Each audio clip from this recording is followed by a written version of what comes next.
It is a fast-acting viral strain that infects the host immediately, and upon getting sick, the infected will become racked with coughs, sweat profusely, and start to get the shivers and chills. There he is, the legend. The man, the myth, the legend. Yeah. You can't literally run a promotion just for the AEW, what do they call them, sickos? Thank you very much, TikTok and AEW. See you tonight. Tony Khan started telling people there's no such thing as long-term booking anymore. It's week to week. The best guys, Tony Khan. We just secured the bag.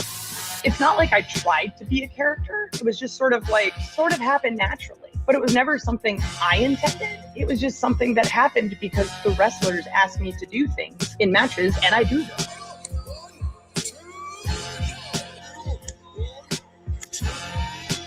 If you run a promotion just for the sickos, you're going to do 400,000 viewers eventually.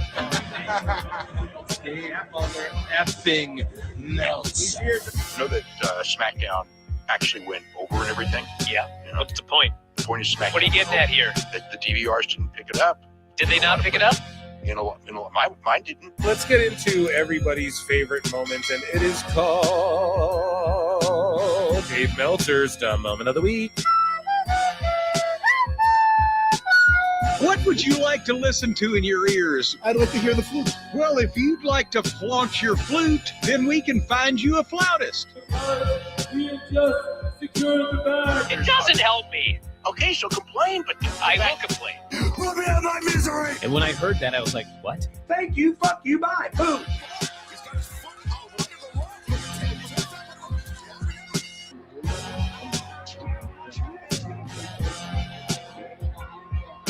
You got to run a promotion for everybody. The sickos can be the ones that buy tickets first and spend the most money on the merchandise.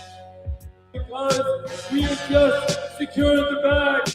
But, like, you got to promote for everybody. Then you'll have a lot of viewers. I think we proved a lot of so-called experts. We made them look like idiots.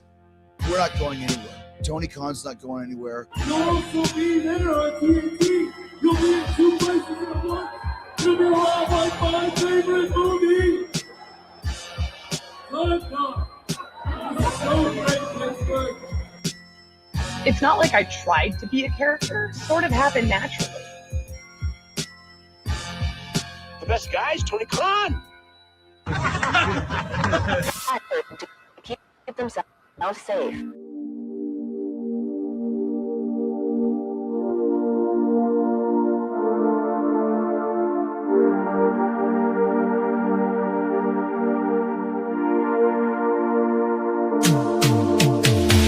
Every booking is golden, you see. Perfect cards crafted for you and me. Yeah, the best guys, Tony Khan, it's true. Triple cup, best damn booker in the land. 3 red cups stacked up, always in command. Triple cup, living legend of the fight. Just a call away from making it right. Never see him back hard, no way. Got the whole roster locked in for the day. A Crimson Tower, modern art. Triple cup, triple cup. Every booking is golden, you see. Perfect cards crafted for you and me. Yeah, the best guys, Tony Khan, it's true. Triple cup, best damn booker in the land. 3 red cups stacked up, always in command. Triple cup, living legend of the fight. Just a call away from making it right. Never see him back hard, no way. Got the whole roster locked in for the day. A Crimson Tower, modern art. Triple cup, triple cup.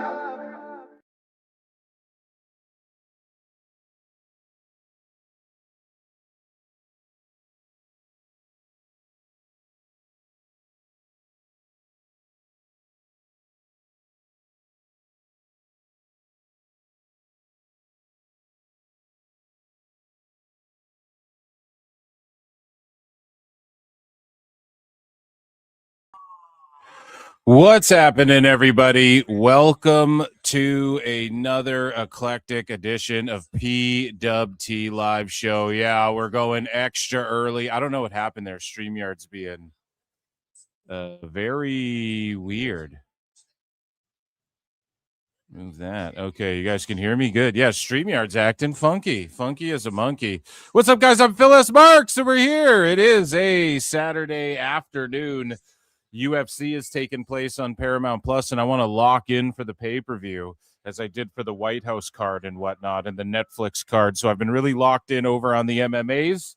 Not too much exciting other than I think just Collision happening tonight in pro wrestling, and then obviously AAA Lucha Libre. And so we're here to talk about news and do all of the fun stuff, talk about SmackDown. There's not many people watching right now. And that's totally fine. I love you guys anyways. We're going to put on an amazing fucking show, and it's going to piss people off. I apologize if people have to watch it on replay, but if you're watching this show on replay, hype the video. There's like a stars thing. Click that hype button, and you can use 3 free hypes a week. Okay, everybody has them. Everybody gets 3 free hypes. Use them on my videos, please and thank you. PWT Universe. So tonight's show, man, SummerSlam and All In are both struggling for things are struggling here ticket sales wise for both WWE and AEW when it comes to SummerSlam and All In. They're big shows. I saw some people posting online like, is All In AEW's WrestleMania? And it's like, yeah, no shit. Like, what do you think? So I'm just getting organized over here. StreamYard is like crashing out hard there. So let me pull up Phil Marks' bookmarks and let's dive into these things. What else on today's show? Baron Corbin showed up on SmackDown, and he's not Corbinhausen. He's just the Nomad. He's just him. But on SmackDown and going after the U.S. title, we're going to talk about that and some things that went down on SmackDown. We have some funnies. There's always funnies here at PWT, and we have some to get into. Tony Khan being cringe and just so much more. You guys always know I load up these shows. These shows are jam-packed. We have to start with miscellaneous news because I don't think we've done miscellaneous news or indie/global news, what I call it now, but I don't think we've done it for a week. So it's really piled up, and maybe we could do a sicko segment if there's time. I really want to watch this pay-per-view. In fact, all of these fights tonight. I don't know if you guys are fight fans, but just quickly, if you are, UFC 329, the return of Conor McGregor. And so right now, Cody Durden is fighting Alessandro Costa. And these are 2 legit guys. The whole card is legit, okay, front to back. Tracy Cortez is fighting, who's very popular. This prospect named Luke Riley, who's 13-0, is fighting, right? And there's hype around him. Gable Steveson, who's 3-0, though. This is why I bring this up, okay? This is why it's important. Gable Steveson, former WWE superstar. Gable Steveson. Wrestling, he's 3-0 in MMA. He's got John Jones, who's arguably, if you're a pro wrestling fan and you don't know MMA, John Jones is considered like the Michael Jordan, the greatest of all time. Actually, no, I'd say Anderson Silva is more like the Michael Jordan because he was just styling on everybody. But he's considered the greatest to ever fight. Okay, you plug John Jones into any era, and he is able to destroy anybody, basically, right? Here, let me show you this card as we go over this.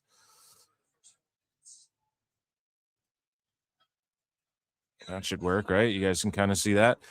And so, yeah, so that's huge. Gable Steveson, 3-0. He's taking on Alicia Ellison, who's 5-2. I don't know shit about that. Robert Whittaker's on the prelims. Gable's going to just KO this guy. Robert Whittaker's on the prelims, 27-9, taking on Nikita Krylov, 31-11. So that's a banger, and that's at 205, though. Like, so Whittaker moving up in weight, for those of you familiar. Then you have Lone Air Kavanaugh, he's 10-1. Brandon Royval, like this is stacked. Sandahagen versus Mario Bautista. Paddy Pimblett, even if you're a WWE fan, you've probably heard of Paddy Pimblett. He's taking on Benoit Saint-Denis en français, right? And that's a big matchup for him. And then Conor McGregor, of course, rematches Max Holloway. They fought years ago at featherweight. They're fighting at welterweight now, which is like 170 pounds. And so when it comes to MMA, guys, Combat Sport Times, that's a podcast, and me and Chris Connor are going to link up, and it's over on the Pro Wrestle Times channel, and we're going to link up and review this show. We previewed the UFC 250 was the last one, but we never really reviewed it or anything like that. Not that our reviews go in too deep. It's not like pro wrestling. It's very different. But if you're into MMA, check that out. And also just interesting because Gable Steveson and Conor McGregor, right? Everybody knows those guys. So, okay, ladies and gentlemen. And my prediction for the Conor fight, I really don't know. I just think the safe money would be Max Holloway's in there doing work all the time. Okay. So he is more likely to smoke McGregor than McGregor is to smoke him, but McGregor is locked in and focused. So, okay, let's get into some news now. You guys don't like the MMA shit or what? Oh yeah, so did I plug anything? Patreon.com/Pro Wrestle Times. I uploaded a new video there as well, a new Botchamania watch along. And then there's a couple more coming out this next week. So make sure you guys join patreon.com/Pro Wrestle Times. It's pinned in the comments. Super chat in, become a member, gift a membership if you want to support the show. And yeah, patreon.com/Pro Wrestle Times. Okay, let's get into Phil Marks' book, Marks. So this is a segment called Miscellaneous News, ladies and gentlemen, and it's called Global International now. I wrote Global/Indies or whatever in my folder, International or some fucking shit, and I don't know what to call it. I don't know whether to separate stuff that's like miscellaneous and old WWE Legends. Like, does WWE Legends go in the WWE folder? I don't know. There's so much news and content these days that sometimes I struggle to figure it out, but you know what they say. Sometimes in life, you got to be a hoe. So let's just wing it. I can't find my sounds too, because here we go. It's always something here. Ladies and gentlemen, I'm afraid I've got some bad news. It's a trash show where we take out the trash. No, but StreamYard is in communication with me and shit, and they're actually like super awesome about fixing this weird thing where you you set up a new show and then your sounds or whatever get mixed up. They get taken out of order. It's been an ongoing battle, but I've decided to drop my lawsuit with StreamYard. Just jokes. We're joking here, folks. Okay, so guys, this is Indies global news, whatever. Here is Dexter Lumis, aka Shaw. Sebastian Shaw. What was his name? Sam Shaw. And I think he's in TNA, or at least they teased him showing up with Indy or doing something. And he did this painting of Jim Cornette, which who knew that he was a fucking painter? I don't know. Why don't you just go ahead and fuck yourself up the ass? So we move along here, and Tessa Blanchard, she talks about where things stand with her and AEW after her CMLL promo. So this is courtesy of Ringside News, and Tessa Blanchard now in CMLL, no longer in TNA. Who knows if she's going to AEW? WWE clearly would have grabbed her if they were going to grab her. And Lucha Blog quickly shut the idea down.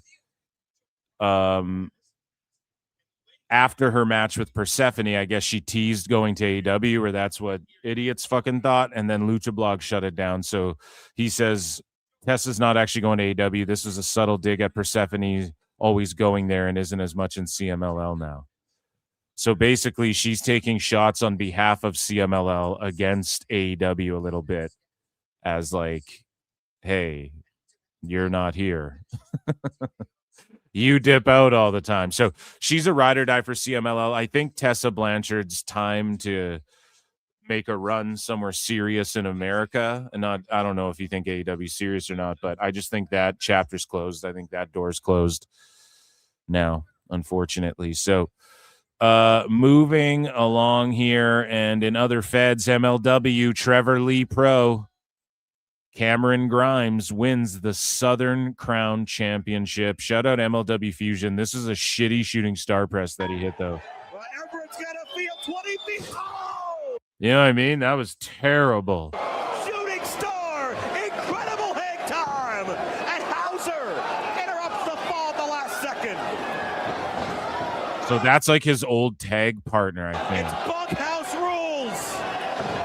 It's right, like Trevor Lee and what's his name again? Sorry, everyone's got so many names. Trevor Lee wins. No, okay. So this was Cameron Grimes. So who's this guy that he just did the double stomp on? I think what I'm trying to say is this was Trevor Lee's tag partner in TNA for a bit, if I'm not mistaken. Right? So good to see them link up, unless this is a totally different, like, generic white dude. But I'm pretty sure that's him, and I just forget his name. It's the cave-in. Everett got dropped at his head. Everett. Yeah, Everett. What was their name? Someone in chat will tell me. They were Andrew Everett. Yes, they were a team in TNA. It was cool to see them together.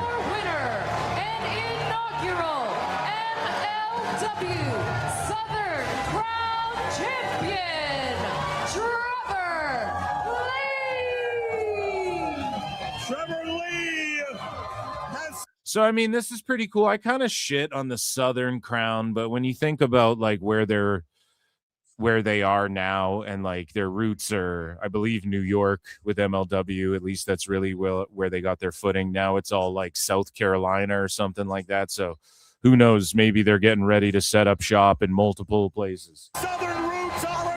And yeah, I mean, it's the right guy to put the belt on. MLW's making moves. They just lost Corbin. We'll talk about that in a bit. Speaking of indies and making moves here, Al Snow publicly apologized after fans called him out over bad meet and greet encounters. And he wasn't making the right moves at his meet and greets. The worst goddamn transition ever. Oh, man. So Al Snow says, okay, no, this person here says, this fan says, I met the real Al Snow. What a dick. Like, how often do you get recognized? I was the only one in the whole mall that even noticed. He was a dick to me once, too, at a Comic-Con. All I said was, and this is another person, all I said was, hey, I liked that You Shoot interview you just did. And he goes, what interview? What did I say? And I'm like, the one with Sean Oliver. And he says, okay, are we doing this photo or not? And I was paying for it. Okay. So Al Snow didn't ignore the complaints, and he says, as I stated prior, pardon me, I apologize if you may have a negative interaction with me. I might have just had a bad day or possibly gotten overwhelmed and stimulated when you approached me. I always try to be grateful for having any fans. Yeah, I mean, I don't know, dude. A lot of wrestlers are dickheads to people. You know, you kind of learn that. At the end of the day, though, Al Snow is he's teaming up with TNA, so it doesn't really matter. No, a lot of these guys just, you get irritable when you have to meet like 700 people in a fucking day too. But at the same time, yeah, be grateful for fans and shit. I don't know. It's unfortunate. So for the first time ever in a tag team match at Wrestling Revolver, the Silence of the Slams, Clarice, I'm going to slam you, Clarice. I can smell. Do you think he can smell the canvas from here, Clarice? Mance Warner and SDL with a $sign ho taking on Killer Goat, Killer Kelly, and Myron Reed, which fucking rules. So just giving some free promo. This is going down on the 24th.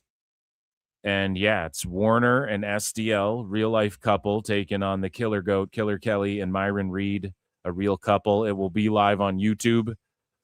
And shout out Pro Wrestling Revolver. So Trevor Lee, we covered that. He became the first ever MLW Southern champion.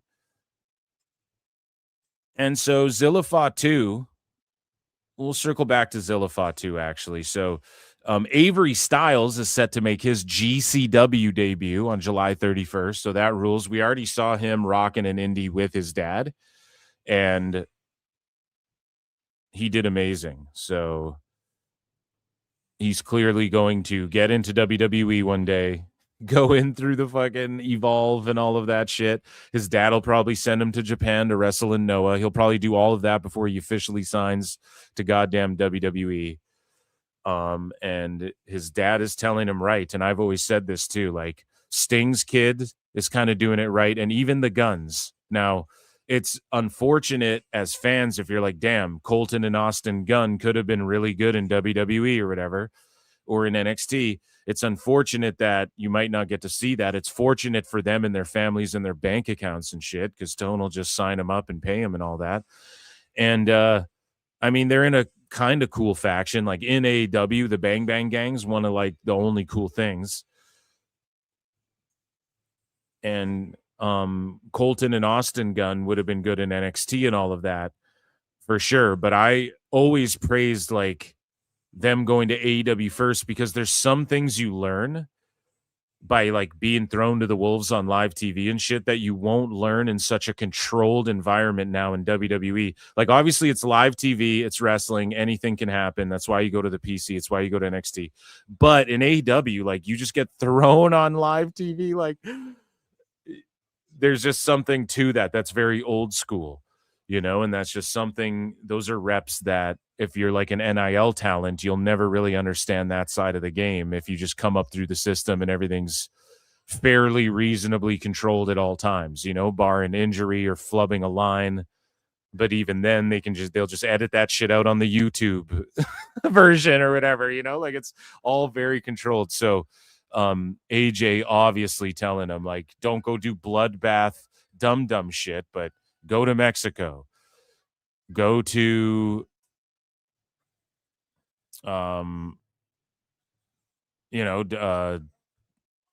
like go to Mexico, go to fucking Japan, go to maybe do a match in TNA, you know, GCW, do some good shows, just things like that. It's very smart, and this kid is just going to be a phenom. Like he already gets it, you know, and it's not fake, phony Brody Lee Jr. versus Joey Janela and GCW. And Dave's like, better than anything. But that kid was genuinely like at the level of, if he was on Evolve, no one would bat an eyelash, right? Like if he was in ROH wrestling Nick Wayne, the sickos would be like 17-star banger, man. So in other indies news, man, Great North Wrestling returns to Thunder Bay, Ontario there, bud, at Fort William Gardens, and it's Vampiro's Canadian retirement match. So in Canada, you retire twice, bud, right?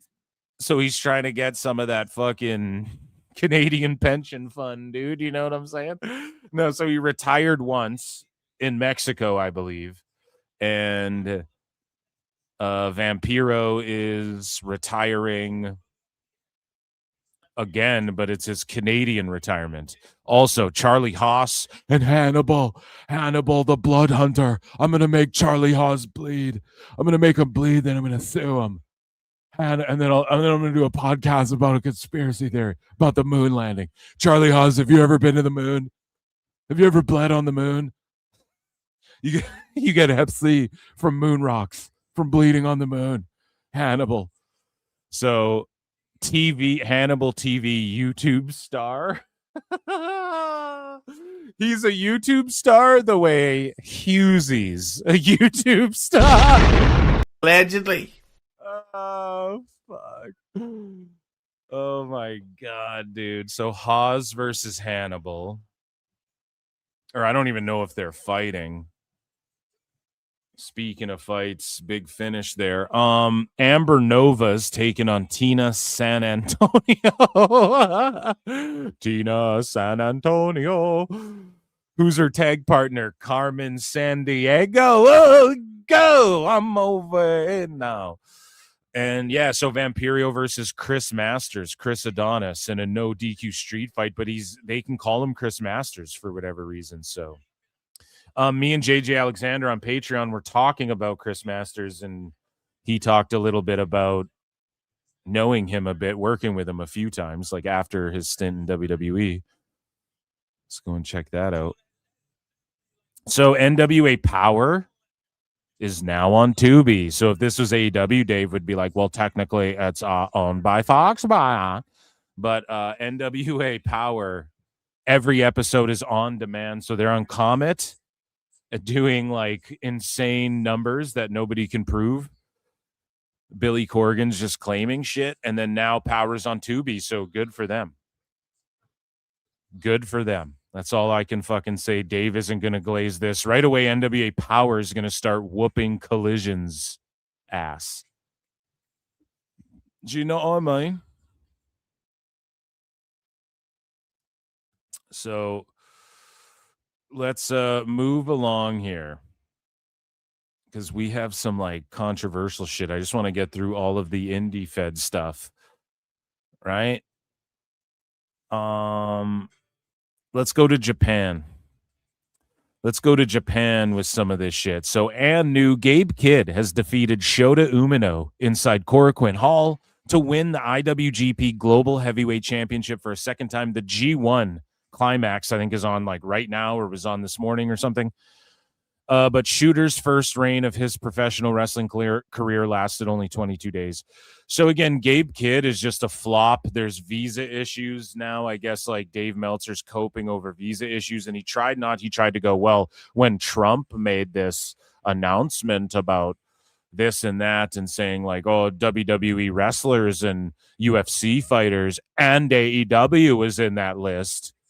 And it's like, no, man. No, absolutely not. If Jeff Hardy was in WWE, they'd be able to get him in Canada. They can get the Usos and Jacob Fatu in Canada and shit and all over the world. Tone can't even keep Commander. Commander just got his visa issues figured out, which we're going to talk about in a bit. Gabe Kidd is having visa issues. Okay, so Trump, whatever he did, it had to do with WWE and UFC. It had nothing to do with AEW like Dave was talking about. Now he's just silently like, oh, well, now the visa issues are getting worked out one by one. Commander's back. What about Gabe Kidd? You just signed him away. Now Gabe Kidd, like a cuck, has to go back to Japan and be like, oh, bruv, now me gimmick is I hate on you guys now. Isn't it brilliant? I'm brilliant. And then he just wins the title there because he can't go back to AEW. So Tone's just paying him to go do his job somewhere else and shit. It's just nutty. It's nutty over there in Japan. And I put this in miscellaneous news or indies news, because that motherfucker's in New Japan. He's wrestled in AEW 4 times and he signed there. That's not being an AEW wrestler. I'm fucking sorry. So speaking of people who aren't wrestlers, Taro Okada, who, now listen, a lot of people give Tony Khan a lot of shit, okay, for being a mark. A lot of people give Carlos Silva a lot of shit for being a mark, right? Wrestling for dirtbags and lily pickers.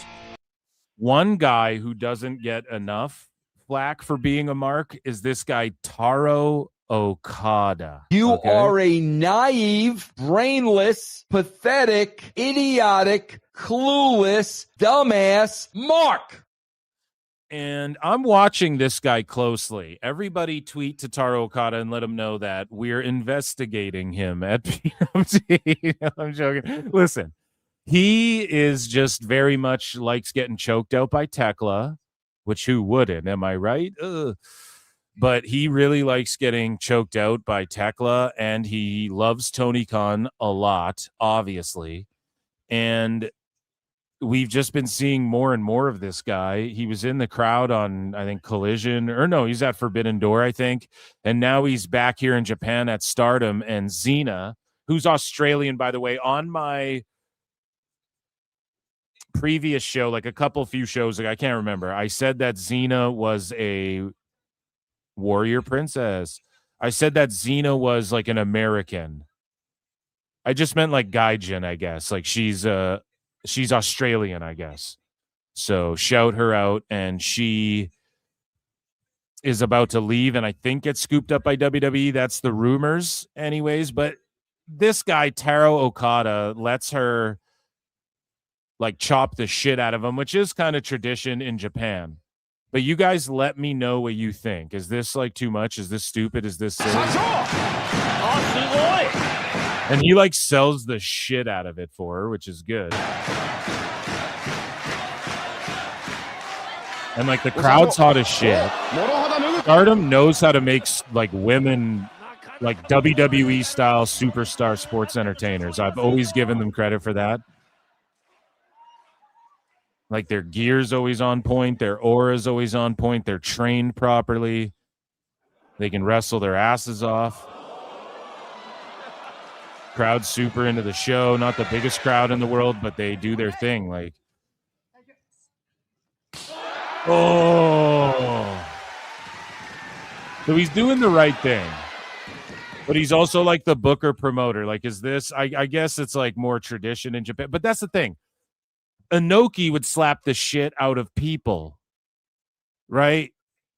Fucking this guy's getting the shit smacked out of him. Like typically Inoki, like the booker, is someone revered and respected and feared, and they slap or punch the shit out of you. And it's like an honor. So I don't know what's going on here.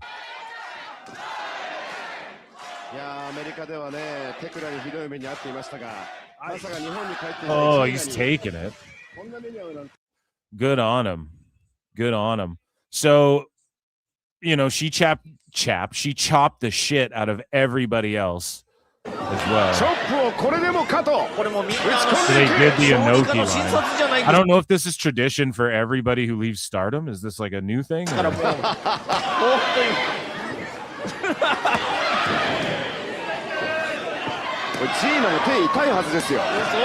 Starlight Kid Brian, 5 stars. This was a 5-star segment, Brian. Well, you know, this segment had Starlight Kid.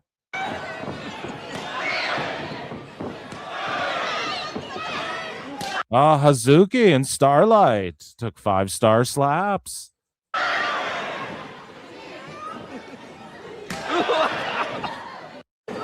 Well, you know, Hazuki was supposed to be there, Brian. So Callum Newman has some unbridled cope here, okay? And clearly listens to PWT Confirmed because he's directly responding to the shit I've been saying about him. And Callum Newman says he saw all of the criticism online stating he was a Will Ospreay clone. Now listen to this. He copes by listing all the ways he's an Ospreay clone. And he's 23. They give him the world title. So clearly that's because of Ospreay, right? Like that's because Tanahashi loves fucking Ospreay. And so does Tony Khan. And he's 23. He's even shorter than Ospreay. He's like the size of your nephew if he's 12 years old or older. And yeah, here's his cope. He goes, when I debuted, I was 88 kilos, bruv. Real skinny. I had my first singles match with Ishii, and everyone was like, yeah, this reminds me of Ospreay in his junior days. This guy is this. This guy's got it. And I was like, all right, sick. Then I could get me costume, and it wasn't even like an Ospreay thing. So he goes, I got my costume, and it wasn't even like an Ospreay thing. Okay, well, it doesn't matter. Now, this kid's 23, so he'll learn this shit, but he's getting gassed up too quickly, and it's because he's Ospreay's chosen boy. And here's the thing. It doesn't matter if you didn't mean to make it look similar, your gear. It's fucking super similar. Right? And it's unoriginal, and everything about you just comes off like Temu Osprey. And I just like Marvel, so I was like, oh, I'm just going to do a Craven the Hunter type thing. That's sick. That's sick, bruv. It's real sick, brother. Jesus. I'm going to do a Craven the Hunter thing. You're not Obafemi. But like, okay, so Osprey just dressed up like fucking Bane or some shit, didn't he? You know what I mean? Like, how about everybody stops doing superhero stuff? How about we get fucking more original? We get it. We're all nerds. Me too. We all like comic books in the 90s. I get it. Fuck. So he goes, I'm just going to do a Craven the Hunter type thing, bruv. That's sick. And they were like, oh, he's looking like Will. And Will was like, yeah, you can take the Oscut as a finish. So not only was I trained by him and I talk like him and I cut my hair like him and I try to grow my beard like him and he's handpicked me and my gear looks exactly like him, but he also came to me and said, yeah, bruv, use the horse cutter when you fall down, get back up, fall down, get back up, bruv. And you go, okay. Yeah, let me do that. That'll surely shut the people up saying that I'm just a knockoff clone. Because I do it better than Will. He gave it to me. And then they were like, nah, he's too much of Osprey now. Make your mind up. First, you want me to be Will. No. Nobody wanted you to be Will. Dummy. Yeah. You're coping. Shut up, bitch. Nobody wanted you to do that. That's what Will wanted, because he just rests on his laurels, is unoriginal, and didn't know how to express to you to be your own goddamn thing. That's what Dave Meltzer wanted. That's what Nuge wanted, because you're there to replace his ass, even though he can just come back there whenever he wants. And he wasn't even really a draw for Nuge. If you think about it, everybody left, it tanked, and then Will Ospreay left. That was like the dagger, okay? And then Tanahashi retiring also, but it's not even like it was his in-ring was like all that stellar.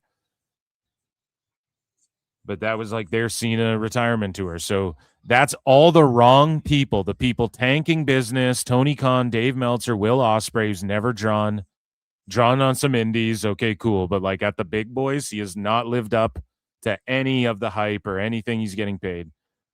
And that's who wanted you to be like Will Ospreay. What do you want to do? And I get it. He's 23. He's going to learn this eventually. But yeah, buddy, I would start switching this up like tomorrow. I'd fucking paint my face. I'd wear a mask and do some wacky ass gimmick and just disappear for a while. Come back as a serious guy when you're like 30 and just get this ick off you. First, you want me to be Will. Then I start acting a bit more like him, and it's not good enough. You can't make up your mind. You can't make your mind up. I tried. I know. You can't make your mind up. Is he Australian or is he English? Either way, dude. You can't make your mind up, apparently. You weren't allowed to make your own mind up, Callum. It seems like everybody made their minds up for you, and then you just went along with it. You know? And it's funny because he's saying that to Self-Made, and they're the people who don't make their minds up and fucking are probably wanted him to be like Will and Stan Will, and then he's like Will, and then they're like, why are you so much like Will? And then Gabe Kidd also made national headlines. I accidentally skipped over this. So New Japan Pro Wrestling Mad Dog Gabe Kidd tells Prime Minister Takaichi, by pandering to foreigners, we've created a country that can't do anything. Now, I'm going to be honest. That's fucking hilarious. That's actually hilarious that he said that. And yeah, there you go.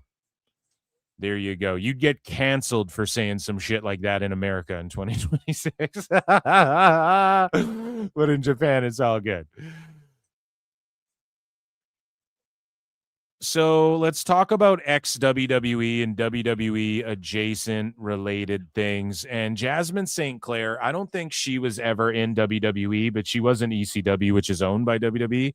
And she accuses indie women's champion of blocking her booking. Pardon me. So let's take a look at Ringside News here. And St. Clair took to Twitter and said, imagine being a woman's champ of an indie promotion, telling a promoter not to book me for an appearance. SMH. This stuff always has a way of working on its way back to people. So she's saying karma will get you. And they don't say who it is. But Jasmine St. Clair is always going nuclear on X. And she's a like avid Vince defender, which is fine, right? You do what you got to do. You have your opinion on that. My opinion has shifted on that a little bit as far as, I don't know. A lot of people are like, Vince loved her and like, you know, and I'm not trying to make him the victim or anything like that, but she's just willing to settle for money. It was just always over money. That's what irks me with that. It's like, if he just paid her, we would have never got to where we are. And here's the one thing that irks me about WWE right now. And I'm not saying like we need Vince back, but like we need that story that's like the Vince level thing.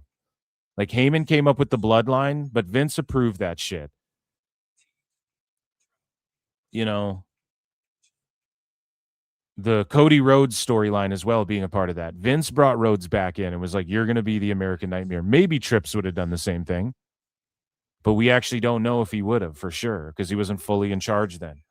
So it's like, we need that one thing, just for one thing, that is just like blows up the business and everyone's like, damn, dude, wrestling's the shit right now. Every week, can't miss, you know, and Trips hasn't had his one thing like that. So hopefully we get it back, and I don't want Vince there ripping up shows the day of and shit. Like, you do not need that back there, but have him pitch some ideas. Have him pull an old Vinny Rue maybe and see, or maybe bounce some off him and see if he doesn't know how to fucking Hollywood that shit up and he can stay home. And Vince should be like at home. He's always working his ass off. He should just be like chilling. You know, he shouldn't be getting in drama with women and shit when you're 80. That would be like, my heart couldn't handle it, dude. Jesus Christ. So it's probably has to do with that, is the point. To bring it back to Jasmine St. Clair, she defends Vince like it sounds like I was just doing a lot of right there, admittedly. And so people they'll be like, cancel her, don't book her. She was against Janelle Grant or whatever because she said Vince should make me a sugar baby and stuff. But she showed up at the Sandman's retirement or whatever. So moving along here now, focusing more specifically on like WWE people. WWE folks and ex-WWE and WWE legends and whatnot. So huge congratulations to Mandy Rose and Tino Sabatelli, who announced that they are expecting their first child. So amazing to them. And just don't Google your mom, son, or that could be a rough time. Tell your friends your mom's name is fucking Mother Teresa. Yeah, that's my mom's name. Look her. No, I'm joking. I'm totally joking. Ric Flair fell for the fake Joe Rogan Experience booking scam, which is fucking, I don't mean to laugh, but celebrities Brian Callen got caught by this by like Amy Poehler's podcast. So what people do is they send out these scammers, right? These international scammers. They will fucking set up like legit looking emails and stuff and say, hey, we want you as a guest on this pod. And they're reaching out to celebrities and stuff like this and saying, hey, we invite you on the pod. Joe Rogan has one. Amy Poehler's show has one. There's like a bunch of pods that have these scams, like where their shows are being used, right? And so people agree to this shit and then they click a link And then it's like, hey, help us set up, like they, especially old people like Ric Flair, they'll be like, let's help, we'll help you set up your Facebook, whatever, your remote location, give us control of your computer for a second. Like it's one of those scams where literally you're like giving these people access. And the reason I know this is because Brian Callen talked about this when it happened to him. And yeah, so Ric Flair got hit by this fucking scam. So be wary of this, right? Like be wary of this. You know what scams going on in pro wrestling right now too? Every wrestler and like some wrestling podcasters and shit, they've gotten their accounts taken by someone who's like, hey, vote for me. Like Missy Hyatt got her account taken, Amaris Blair, who else, man? Alfred Kunawa, Disco Inferno, like a bunch of people got by this thing that's like, hey, vote for me in the best podcaster awards or whatever the fuck. And then they DM everybody and they block you out. Now, like X knows about this scam and like gets people their accounts back actually relatively quickly. However, it's happened so many times and it's unfortunate Rick fell for this scam and hopefully they didn't like get complete access to his computer or something, but he goes, so Rogan addressed the situation on JRE. Joe Rogan podcast by day, all night, all day. So he goes, he goes, people forget, man, I've got to apologize to Ric Flair, man. He got scammed. So some person reached out and said that they were representing this podcast and that he was going to come on the podcast. I think this happened with Tim Dillon too. It didn't happen with him where they got him, but they send you an email saying that they're going to have you come on a podcast, but they need your bank information. Yeah, they'll pay you. Sometimes it's like $3,000 because I've got those too. And what it really is they're just going to empty your bank account and it's just a scam. So if you get an email like that from me, it's not real. Sorry, Ric Flair. And then Ric Flair goes, I am so thankful and happy to announce that I've been invited to be on Joe Rogan's podcast again. I will be discussing my problem with everyone who has got an issue with me, with the great Joe Rogan. Oh, no. Flair, no. No. God damn, dude.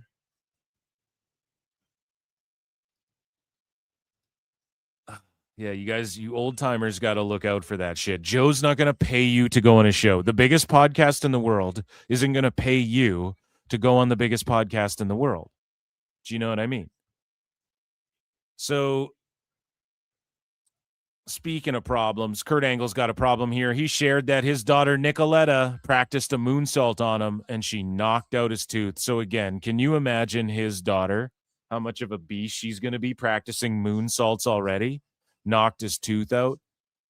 And Kurt Angle goes, even though this is a very proud dad moment for me, I have a feeling my wife won't be too thrilled with me since I promised I wouldn't wrestle with the kids on the trampoline, especially right before our family vacation. I can already imagine my dentist having a laugh about this one. That fucking rules, and she feels real bad, but it's like, nah.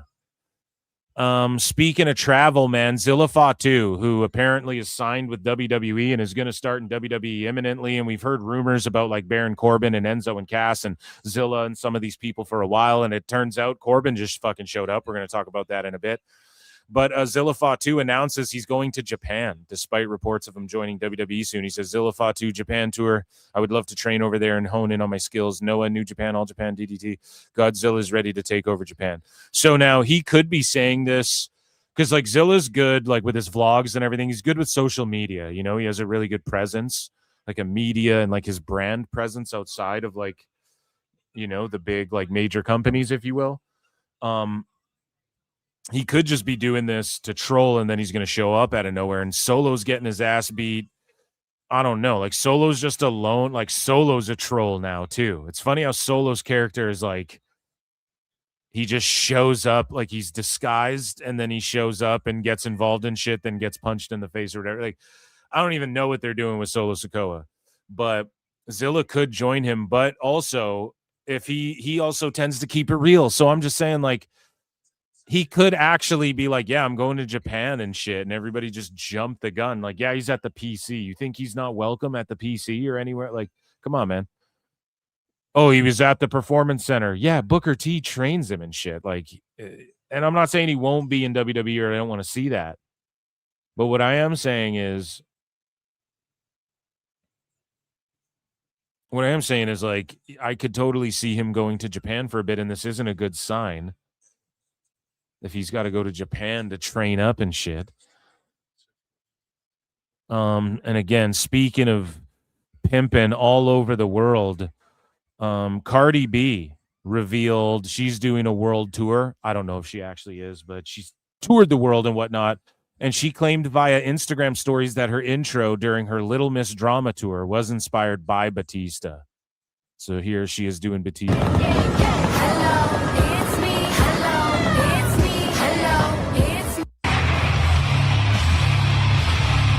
And she goes, this was my entrance inspi instead of inspo, which is what most people say. Johnny Chevron, yeah, for 2 says UFC and Lucha tonight. McGregor wins in round 1.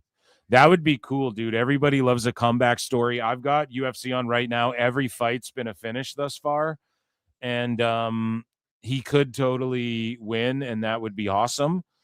And thank you for the super chat. I'll give you a yeah. Guys, there's like 125 watching. Hit like, subscribe, harder retweet if you're watching on X. Super chat in, become a membership, give some membership, support PWT. God damn it.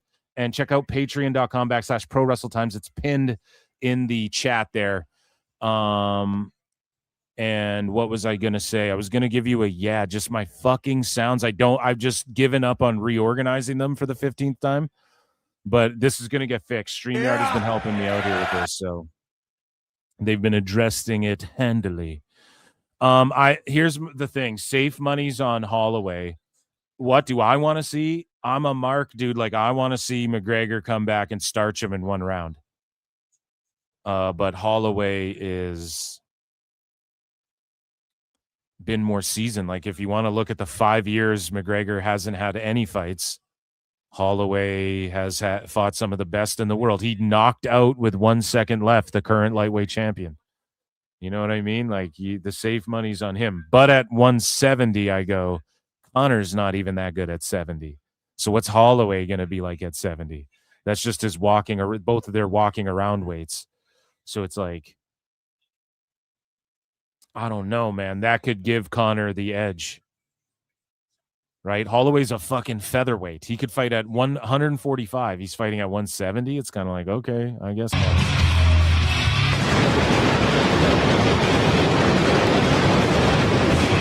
And that's the thing. Like, Connor loses some of that Mystic Mac power at 170, but against a featherweight, it'll be there, you know? Like, Holloway Holloway's never really been rocked up, but there are 55ers and 45ers that if they touch his chin, they could put him night-night. And those same 45ers, if they're touching other welterweights' chins, they're eating that shit all day. Do you know what I'm saying? So when you look at Connor and Holloway, like, Connor actually has a chance to have that, like, 1 round, 1-hitter quitter fucking power that he's had before, but fucking Holloway's durable, man. It's going to be a good one. That's why I'm doing this show early, because I want to lock in for the pay-per-view. You know what I'm saying? It's just all on Paramount Plus in Canada now, but you know what I'm saying? So speaking of being all around the world, statues crumble for me. The great Khali, India's own, claims that WWE suddenly turned him into a comedy wrestler because Vince McMahon found out he wanted to leave the company and decided to kill his character before he left. Yeah, I'm the giant killer, pal. You're going to go back to that shithole India. Actually, I kind of like it. I kind of like the smell there, but that's besides the point. Yeah. Yeah, he made him a comedy character, and then Great Khali was like, listen, guys, I'm joking. I'm Vince, right? I'm doing Vince. That's Vince talking. That's not me talking. Khali said never say never about a Royal Rumble return as well. But yeah, they dressed him like a little fairy foo-foo. Like, the fuck are we doing? What is this? Mr. Nanny. What's that Hulk Hogan nanny movie? Mr. Nanny. And he's like doing fucking ballet with the girl. So speaking of doing ballet with your girl, Carl Fredericks, the former Eddie Thorpe, who loves dancing around. He's also a DJ. He announced his engagement to Charlie, formerly known as Dakota Kai, and they will be getting married. Good for them. I like both of them, man. And here's the thing. You don't see them like marking out for themselves. Like, and I'm not hating on anybody who does this, but they're not like overly marking out for themselves on the indies and shit like that. And I kind of like that. And Dakota Kai could just like do Twitch and shit. And I think she'd be okay. Now, all I'm saying is this. Somebody with money out there needs to put together. You have Myron Reed and Killer Kelly.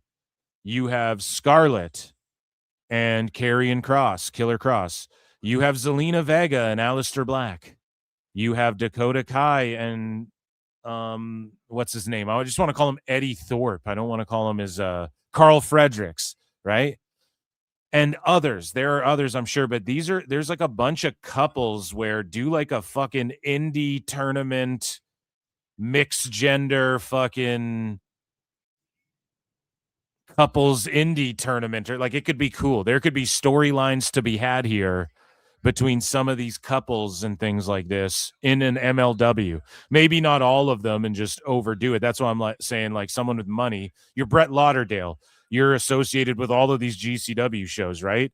Fucking do Joey and Megan Bain do like a 16 couple tournament or like an 8 couple tournament and do it in like a February or something. Like I think that could be a cool concept. You have Wentz and Gigi Dolan out there, right? Like you could make a bunch of these matches and do something with that. Maybe that's too old school minded of me. That's something they do in like the territory days or whatever, but that's what the indies are. They're territories on the internet. So, and then if you don't want to do that, like maybe that's overkill. This is what your boy Phil's saying, okay?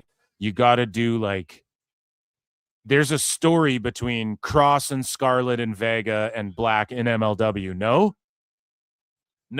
You know what I'm saying? In TNA, there's a story to be told between like these two and Wentz and Dolan or some shit. Like there's stories out there to be told. And these AEW guys can go to the indies. So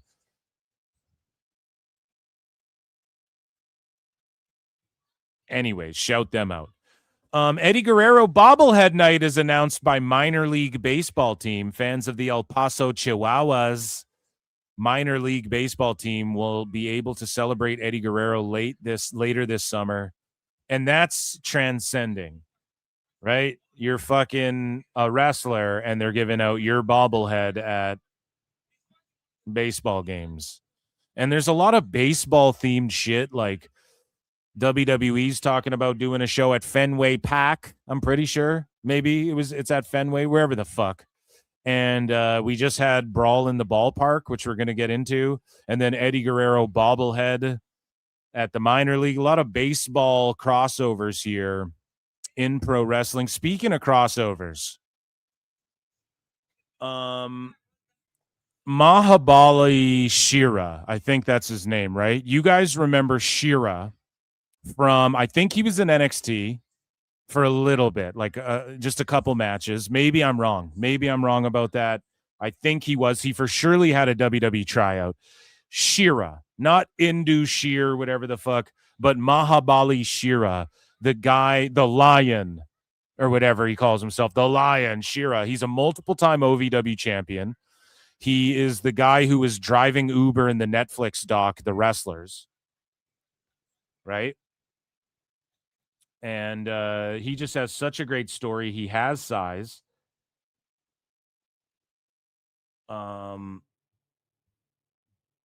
He's a guy who has solid matches, respects the business, respects some of the veterans. Not some of them, all of them, obviously. He's the guy that in the Wrestlers documentary, like somebody comes back to the company and they're like, we're going to put the title on him. And then Shira like dropped the OVW title and everyone's like, fuck, man, he's the workhorse of the company. He deserves it and shit. And he also had an NXT tryout. He was also in TNA for a while. And I've always said he should be signed to WWE. I don't know why they didn't give him a look. He'd have been cool as like Jinder Mahal's heater with the Bollywood boys and shit, even back then. Okay, so Jake Hager is the focal point of this, but a lot of people are skipping over the fact this is Shira, the fucking OVW Lion. Now, I hope he's really good at this. And remember when Power Slap became a thing? And I told you guys, I said, listen, I'm not trying to, what's the words I'm looking for? Gild the lily here. But like, is that no, I guess foreshadow or jump the shark or let you guys know what's coming, but they're going to start preying on pro wrestlers. I said it. There'll be a day. What's to stop them from just saying, hey, Braun Strowman, you want to fucking have a freak show fight? We'll give you $50K. This other guy will take $2K because he's a fucking nobody. And you want to fucking power slap a crackhead or whatever at the heavyweight division? Like I told you guys, this will come sooner than later. Then they announce, hey, Power Slap Season 2. It's like mostly indie wrestlers. And they started preying on, and this was my biggest fear. I thought they were going to be dumb about it and go after like big name wrestlers who don't like a Jake Hager and shit. And they did go after him, but they went after the indie wrestlers right away. And I was like, oh no, dude, because they're desperate. Like they have to make the towns, they'll fucking $5K to show up and slap. Okay, what's the worst? I eat a slap. And there's horror stories of this. There's an indie wrestler who got slapped, like broke his face. His medical wasn't covered. His travel, I don't think, was covered. And they didn't even pay him the full amount. Like there's stories like that. And we've seen Hollywood Haley J knock bitches out. We've also seen her get knocked the fuck out. Right? And so Power Slap is the lowest of the low of dumb fuckery. And Dana White should just be ashamed. He saw the social media impressions it got. And he's such a fucking boomer. He went, oh, that means everything. And he didn't realize like this shit is stupid. And they have pro wrestlers there all the time. It's just influencers who get free tickets. Wrestlers who get free tickets. Like this thing, they're just paying people to fucking be there. I actually wouldn't even be shocked if it made money, because if they gouged enough, but it's just like all the people who get paid to be there. It's just influencers, ex-UFC people, and pro wrestlers. And like Rhea Ripley was here and Buddy Matthews, right? So they want these wrestlers. They go, hey, come and slap. Like it's so shitty. It's really shitty that they can, it's just so shitty for the boys, but it's good if you like can go and knock people out and not get knocked out, but it's fucking Power Slap. It's a flip of a coin. So eventually you're going to get slapped and you're going to get knocked the fuck out, and it's brain damage, and it's undefended, it's unprotected brain damage. Okay? Like if you go into a boxing match and we're both throwing fists and I can't hit you, good on you. You know, like if it's an MMA fight and I can't touch you, and we're both in there equal, allowed to fuck it, then good on you. That's like, you're very smart and you're very skilled. This requires no skill. Now, the skill of slapping, maybe you can develop, but there's no defense, which is also a skill. You have to counter the skill with skill. When you play chess, it's mental skill versus mental skill. When you, God, any game, when you play Monopoly, people can defend you with skill as much as they can offend you with skill. You can't do that in Power Slap, so it's retarded, okay? It's just that simple. It's just that simple. I don't know what they're paying Hager, but he's getting paid more than Shira. He's getting paid more than like your average Power Slapper for sure, because he brings some brand and name recognition and whatnot and a social media presence. But how much was Shira getting paid to do this? And I hope he makes a fat little bag and then gets out of this, because I feel for this guy, because he's like driving Lyft while he's doing shots for OVW, and nobody in TNA or WWE or anywhere is giving him a shot, but they'll give Satnam Singh a fucking shot. AEW, sign Shira. Tone, you care about the wrestlers, right? Sign Shira. The fuck you doing? But anyways, he knocks. Let's celebrate him. He knocks Jake Hager the fuck out. Let's watch this slap. Just not concerned at all. Oh. And for people who are like, just play the slap already, listen. And I don't even know, is Chad even saying that? Everybody, that's all power slap is. Everyone just scrolls and watch the slap. Okay, TikTok brains? There's more to this story. Shira deserves to be talked about, and so Jake Hager's story and power slap praying. I'm going to make a video essay on this. Power slap praying on indie wrestlers and just pro wrestlers in general. Let's watch this again. So when your hands do this, that's called being starched. There's a scientific term for it, but that's just you got starched. That's a mini seizure. That's a mini fucking Chris Nowitzki will break this down. This is a mini fucking now. Jake Hager, MMA fighter, undefeated, amateur wrestler, pro wrestler, slap fighter. He's down with it, whatever. He's been rocked up a bunch of times. But that's like when your fingers start, look at how his fingers are contorting like the girl from The Ring. That is like a seizure. That is like nasty, nasty stuff. And this is why this is so egregious, why it disgusts me, because you can't defend yourself.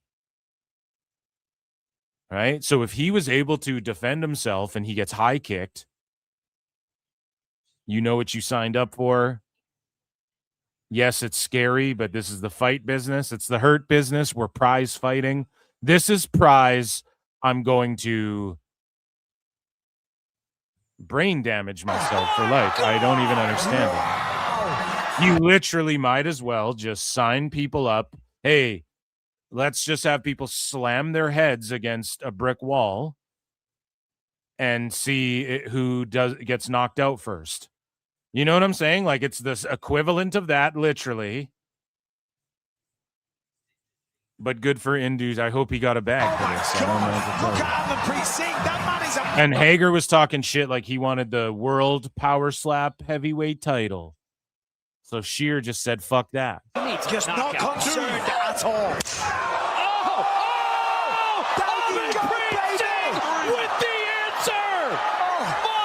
That's fucking gross, man. And it's impossible to and you can't blame Shira, like he's just doing what he's gonna do, right, for his family. And you know, you can't build a star in power slap because everybody's gonna get knocked out. You're gonna lose a coin toss and someone's just gonna one hitter quitter you, dude. Okay. Now, speaking of one hitter quitters and ballparks, 1099 at the ballpark. So here's some fans just to lighten the mood a little bit. Here's some fans wrestling at the ballpark. A lot of baseball crossover here. So at 1099.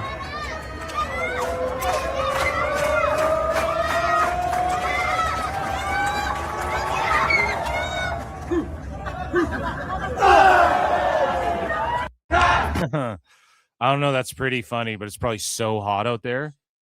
You know what I'm saying? And that, ladies and gentlemen, was a very long miscellaneous news from the last week or so, guys. That's all the news you missed. Ladies and gentlemen, I'm afraid I've got some bad news. Holy fuck. Guys, hit like, subscribe. Yeah, just I can't get over that power slap. Check out Patreon, okay? I dropped 2 videos this week. One earlier this week, one yesterday. And then there's a couple more coming. One on Monday, I think, and then one on Wednesday. So make sure you sign up for Patreon. And gift some subs and shit. That's a good way to support, or become a member. You don't want to miss Member Mondays either. So let's see what we got. What are we doing next? So Mini Vikingo leads the AAA roster into the England World Cup. Okay, so they're still going off about the World Cup. You guys still into the World Cup? I wonder how much the World Cup affected the ticket sales for wrestling and shit. Do you guys think that it had any effect? Like, it's because for both companies, if you think about it, you know, and then Dave Meltzer, I just saw a clip from him going, oh, well, besides attendance, AEW's firing on all cylinders. And it's like, well, the attendance is the proof of you firing on all cylinders. What does that mean? Well, I mean, the matches are good, and okay, so are the matches in fucking MLW. It's not blowed up to WWE or AEW size. So what are we talking about here? It's firing on all cylinders. As far as what? The stories are mid. The matches are whatever. Okay, they're fucking crazy matches. That's what they always do. So then, besides the live events, so the TV ratings, I guess you're saying the TV ratings are fucking firing on all cylinders. I mean, I guess 700,000, but you guys used to do way more than that. And you're lying about Max and shit. So maybe, I guess, like, it's okay. 700,000, like NXT does that. So, okay, I guess, yeah. And then what does that leave? The live attendance is the indicator if everything else is doing well. Like, if the attendance was through the roof, the ratings were what they were, and then you tried to tell me, like, if AEW is doing WWE size attendances routinely, and then you told me there's 300,000 watching on Max, I'd be more inclined to believe that, actually. I'd be like, okay, well, I mean, it shows in the attendance, but that's the problem. How is the attendance down, but everything's so good and firing on all cylinders? Like, it just doesn't make sense.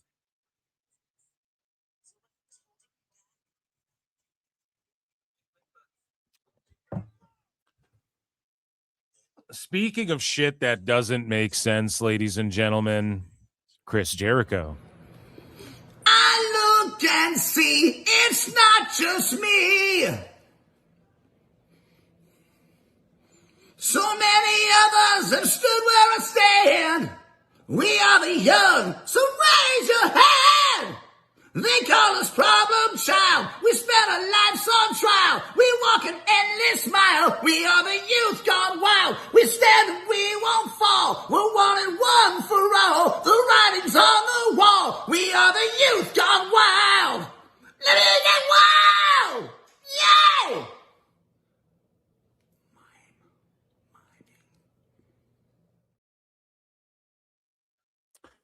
Guys, it is time for Ratings Wars!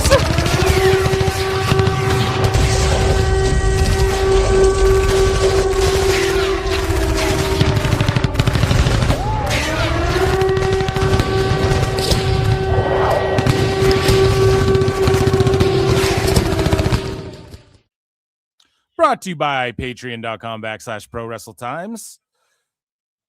So NXT garnered its best audience and 18 to 49 rating in 5 months for this past Tuesday's episode with no World Cup competition. So I think World Cup killed TV ratings and ticket prices. Like, people were going to games, people are traveling. They ain't trying to overpay, because you have to overpay for World Cup and shit too. Everybody's complaining about $10 bottles of water and shit like that in Canada and all this stuff. And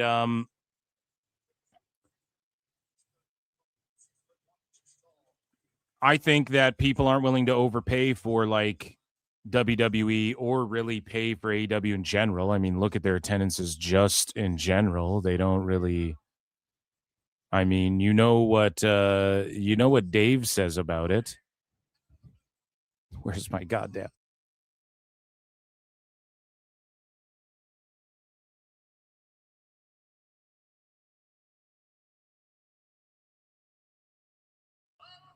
I'm sorry, I banged on my desk because I'm like, where the fuck are my sounds? But I don't like AEW, you guys. and yeah, I think the World Cup maybe affected stuff, and we'll talk about more of that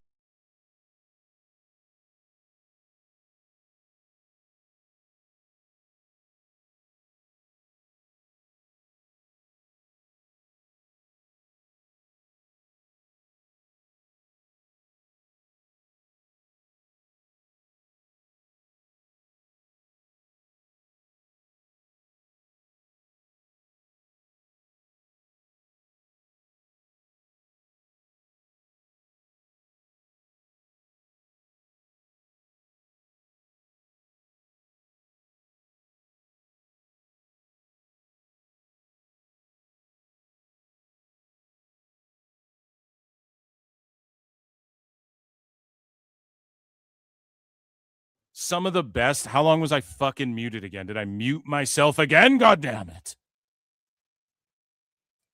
So, again, as I said, $690 for AEW, or pardon me, NXT. Pretty good for them, not the best. Okay? We go to Dynamite, and they garnered its best audience in nearly 2 years for this past Wednesday's Beach Break episode that featured Kenny Omega defeating MJF for the AEW World Heavyweight Championship. Dynamite averaged 773K viewers. Okay? And that's up 22% from the last week. So we look at NXT. The key demo was down 25% overall, but up 71% overall, or whatever the fuck. I'm back, right? You guys know that I'm back. You guys can hear me. So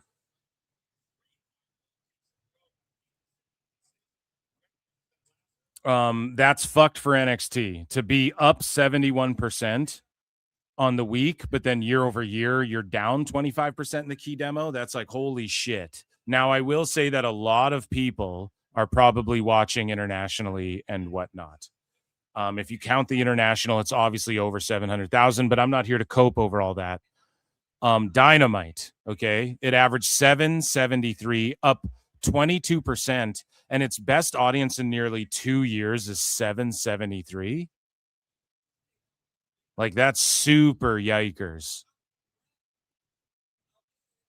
And the key demo was up 33% per programming. Insiders always, these numbers do not include the HBO Max simulcast. And so Dave is like, if they did 300,000, and it's like, well, if ifs and buts were candies and nuts, Dave, we'd all have a merry fucking Christmas.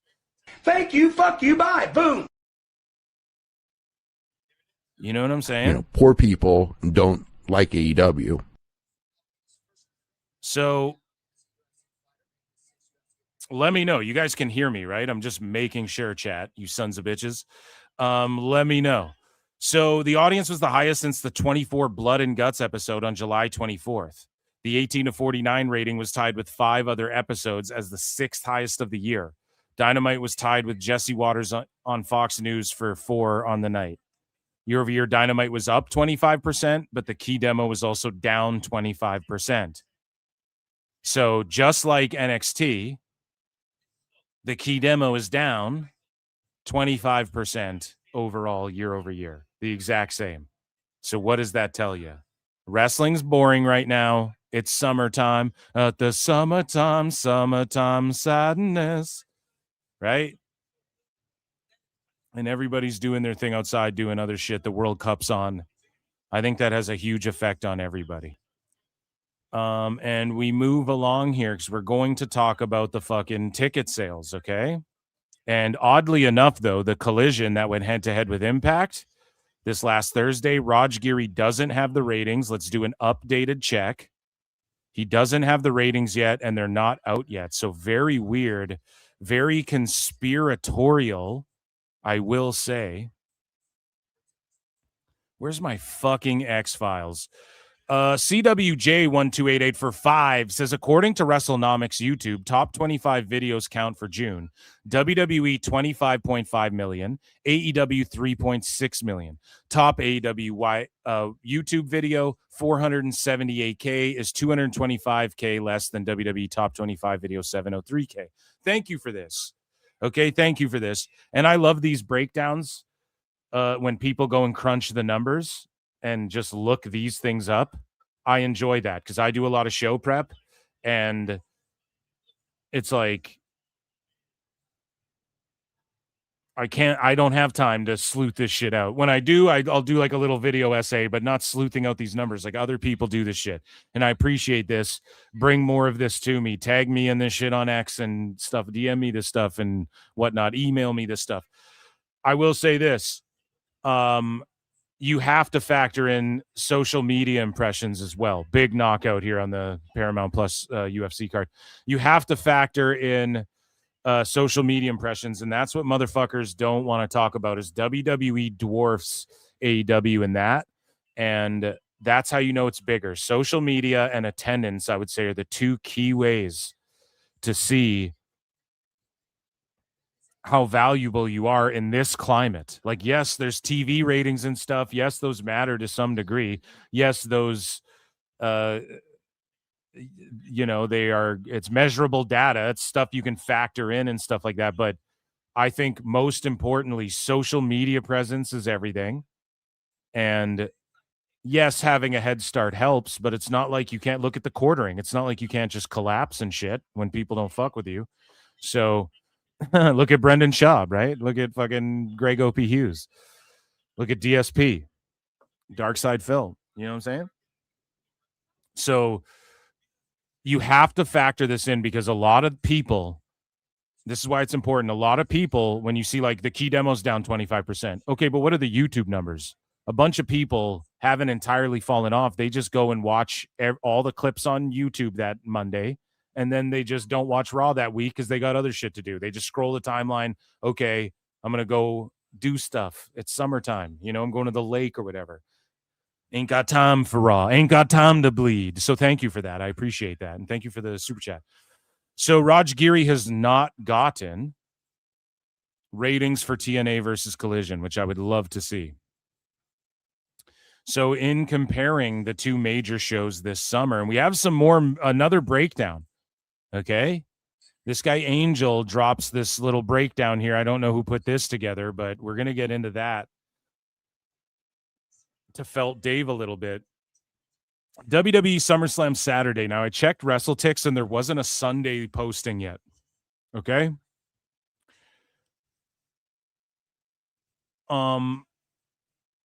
Available tickets, 5,718. Combo tickets, 1,748. The setups for 29,500. Now, this place can seat like 60,000 people or something like that. And the tickets distributed 22,000. Now, this is of a few days ago. I'm sure that they are going to slash prices. I'm sure they'll do over 25,000. I think World Cup largely affects WWE greater. Like if you just look at the trends for All In, and a lot of fucking sickos are like, well, All In outdrew the one that was in Texas already. Yeah, but they should. They're going to the UK. We're talking about the UK ones, okay? 18,000 people bought tickets to the All In Texas. Okay, and that's Thurston's fucking numbers. Between 18 to 20,000 or whatever the fuck bought tickets for that. So yeah, of course it beat that one. We're talking about Wembley, like All In fucking Wembley, right?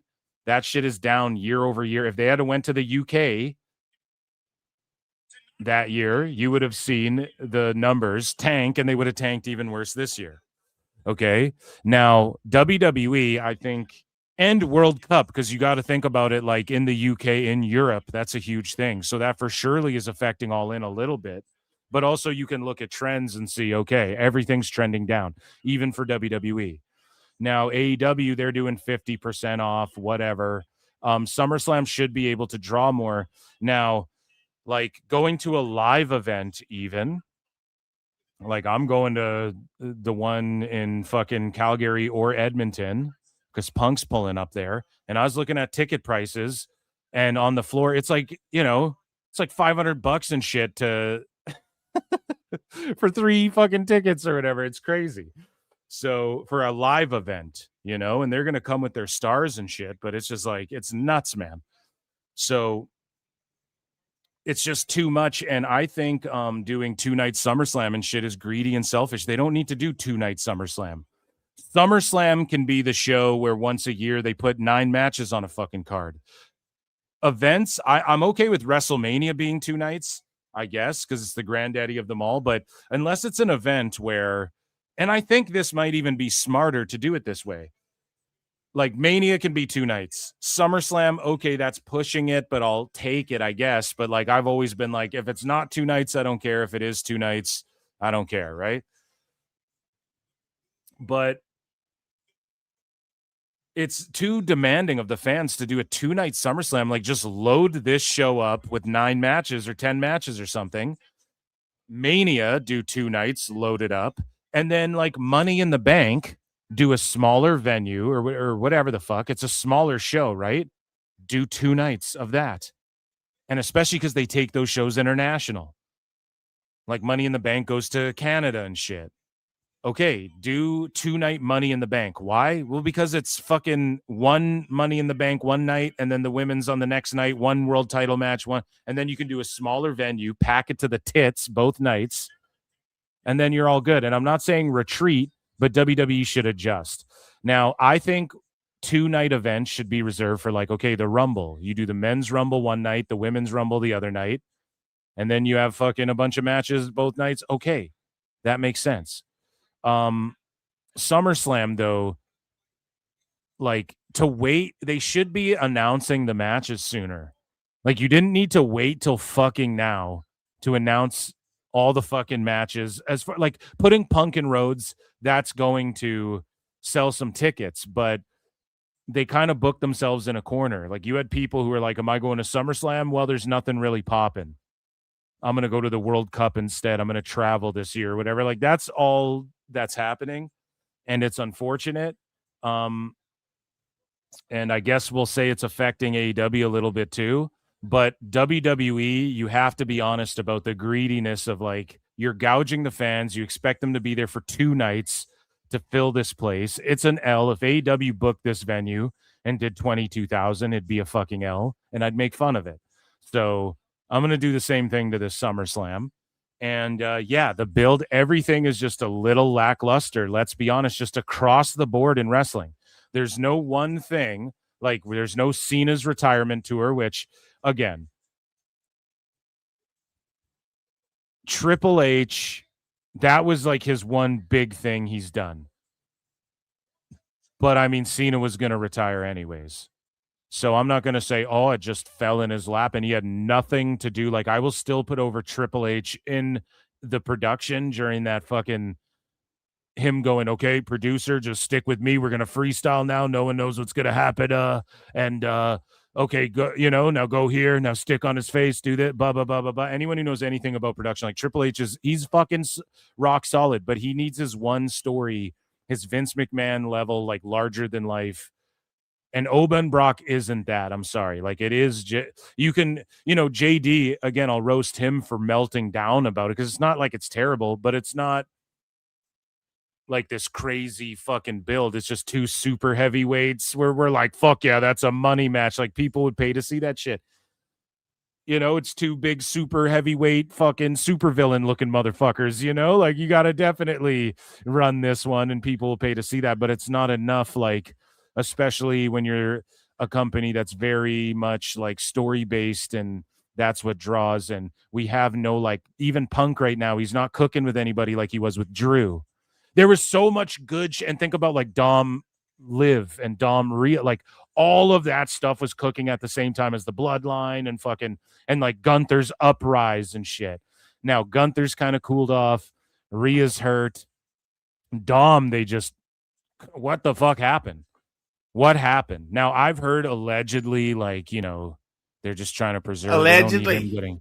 They don't need him getting hurt. He's super over, and he might be resting some shit up that isn't really out there. But Dom is also, like, was super over. He's kind of cooling off. Like, all of these things were firing at one time, and then there's nothing firing. And then on the AEW front, Dave, which we're going to get into, I put the clip in this folder. Dave is talking some shit about their AEW's firing on all cylinders, but that's just not the case. I'm sorry. Like, it really isn't the case. There's nothing really great happening in AEW. Like, Kenny beat MJF for the title. Okay, he should have done that 3 years ago. You guys should have been doing that. These were your best ratings in 2 years. Imagine if you did that 3 years ago. Right? Like, everybody thought AEW was going to be, they're going to build their own guys into stars and shit and not make the mistakes of TNA and stuff. And then all Tone did was make all the mistakes. And then now he's trying to catch up quickly. And finally he's doing things like MJF and Kenny Omega and stuff. And like having more homegrown guys kind of circulating the title. And and all of these things, and he still missed all these opportunities, like Lashley versus Omega. That's a quote-unquote dream match from the 2010s. That's a dream match from the 2010s. Omega versus Lashley. That's a dream match Tone could have put on, built the title around. There's money in that. Then you get Joe in there. Kenny beats them both. And then it's like MJF works his way up. Now we have this young star, like Ospreay has worked his way up, bruv. And then it's like him versus Kenny, who shows why he is all elite this whole time. Like, this is shit everybody thought would have been happening in AEW way before. And instead, they like wasted a year with Moxley holding the title hostage and shit. So I don't know, man. They deserve their bad shit. And so does WWE when it comes to these ticket sales.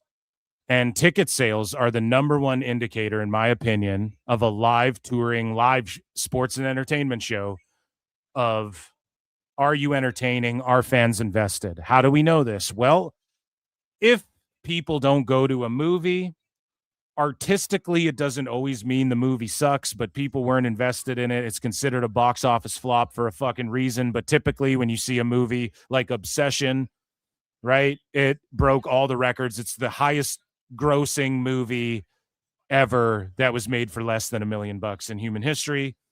Why? Because the trailer was good. The marketing, there was no big time celebrity in it. When movies are good, word of mouth happens. People go and see the fucking movie. Right? And especially in the day and age of the internet, you know, a movie like Scarface flopped in the theaters, but then it fucking gets a cult following and everyone's like, that movie is so great and fucking rules in hindsight. And then it does gangbusters and DVD sales and shit. Well, the world's different. If Obsession's good, you're going to find out on the internet. You're going to go probably see it in the theater. Okay?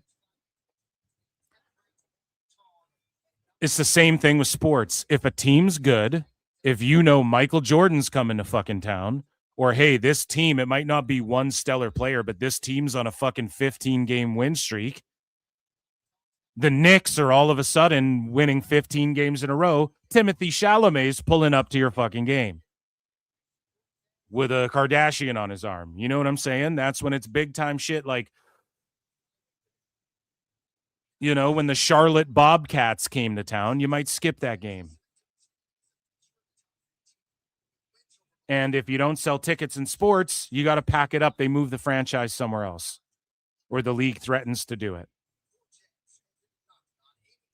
So it applies both of those aspects, box office / sport, apply to pro wrestling. And so you have to look at box office / live attendance.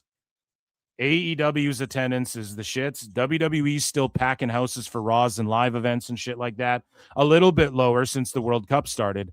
And I think it has to do with people choosing. The economy's bad everywhere. Okay? Canada's in a fucking recession. The economy's bad everywhere. You guys are gouging. These corporations are gouging $10 a bottle of fucking water at a soccer game. That shit should be free at a soccer game.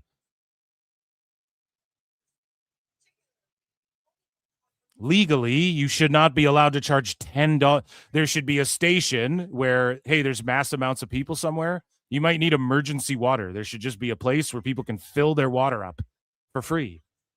But instead, they trap you in places and gouge you for fucking, and you paid $1 million a ticket, and everything's doing it. So people have to pick and choose. I'm gonna take my money and fuck Supergirl. I don't care that they made it for all this money. Everyone says it's the shits. This actress is cringe. I'm going to go see Obsession because it's a good story. And I'm going to, like, you have to pick what movie you go to. You're going to pick what event you go to. You're going to pick where you travel. Why would you go to SummerSlam or All In right now? Unless you're just a hardcore fucking wrestling mark. Now, Dave Meltzer will cope and go, all the fans are new, stupid, dumb minorities. That's what he said with WWE. But it's like, so are all these new fans? So that would be a W then. It's just 22,000 new WWE fans.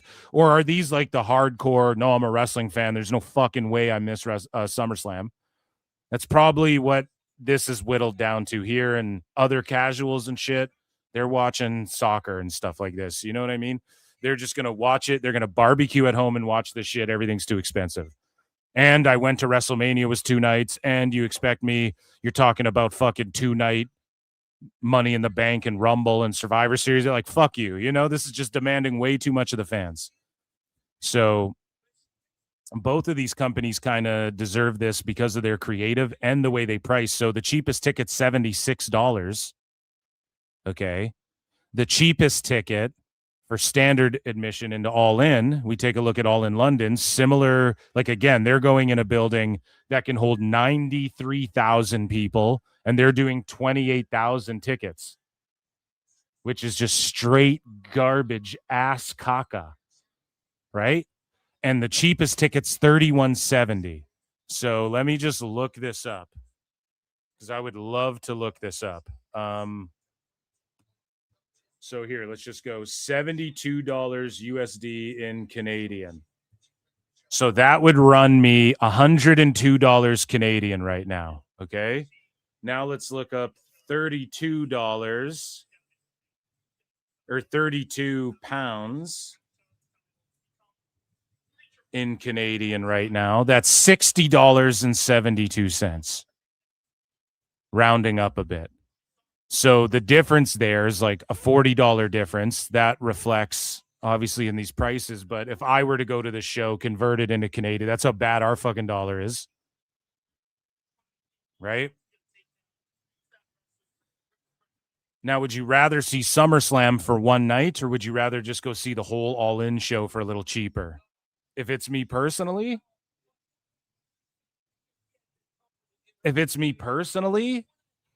I might take the fucking All In show.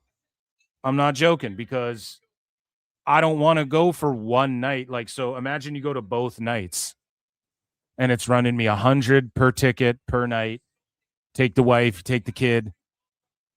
That's a lot of fucking cheese, dude, for 2 nights. To go to the one night, you see all the matches, go hard, right? I can watch Oba Brock from the comfort of my home on Netflix, and like you know what I'm saying? So if both are in the same city, I might go to the All In show and then just watch and stream SummerSlam with you guys. You know what I'm saying? That's just me, the way I'm looking at this.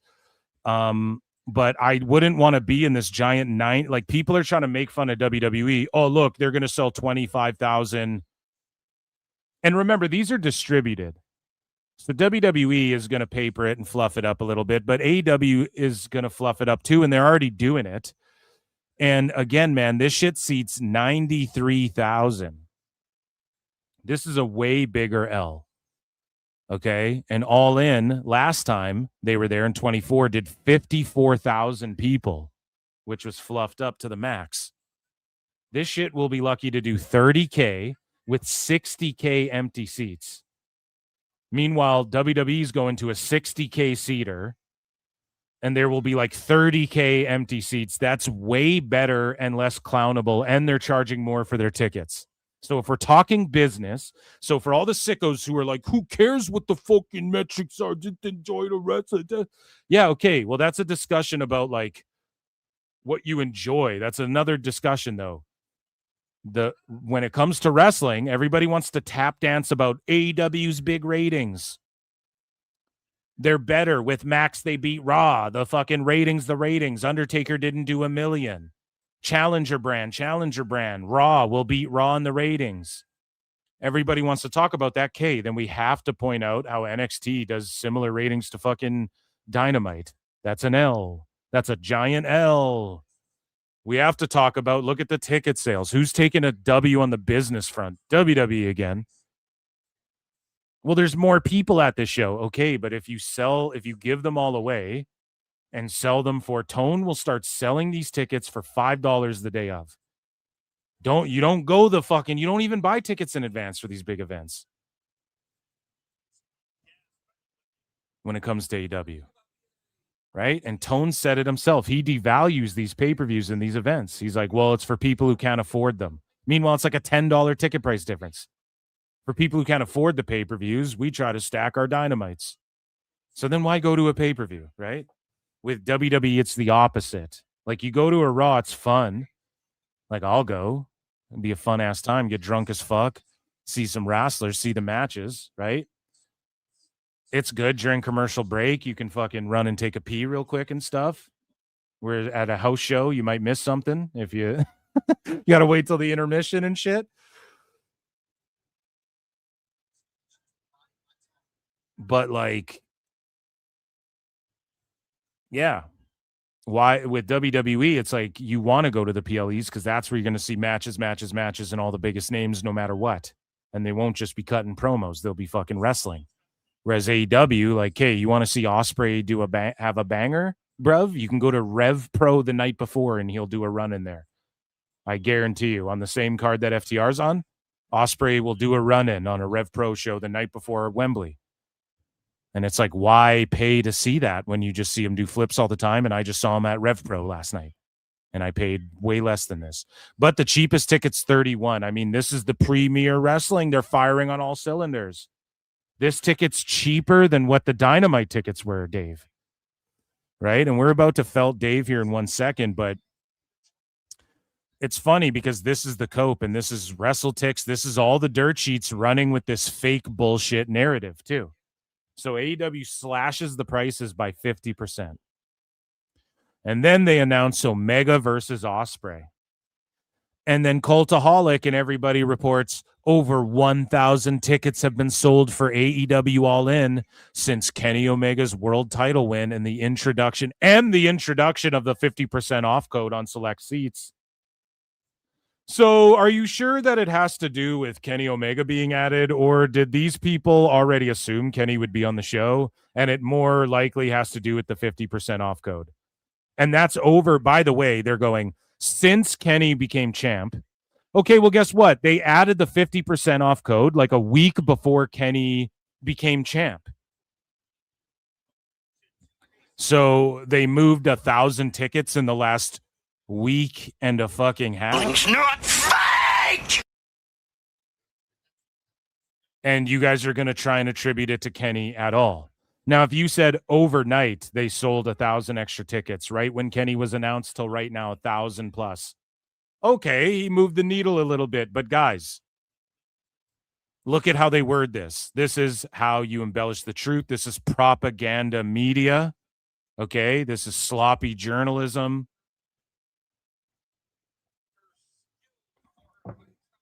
This is from the school of Dave Meltzer. This is dirt sheets watching how Sap and these other goobers do this shit and think this is appropriate. Over 1,000 tickets have been sold for AEW All In since Kenny Omega's world title win and the introduction of a 50% off code on select seats. So they just slip that in at the end, and then they list Kenny first. Well, Kenny won the title a week after that 50% off code went fucking live, dude. So what are you talking about? As it stands, 29,127 tickets have been distributed for the Wembley Stadium. And they go, oh, more tickets sold. No, you're talking distributed. So maybe they were sold, but also we don't know. Like, they're going to start giving these things away like hotcakes. And they're going to try and announce 40,000. Okay? Everybody thought Kenny would be on this shit anyways. The 50% off code is what sold the 1,000 fucking tickets. So it's up 1,020 from earlier this week. So you guys waited till Kenny won the title and then said, oh, look, Kenny won the title. And now since they announced a 50% off code, there's been 1,000 tickets sold from then until today. Oh, gee, I wonder why. It's just corny. These guys are cornball fucking hacks. This is the thing too, it's not to goof on AEW, but the more intriguing story, if you're a fucking news hound, and I'm not, right? I just want to make fun of the shit. But if you're like a news hound, the more compelling story to tell your audience would be breaking down like, okay, Kenny won the title, but what effect did that have? What effect is Ospreay really having in the UK? Right? That's the more compelling fucking thing to talk about. Well, they did a 50% off code, so that's likely what you can attribute it to. Now, Kenny won the title. So now we'll keep track from a week from now, and then we'll let you guys know. And if it's a significant increase, then obviously that's because Kenny won the belt, and it wouldn't be because people are buying the 50% off deal on the back end. Like, when are you going to see 50% off again?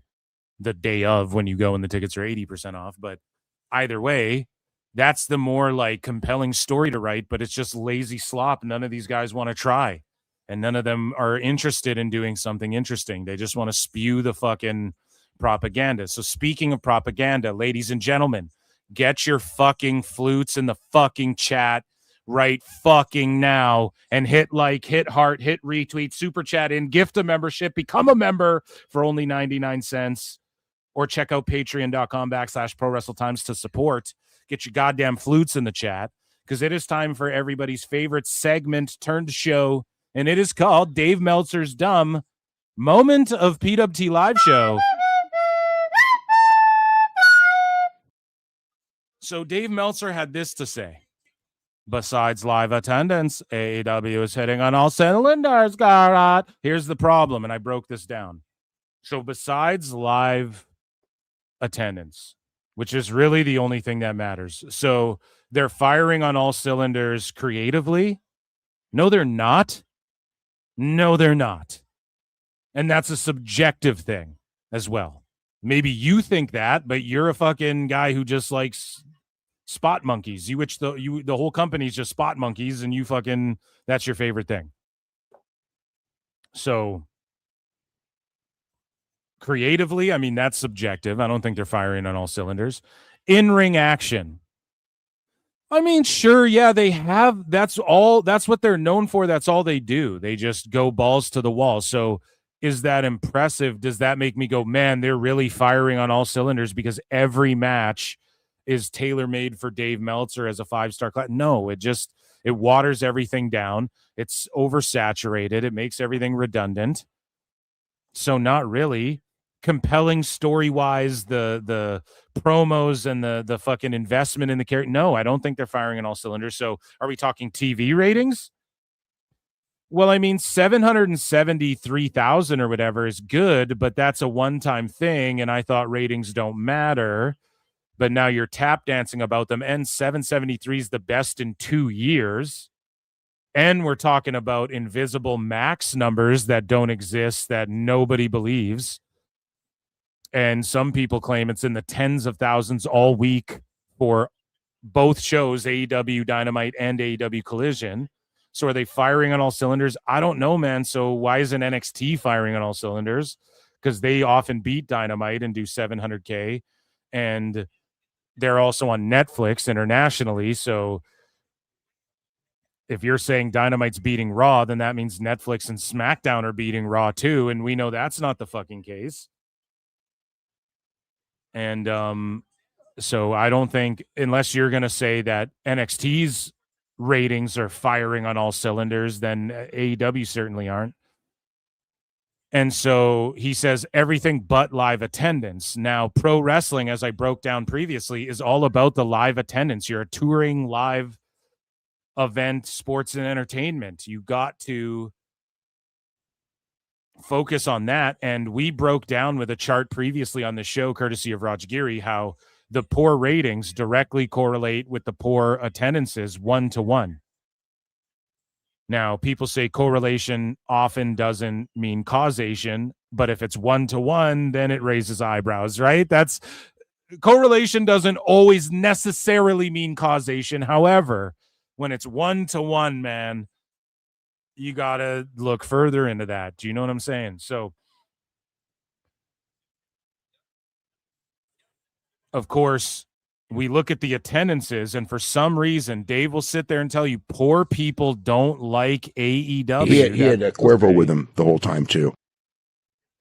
Right? But then he'll also tell you that the ratings and the fucking the attendances are shit, but the ratings and the attendances don't matter. Unless they do. So then they do 773, then the ratings matter, right? And then we're playing if they did 300,000 on HBO Max. That's what Dave said, if. Well, holy fuck, if aliens came down and fucking gave me $1 billion, then I could fly to the moon and create a space colony. Like, what are we talking about? If, right? It's wishful thinking. And the attendance reflects that. Like, how can we believe, like, if the attendances were white hot, and then you said, yeah, there's 400, 300,000 watching on Max, and Dynamite was doing like what Raw and SmackDown's doing, and Collision's selling like SmackDown and shit, and then you told me, yeah, there's 300,000 watching on Max, and they're doing 700,000 on TV, I'd believe it. I wouldn't even felt AEW. I'd go, you know what? They're probably right. Well, how can you tell, Phil? Well, because, Phil, in my mind, look at the attendances. It reflects what the fucking ratings are. Or it would reflect in the ratings, and if the ratings are NXT level, but look, they're drawing 9,000 people, then obviously there's 300,000 people watching on Max. Like, that would make sense to me. But it doesn't make sense to anybody. I would even believe maybe they're beating Raw. If they were drawing Raw numbers and their pay-per-views were doing WWE pay-per-view numbers, and you told me they're beating Raw in the ratings, but they come up 600,000, and you want me to believe that 500,000 on Max, I'd probably believe it, because it would make sense. You'd be like, look at the attendance, look at the social media. It's all about social media now. And do you know what you find? WWE smokes AEW in the social media realm. Do you know what else you find? If you go to these illegal sites, and I've been talking about this for years, AEW beats the WWE shows, beats the TNA shows, numbers-wise. For the ones that show numbers, I'm not going to say what they are. If you guys go and look around, AEW gets illegally streamed more than WWE, apparently. Now, people say, well, that makes sense because WWE, you can stream it on all these different things. Well, you would think that WWE's illegal streams would go up now that it's like you got to have ESPN and Paramount and USA and Netflix. Like, you would think that fucking, or not Paramount, pardon me, Peacock. Like, you would think that but no, AEW still beats it. So what's that all about? And I point these things out. Dave never researches these things. He never brings up Google Trends unless it has to do with TNA or UFC and hating on them. So here's Dave saying they're firing on all cylinders. I don't fucking understand how that makes sense at all when the live attendance, and he says other than live attendance, but if they were firing on all cylinders creatively, television ratings, every fucking thing they do, Dave, wouldn't the attendances be way up? Not even Raw numbers. Wouldn't it be doing like 5,000 a Dynamite? It's not. Let's take a listen. AEW is, outside of maybe attendance, is like hitting on almost all cylinders. You can't overlook that attendance. That's the one thing where I look at it and just go, you know, as you know, as much as the booking is really, really good, and it's not really, really good. That's a subjective thing you just said, which the live attendance would reflect if it was. Matches are great, and the pay-per-view is doing great. The pay-per-view is not doing great. It's invisible. Notice all the stuff that's doing so good is just shit Dave makes up that nobody can prove. But the one thing we can prove, because it's public information, is how many people are there and what do the tickets cost. No matter what, that's public information. Tone can't hide that shit. So we can look at what the tickets cost, how many people are there, all down. Nielsen as well. Tone can't hide that, but he did hide the quarter hours. Or I guess it's not him, but they hide the quarter hours now, so you know Tone loves that. So we just get the overall rating, which lead-ins greatly inflate these numbers. We know this already. Dave even admits this. So the only shit that's palatable, that we can actually look, quantify, measure, that we can feel, we can see, prove it. Oh, there's aliens? Don't just show me a shitty clip that any mark could make on a fucking conspiracy TikTok. I want to see a fucking alien. Oh, you're not showing me one? Then fuck you. You know what I mean? I need to see that shit to believe it. So the shit we can see and believe ourselves, all of it indicates the complete opposite. The shit Dave makes up, firing on all cylinders. Ratings are, you know, good, you know, compared to year to year. What the fuck is he saying? You know, Razor Ramon, you know, Razor, good, Razor Ramon, Razor, I'm on a Razor phone. Or what were those called? Razors? Ratings are, you know, good. He said ratings. He said ratings. So listen, and then he bumblefucks because he can't honestly say ratings are good. Listen. Pay-per-view is doing great. Ratings are, you know, good, you know, compared to year. If you really look at it apples to apples, it's really good. Apples to apples. So what does that mean? So everyone's looking at it apples to oranges. So what is it, Dave, when we're looking at you inventing that Nielsen changed their system again in April with nobody corroborating it, then getting exposed by Raj Giri, and now Nielsen's changing their system again. So what were we comparing, apples to horses, Dave? Is that what we were doing? So what is it when you lie and say Nielsen changed their shit and then you think this make-believe change they did would be apples to apples if you're comparing? How do you think your analysis is good when you're just lying about shit? What are we comparing it to then? You fake fucking phony. But the attendance, it's guys, we got CWJ288 for 5 says, you think Meltzer will announce the gate plus merch for All In compared to either night of SummerSlam? SS either night will do 3x the number than All In. It absolutely will, views wise and merch wise, and Dave won't factor that in at all. Nobody factors that in. They just go, look at the tickets, look at the ratings, because they're amateurish and surface level. Okay. Meanwhile, that's why I talk about the nuance to this. You have to look at social media. You have to look at live attendance. They don't talk about that. They just go, look at the key demo and the number. And then a huge, massive support from Greg Rasmus with a $20 super sticker. This guy's Tony Khan. By God, King, he broke him in half.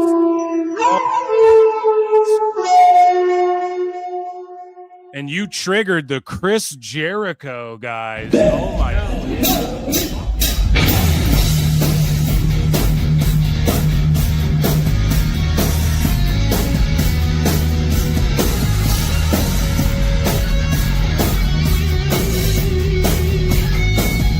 Go and watch the G1 Climax, guys. It's in Chicago. That's right. It wasn't this morning. It's tonight in Chi-Town.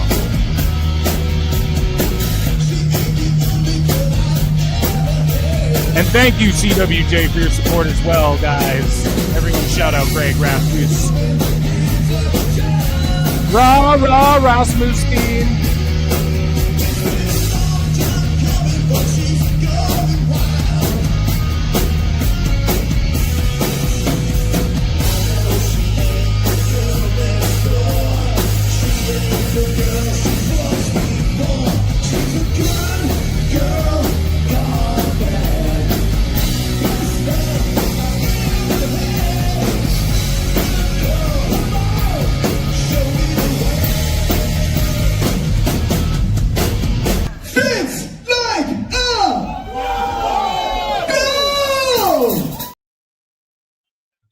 Fuck yeah, dude. Shout you out. Major support. Let's get back into Dave here. Wait, pause. That's Brian's job. You guys get what I mean? It's even like, well, Montreal, I knew would be a bad market. San Jose was good, but not like it's great, right? If they were super hot, they'd have. I don't know that they would have sold the building out. And notice, like, Dooge is going to America. Whoa. And there's not like, and provided, I think it's the G1, right? But there's not like a heavy AEW influence. You think they would partner up with AEW and like try and move tickets, but they fucking don't. But they could have done more than they did. I mean, it was good. It's still good. But yeah,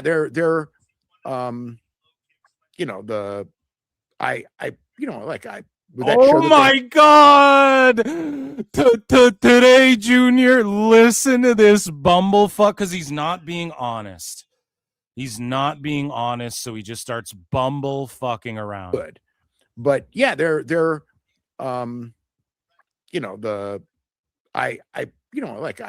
that show that they had Wednesday. I mean, I know they're on the beach and not really an arena and blah, blah, blah. It was 3,400, I think. I mean, it's yeah, but how many? Oh my God, Dave! How many people just walked up to that shit?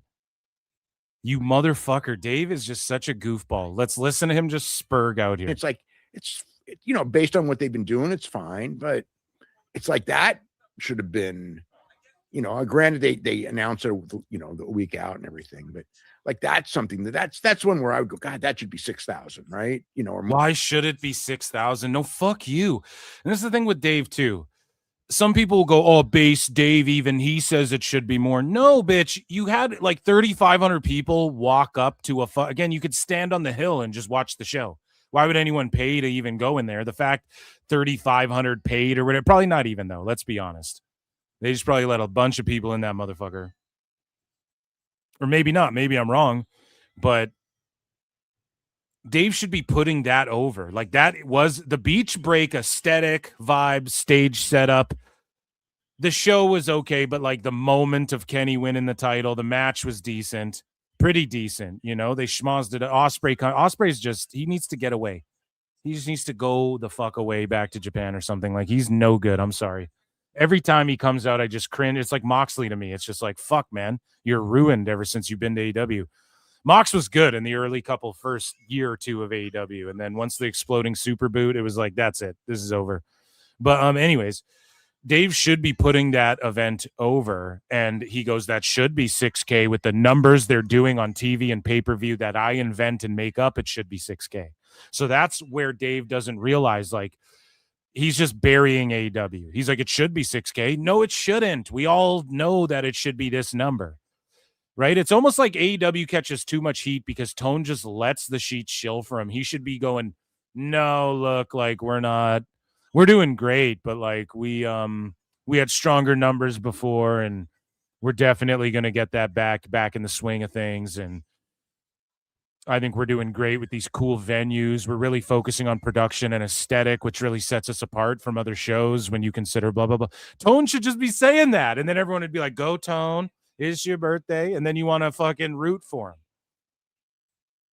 But instead, it's just like he allows Dave to come and just be like, well, it should be 6,000 if it was WWE doing WWE numbers, beating Raw on Max, on HBO Max. It's not doing that, asshole. Shut the fuck up. You're ruining it. And then these fucking dumb fuck fans don't think for themselves. Most of them. I'm sorry. It's just the reality. They do not fucking think for themselves. Okay? Do you know why this SummerSlam's doing poorly? Because WWE fans go, I'm going to a soccer game. They're gouging and we got to chill. I already went to Mania. What am I going to 2 night at fucking SummerSlam? It's hot out, bitch. Going to the fucking lake. Dave calls them all retards and minorities and stupid fans who come for entrances. That's literally his own words. Maybe not the tard part. That's me adding. I'm ad-libbing a little bit here, okay? But the other stuff is what he said. Fucking, it comes to AEW, and it's not like, oh, all these dumb fucking AEW fans. Like, he does blame them. Oh, the show was great. These fans should be hotter. And he's kind of blaming them here, but he's not calling them dumb fuck minorities. Like, he was calling, they're just new. Those people, Brian, right? Like, he doesn't say that about AEW fans. So he's saying if you are to accept his fake pay-per-view and viewership on TV, they should be doing 6K. Dave, you should be shutting the fuck up. More. And so, yeah, the live weekly attendance is still, there is that. It's still there. It's still there. It's What? It's whoa! It's it's you're coping. You are coping and seething. You just can't accept what you're seeing.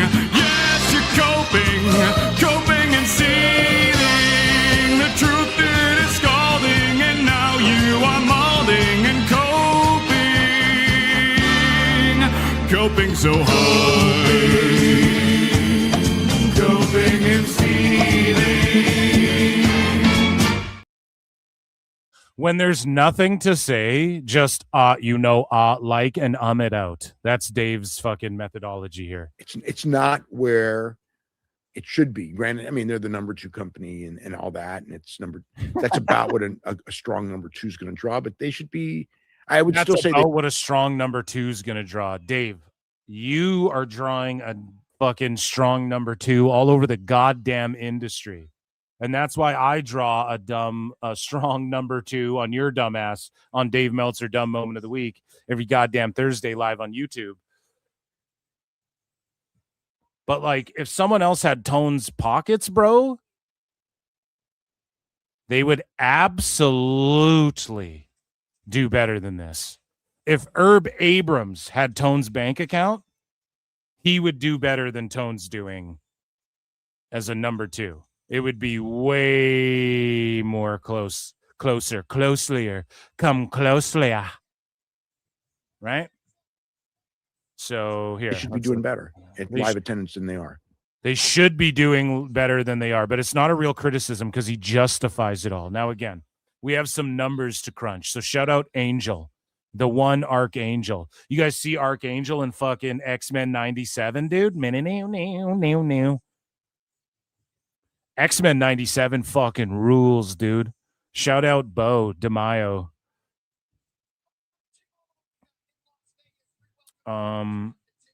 Let's take a look at it. Quarter, year, every quarter. So 2021 Q3 all the way to 2026 Q2. Okay, we have the numbers. And this is, so Angel says, as much as you're putting this forth, I expect a video on the attendance of Dynamite because no one wants to talk about it. Well, grown folk in the building and grown folk talking. Let's talk about it. And again, WrestleLamia. I'm WrestleLamia. And he goes, this is a stadium that can hold 60,000 each night. Right? And so, buddy, All In, the show you'll be at WrestleLamia, is doing like the same numbers so far, attendance-wise. And it's a 90,000 seater. So where's your tweet with, dead face, whatever? He's not going to do that. Because these UK guys are cucks. We have to no, just kidding. Shout out UK PWT listeners, but we might have to play Fuck England one more time. We might have to play Fuck England one more again on this motherfucker. Where's Crack Amico at? No. So AEW Dynamite, okay? 6.9K, 5.6K, 5.0K in 2022, 6.3, 5.7, 4.3. In 2023, they went 5.6, 5.1, 4.9, 4.5. 2024, they were doing 4.1, 3.6, 3.9, 3.1, 2.7. We're all the way down to 2025, 3.9, 2.5, 3.3, 3.1, 3.2. So they started with a 6.9 against Raw's 8.0 and SmackDown's 9.3. You fast forward to now. Are you guys ready? In Q2, so that was how they started. This is what it is now. Dynamite, 3.2K to Raw's 10.9K and SmackDown's 8.3K. This is attendance, guys. So let's look at the beginning of AEW, 6.9K to Raw's 8K and SmackDown's 9.3K. Fast forward, and Dynamite is doing 3.2K on average to Raw's 10.9K and SmackDown's average of 8.3K attendance. That's the tail of the tape. Like, do we need to go through each of these? Like, let's look at the peak for SmackDown. They were averaging in 2024 Q2 12.4K, Raw 10.3K, Dynamite 3.6K. So they are doing lower than they were when WWE was peaking, guys. They're doing lower than that. And we're expected to believe, or higher than they are now, and works on average, and we're expected to believe that AEW's peaking and WWE's dead and all this shit because they have one lousy SummerSlam lined up. No, if they lowered the prices, they would bounce back up. Not even, they're above the 10 average. Look at where Raw was down to 6.1K. Still above Dynamite's, but right when Dynamite became a thing, Raw dropped way down, SmackDown dropped way down. SmackDown Dynamite balanced out. So what does that tell you? It tells you that Tone had his chance right here. This is what everybody's saying. Years ago, 5-6 years ago, is when they should have made their real push. But instead, they just let WWE fight back, blow up, and they're still blowed up. Okay? So people can go, there's no stories like there were 2 years ago. The stories are shit. Okay, but it's still box office because they're averaging above 10 for Raw. I'd love to see their house show numbers too. They're averaging 10, like SmackDown's taken a hit, 8.3 and 8K. Bounced back up above 11, though. And then look, it's been above 10K average forever. Since 2023, for years. It's dropped down a little bit, for sure. But the attendances tell everything. WWE's more popular since AEW came into existence. AEW's less popular than it's ever been attendance-wise. But I'm expected to believe that the pay-per-view numbers now and the viewership on TV now are better than they were when AEW was also posting at this time. Their attendances were the highest, right? And look, it's just trended down. Like over 50 years, you can look, WWE's got ebbs and flows.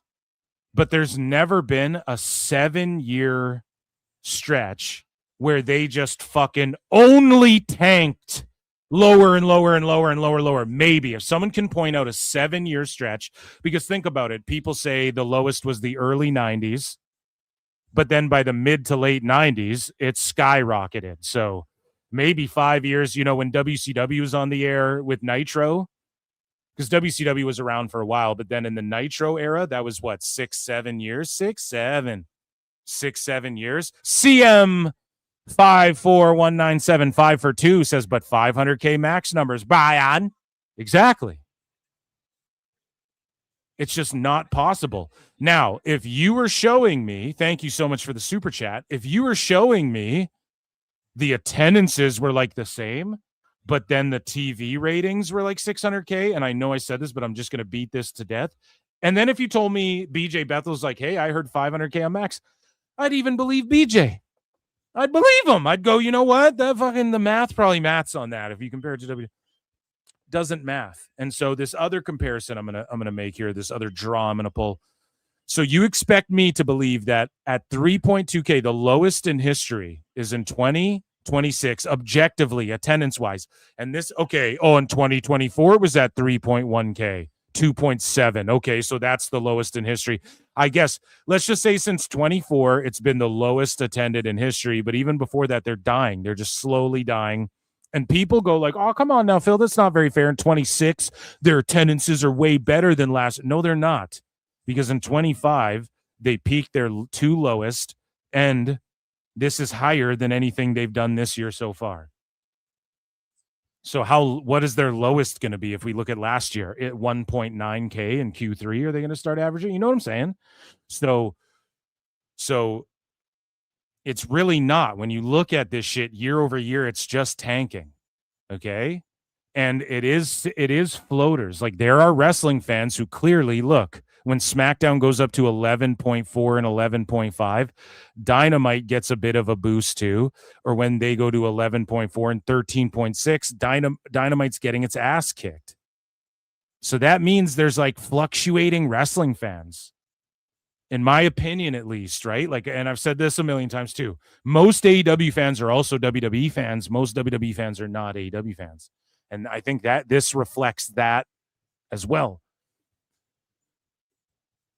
But you expect me to believe in the worst attended ever that they're doing the highest TV ratings and the highest pay-per-view buys when back in these days, their attendances were up and the TV ratings were in the millions for a little bit, or the 900,000s at least, and fucking the pay-per-views. Well, I don't know. I think Dave has been making them up the whole time for AEW, but we'll just put it that, like, at its peak, right? The shit that we could see, over 1 million on TV, and the attendances are way up. But now the viewership's way up from what it was then, even because of Max. But the attendance is all the way down. It just doesn't make sense. It makes more sense. Any logically sound person who studies and learns, Brian, would just say that it's trending down, down, down, down. Whereas WWE, even here, man, ebbs and flows, going down a little bit, kind of peaking, right? High, low, low, high, builds up, kind of goes down a little bit, but not really. Because look, dude, when WWE's knocking out on average 13.6K, 11.4, really strong high numbers,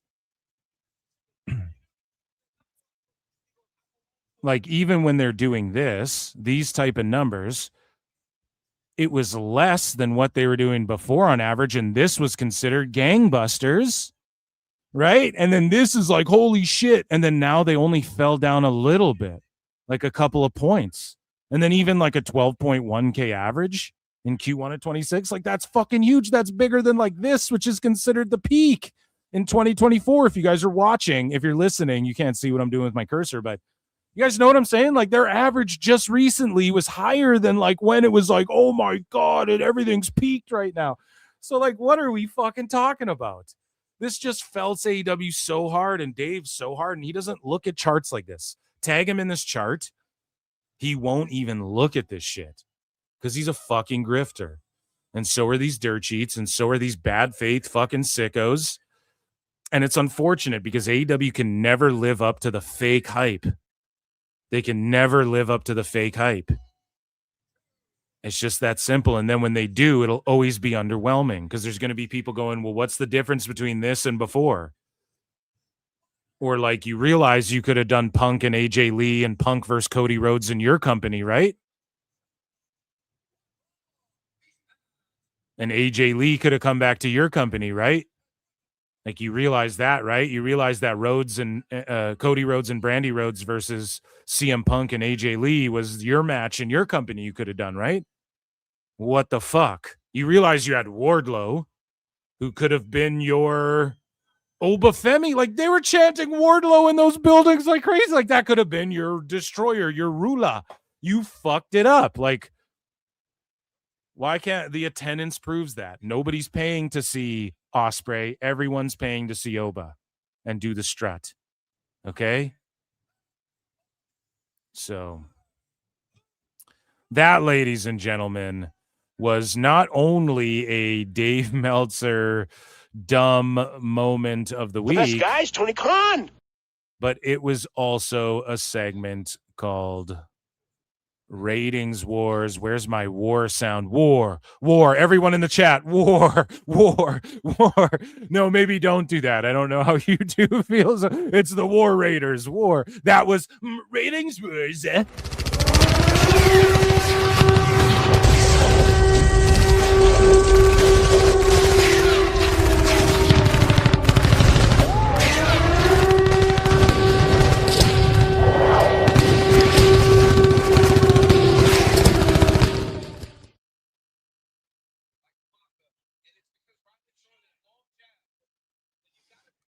Holy shit, man. Oh, we're gonna destroy Dave. So Dave is melting down. Meltzer's melting down, and we're gonna talk about this on Thursday. Dave Meltzer, dumb moment of the week. But Meltzer's, because trust me, we're gonna fucking milk this. More's gonna come out. It's always good that I do DMW once a week because more always comes out to the story. Like Dave's gonna respond to this. Ariel might respond. It's gonna be so funny. But Dave Meltzer is accusing Ariel Helwani of winning a fake popularity contest because he won the MMA Reporter of the Year again, and Ariel's won it like 16, 17 years in a row, and they're considering just naming the award the Ariel Helwani Award, literally, and so that they can give it to other people while honoring Ariel every year, and he can be there to hand it out or whatever, and he just gets it because he's the best. Until he dies, or unless he Meltzers himself, Ariel's the fucking best, right? In MMA. So Dave is calling the World MMA Awards a fake phony awards, but the Observer Awards are the best and mean shit, and the Sports Illustrated Awards mean shit. Like Dave is such a fucking piece of garbage, dude. I have to just be honest. Like he is completely Shut up, bitch. Just a dummy. Why don't you just go ahead and fuck yourself up the ass? And it's not just the UFC awards, it's the MMA awards. And it brings together the world of MMA. Okay? And Dave just is the fucking Tony Khan Shill Awards. But meanwhile, the World Global MMA Awards are a fake popularity contest. And no, it's not a popularity contest. Because Ariel is largely unpopular with people too. But his journalism is undeniable. Nobody's ever said Ariel's a shit journalist. They go, He stirs shit up between fighters. That's the main criticism. He stirs shit up. Leave it to shill grifter Dave Meltzer, a grifting grifter who grifts, to fucking call other awards fake and shit. Fucking clown. Okay, let's get into some other stuff. We have news. Let's get into some fun stuff here, okay? We're just going to do some regular, schmegular, degular news. Luke Riley's just putting a whooping on Kamika the Third. It's done. Yeah, that's a good stoppage from the ref. Yeah, that dude's rocked on his feet. Yeah, this Luke Riley kid is 14-0. He's an Englishman. Paddy Pimblett's on this card. I know that McGregor's an Irishman, but hey, it's close enough, right? The good old fighting fellas. And this kid's got the makings of a star right here. Luke Riley, keep your eyes on him. And he's undefeated 14-0, baby. This has been a great show so far. If you guys are watching UFC, I think 329, if I'm not mistaken, right? But we got some news. Everybody loves news. I really hope Dave Meltzer, you're about, let me check in with chat. Dave Meltzer, you're about as useful as a screen door on a submarine. That's funny. Or a sunroof on a submarine. Ariel will cook Dave. I hope he responds. He cooked Brendan Schaub, who's a lol cow. He cooked, he'll cook people. He even took shots at Brendan Schaub recently again. But he said they're all cool. But he just brought up how, I don't know, it was funny. It was just an exchange with him and Chael Sonnen.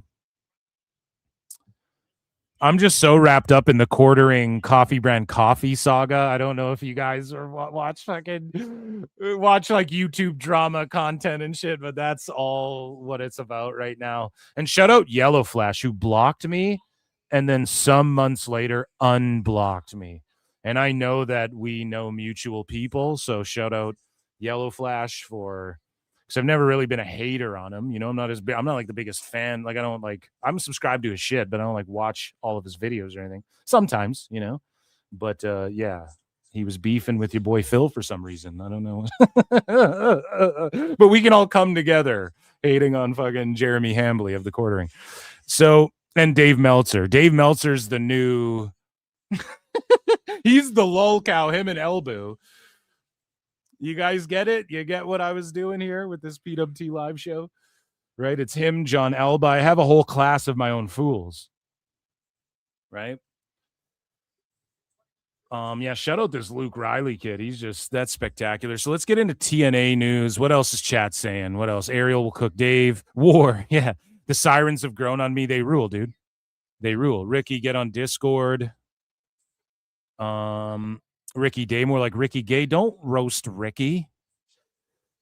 Or is that a roast or is that a signal? I see what you're doing. Okay, everyone's saying what's up. People, if you're just joining the show, hit like, retweet, hit the heart on X. If you're on X, hit the heart and retweet my goddamn show. If you support, please. Guys, we're also almost at 8K subs on the Pro Wrestle Clips, the main channel where you're watching this if you're on YouTube. We're at 8,000 subs. I think we're like 30 away. So subscribe if you're watching on YouTube and you're like, oh, I fucking hate Phil Marks even. Just subscribe. It makes no difference to you, really, right? Because you're watching anyways. And if you have a YouTube account, or let's say you don't have one, I mean, I don't know. I'll ask you, just sign into fucking YouTube and you can link your Google account right to it just in 2 seconds, and you don't got to post videos and shit. But you can sub to PWT and get us to 8K subs. That'd be nice. Appreciate you guys. And if you're watching on replay, hype the video, okay? Those are, and I have some hot butter rum coffee to sell. You know, I'm joking.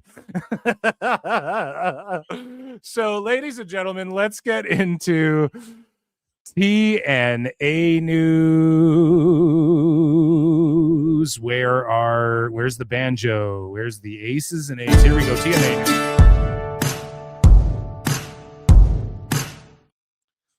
So Manny Arias says, thank you, TNA. Thank you to everyone who supports me. This was for my family, and for anyone that feels they can't change their life. 6 years ago, I was at the lowest. No family, homeless, scared, lost. Pro wrestling gave me life and purpose. So long post. I got my first tryout this past week for TNA.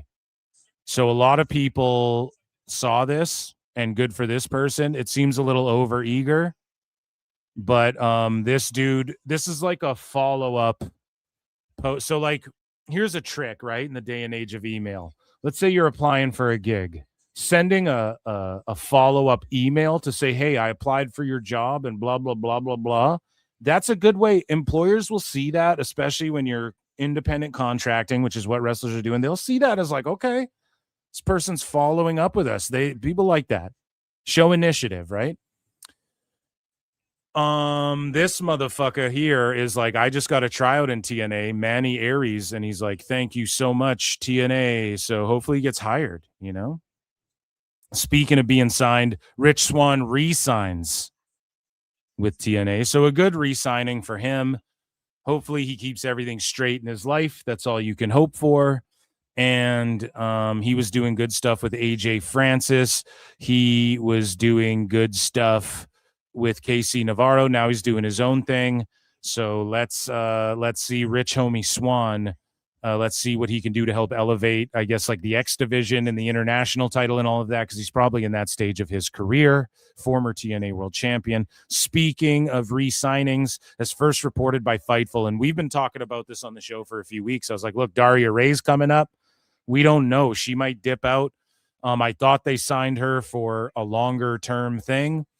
Seems like it was a short-term thing. So TNA's open to doing these little short-term deals. Cough, cough, Sheamus. 3-month to 6-month deal. And if it does good ratings, him versus Nemeth. And, you know, and then you fucking sign him on longer. Right? Daria Ray re-signs. So good for them. I think she's a net positive. She also just has politics with Anthem and all of that. And Endeavor and whatnot. So they use her for Invicta, and I don't even know if Invicta is fucking doing anything anymore, but she's just good to have on the show. She looks like $1 million. She's very professional. She does a good job on the panel. She's an authority figure of sorts, which works for her as well as the GM of Raw prior and SmackDown, I think, right? She was the GM for a bit, and she can get in the ring if you really, really need her to. And so I'm glad she's just good as like a brand ambassador. You're on AMC. You want Daria Ray, Sonya Deville, who was popular. Again, a lot of people, and I remember this happened to Alexa Bliss and Liv Morgan, both of them. People were like, why are they always on fucking TV? Like what, blah, blah, blah, blah, blah. There was evidence of not only like Total Divas and Total Bellas increasing the female viewership of WWE and shit, but Bliss and Liv Morgan over time. People have done write-ups on this now. Maybe, I remember we looked this up on the show like years ago because I was positive of it, to where people did write-ups like these. Some of these women help ratings. Now, I'm not saying like Daria Ray, Sonya Deville was like a ratings mover, but there's something about her. Like she was a Vince girl. And like not that kind of Vince girl, but like Vince was paying her really fucking well. That's why she don't hate on WWE. She don't hate on you guys have heard her in interviews going like, no, why the fuck would I hate on WWE and all this shit? And the reason for that is because she got paid really well. Like people go, oh, Braun Strowman and stuff. That she was on a deal like that where she was getting paid a shit ton. Vince fucking liked her. And so she's worth it. There's some value there. And maybe if it's not surface level, like, I don't know, go back and look at her quarter hours. Like, what was she doing when she was GM? Were they starting to see an incline in ratings? Maybe Vince attributed it to that. Who fucking knows? I don't know. I know Lex Luger doesn't know either. I don't know. But, you know, there's some people like that. Strowman, Corbin. Corbin's a company guy. I'm telling you this right now. He's getting paid less right now than he was before, but he's already made millions. Have you guys seen his kitchen? The guy makes cash, okay? And Corbin was brought back. We're going to talk about that in a bit, but he was a guy who was getting paid real good. They let him go. This is what I'm trying to tell y'all too. The New Day could come back to WWE, allegedly, okay? Now, I think a lot of people like Wavy Davy and them are banking on him.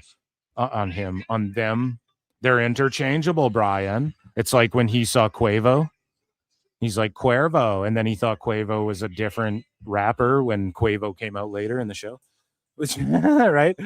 No, but the New Day, they, Kofi and Xavier, They could go back to WWE, guys. Don't dismiss that. Don't count that out. Straight the fuck up. Don't count that out. But if they went to AEW, I would not be shocked.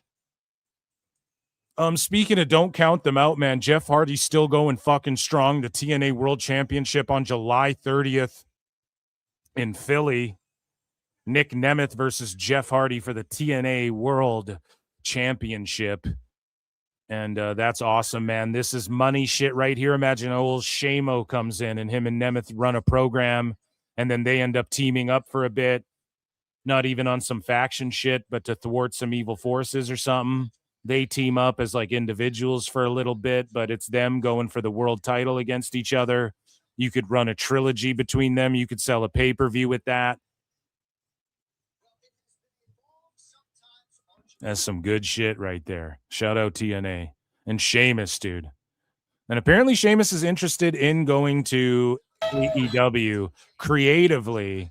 I think Sheamus gets the most out of going to TNA, though.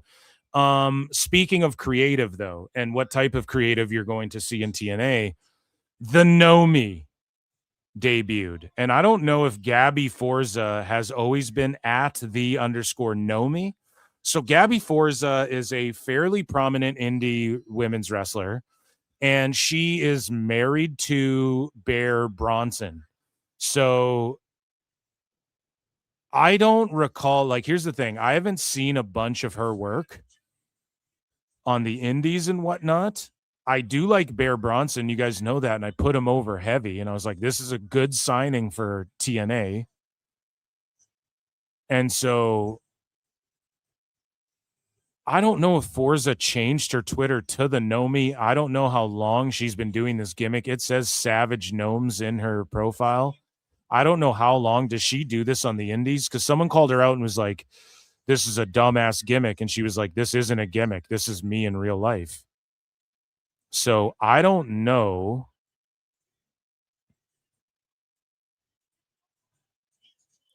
if she's been doing this, but she comes out with this gimmick. You guys let me know what you think. Introducing first, from Long Island, New York, Gabby Forza!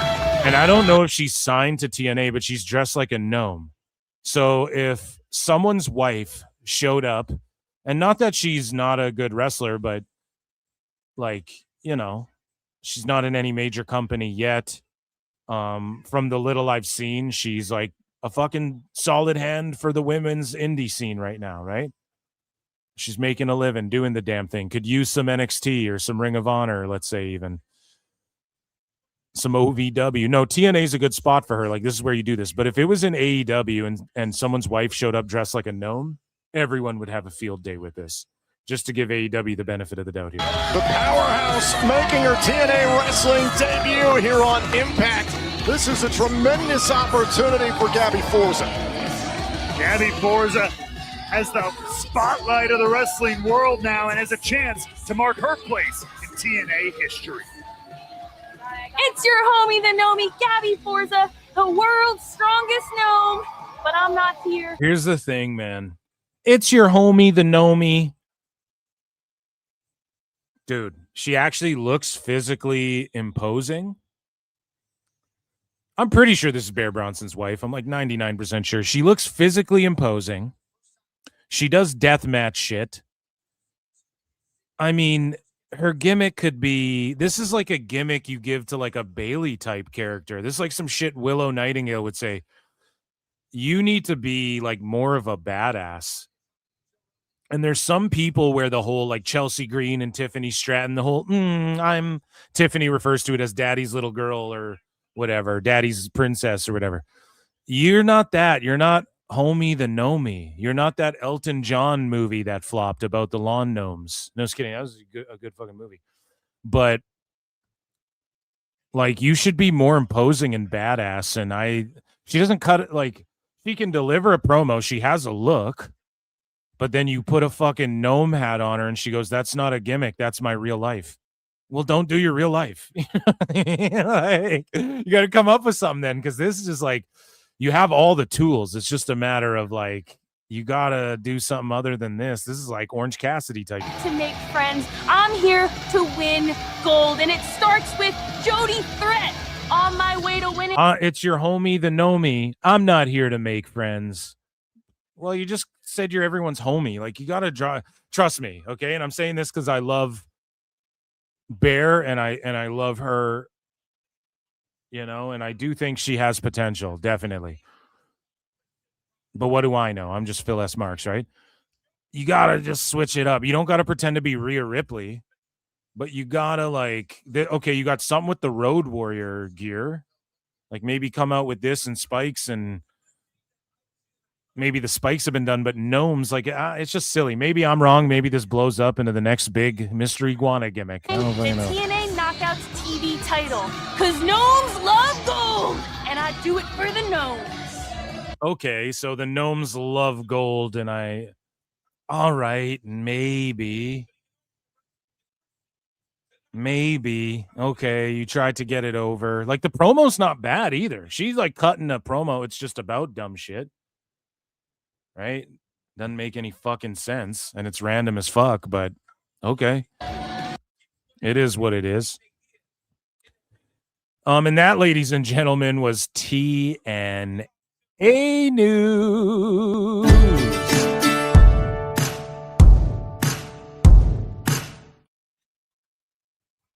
We got some more news. News. Newsy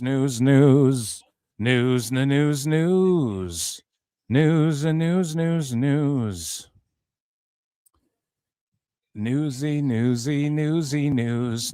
You snooze, you lose on news.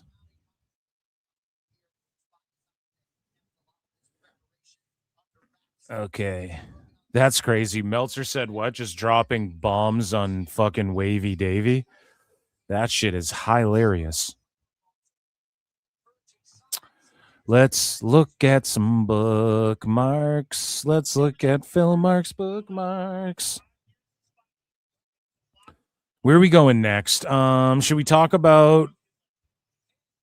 Let's do Worldwide Wrestling Federation next, okay?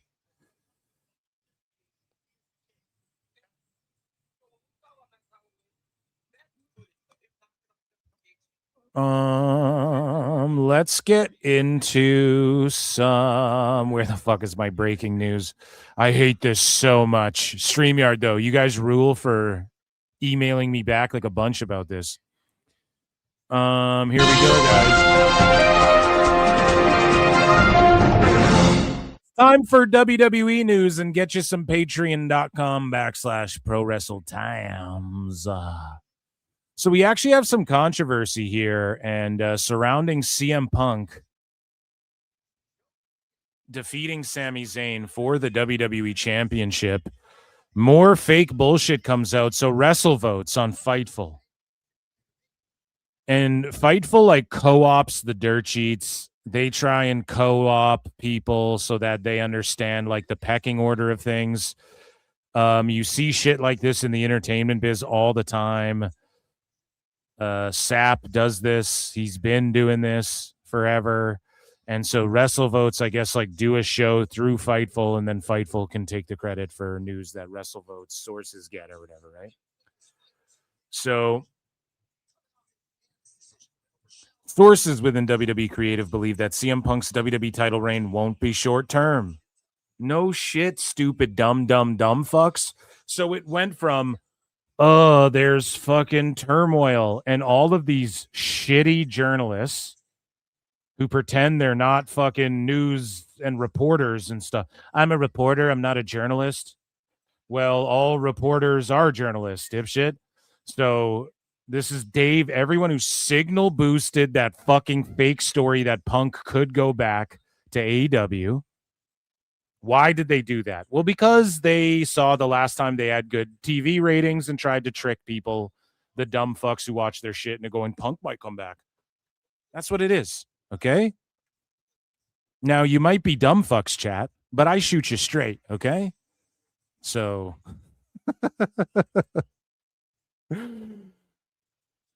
So they signal boost this bullshit about Punk and turmoil, and he's slated for SmackDown, but he wants to be on the Chicago Raw. Meanwhile, the whole fucking time, it was just Punk is on the Chicago Raw. because he's going to win the title. And then I didn't think he's going to win it. I thought he'd just get involved and then have to chase it on SmackDown. And now he's on SmackDown regularly. He was on SmackDown. He listed everybody. SmackDown feels so good now that it's like you got Punk, Trick Willie's doing his thing, Corbin's back. You have fucking Finn Balor over there, him and Tama Tonga doing their thing. Like SmackDown's feeling real good as far as like it's fresh, it's revamped, it's 2 hours again, so it doesn't just drag the fuck on. They need to get out of the routine though of here's the guys doing some shit you want to see, cutting a promo, and then here's a girls match immediately fucking after. They're literally stuck in that formula, and it's pissing me off. But before we talk about SmackDown more, it wasn't turmoil and, oh, he's expressed concerns to TKO and blah, blah, blah. Dude, one Bill Phil was wheeling and dealing and cutting and strutting, cashing checks, snapping necks, and talking with NBC Universal about we want Punk on USA for the long term going into Mania, bitch. Let's boost some fucking ratings. Let's go. That's what this is all about. There was no expressed frustrations. There was, okay, I'm going to show up in Chicago, do gangbusters, then we're going to fucking pull up to SmackDown, and I'm going to start fucking driving those ratings and attendances up over there. Money moves with Universal and NBC, keeping their partners that they have great relationships with happy, even though all the dirt sheet dumb fucks who don't know shit want to pretend that everybody's upset and miserable. And here's the thing, too. When it comes to attendances being shit, guess who gets miserable over that when it comes to WWE? Not ESPN and them, because they care about the fucking ratings. They would prefer all the people who show up to the shows stay home and stream them on their streamers. Did you guys know that? Guess who's invested when it comes to AEW when the attendances are shit? Guess who's fucked on that front too, unless the deal is what Phil S. Marks has been saying forever and they just peel off the top, which I think that's what it is. WBD and Paramount. When the attendances are shit, they go, fuck, we own a piece of this. Why are these attendances shit? Put me out of my misery. ESPN's going, we just stay home. If all of you, 100,000 people could be watching this on streaming, but they're at your show, can we put the visual boards up there?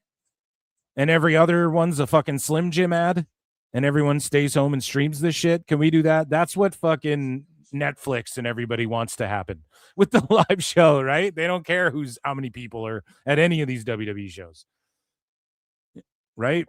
Whereas AEW, you have WBD, and then what? Tone's hoping Paramount's actually invested in these shitty attendances too. Well, that's not good. So just to draw a little fucking, so Punk's wheeling and dealing. And NBC, Universal, has been pushing for Punk to be on SmackDown for well over a year as they view him as one of WWE's top stars. Now, Sean Sapp was directly signal boosting the Punk to AEW shit. When he's so wrong about Punk, he doesn't know anything about Punk. And when Punk says in his promos, I'm not hard to find, that's the truth. Okay? Like, Punk is easy to fucking know what he's doing, dude. He doesn't stay low pro. He's fucking Punk. He's a really famous dude. Okay? So the current plan is for Punk to be SmackDown exclusive and to have sporadic appearances on Raw. So he's the WWE champ because that's what the WWE champ does. They're on SmackDown and sporadic appearances on Raw. So what everybody knew they were gearing up to do, but what you fucktards lied about and signal boosted a fake tweet from a guy and acted like it was reality for some reason because you're not shills. Like, you're either shills or you're complete and utter Retard alert! Retard alert, class! Just one of the two. So, again, when it comes to the title switch and the title scene, CM Punk versus Cody Rhodes is going down for the WWE Championship at SummerSlam. And people have pointed out, okay, so the SummerSlam WWE title build is, hey, little buddy, you're my friend. I'm your friend. Let's be friends and fight and shake hands. And that's the same thing with Omega and Ospreay, and that's the same thing with Rhodes and Punk. And if Rhodes doesn't, like, turn heel on fucking Punk at SummerSlam, like, this is honestly the build Especially if it's, hey, little buddy, let's shake hands and fucking, that's garbage, man. Like, just announce this match way out and sell more fucking tickets. Like, a lot of this shit is garbage, and AEW's doing the same thing, by the way, but it's firing on all cylinders. Here's me keeping the same energy for both.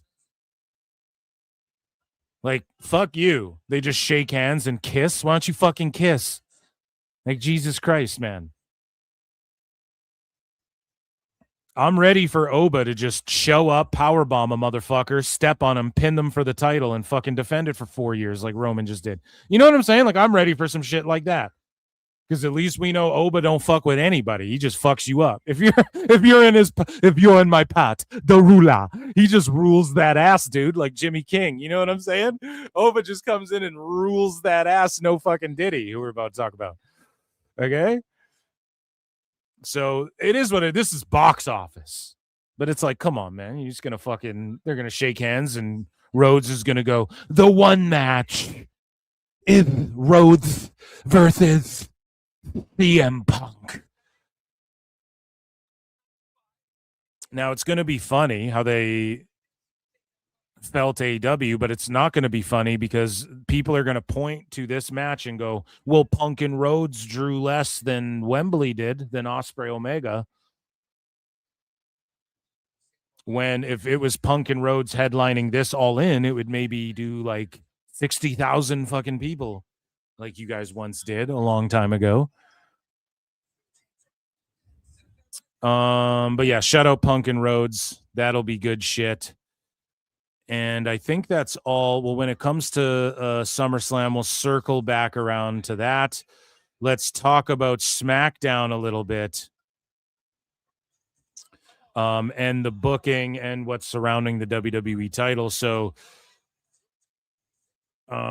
where do we start with this? Eric Bischoff drops a hard truth bomb on the current state of WWE booking. And this has to do with Oba and Brock and also the world titles a little bit. But mostly Oba, Brock. And this is, oh, come on now, Eric and Conrad Thompson's take on the booking and how it's a little lackluster. And then we have controversial news surrounding Sami Zayn here. Okay. If Brock Lesnar somehow beats Sami Zayn and he becomes the champ, you could kind of check two boxes. He gets his title shot. We've got perhaps a world title on Oba on the other side. And I wanted to ask you about this. And I know it's a little different because one was based around a streak. But on some level, I do want to ask, is Oba Femi as close as WWE has come to recreating Goldberg in WCW? Oh, yeah. Or recreating Brock. And he's either one. Take your pick. Larger than life, unbeatable looking, ferocious, great baby face, scary heel, whatever. He's a prototype. Could you ask AI to kick out anything that looks more perfect as a professional wrestling character than Oba Femi or Brock? Shout out 83 weeks. Conrad Tom. Oh, come on now. That's not very fair, Eric. But did he show up with a tan at Starrcade 97, Eric? I have a stash of Starrcade 97 DVDs, and you can find them below. Click the link down below and save 20% on Starrcade 97 bootleg DVDs. Lesnar, and I think that's the role he's going to play. That's not very fair. It is going to be interesting to see how it shakes out. I hope it's for the title. I do want to ask you, though, if Oba becomes the world champion somehow, some way, at SummerSlam, is it too much too soon? Because we hear that a lot in wrestling, that sometimes guys get too much too soon. You could take a look at a guy like Rocky Maivia, and people would say, oh, they put the Intercontinental title on him too soon. He hadn't earned the fans' respect. And then you go back and you look at the WCW run with Goldberg, and you're like, that guy just steamrolled everybody and won the world title and beat Hulk Hogan in the Georgia Dome in the biggest Nitro ever. It worked out. Actually, there was more like 30,000 people there, Conrad. Dave just rewriting history fucking 20 years later. There actually wasn't over 40,000, Brian. Pretty okay. Shout out Cody Garbrandt, who is retiring, I believe, after getting finished here. Is there such a thing as too much too soon? Did Goldberg prove that theory to not be accurate? Does it really all come down to the creative? What say you? What say you? Chat me up. There's a lot to unpack here, Eric. So chat me up. What say you about Obafemi? It's Starcade 97, Eric. Well, it's the creative and it's the talent. How mature is Oba? You know, where's his head at? How does he approach the business? That's a big unknown. I mean, I don't know, and I wouldn't expect you to either. So unless you had a feel for that, it's hard to say what's too much too soon until you can determine how people can handle and grow with it or not.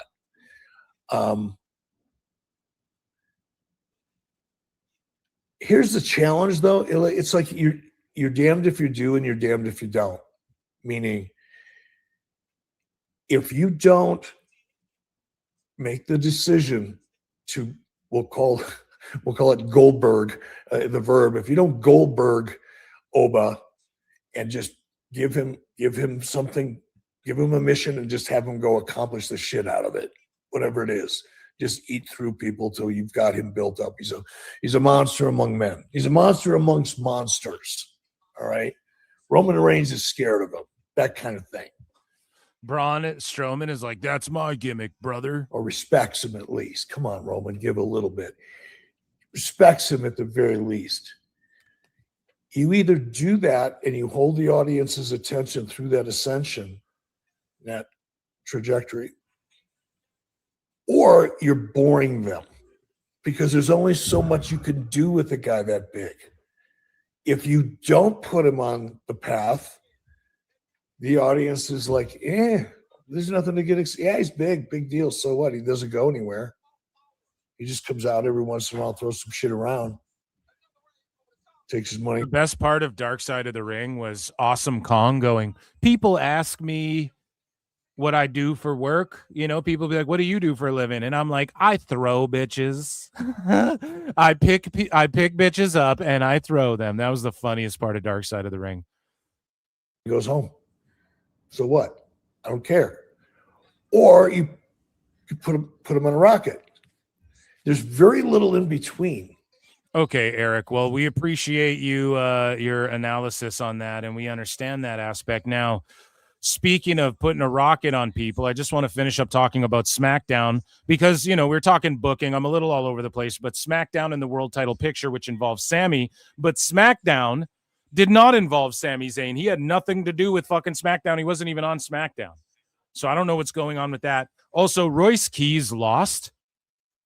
That was a fuck up. They just put him over as a possible world title challenger. They're squaring him up with Jacob Fatu. And then also at the end, like Jacob super kicking Royce Keys. Spoiler alert if you haven't watched it. That was fucked up because Jacob would be madder at Royce Keys if he also beat Jimmy. So Jimmy Uso pinned fucking Royce Keys. And he just shouldn't be losing yet. And he shouldn't be losing like that. And if Royce was like, look, I don't give a fuck. I know Jacob. This has been my friend for 14 years. I don't fuck with y'all here. I'm going to wrestle Jay. Okay. That's good shit. Or Jimmy, pardon me. That's good shit. As far as like Jacob, his temperament is whatever. And then there was like some schmozzy bullshit, whatever goes down. Jacob like snaps kind of. I think even as far as like just telling the story of Jacob, it makes more sense he would have snapped if Jimmy also got pinned because he's like, fuck, Roman's going to be pissed about all of this. Royce isn't going to chill and Jimmy lost and this all falls on me. Super kick his bitch ass. But he got pinned and then he's up like talking to Jacob and then Jimmy's already got like bounced out. It's like, why the fuck? It was just stupid. That was dumb.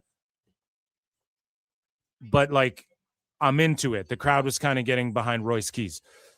The other thing is, what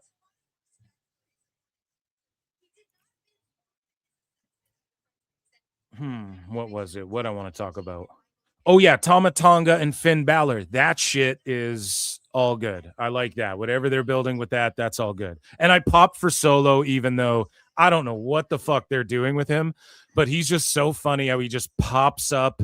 He's like all of a sudden like wearing a dress. He rips it off. He's wearing that boss suit. It's literally like a cartoon. He's like wearing a fucking hat. He just blended into the crowd.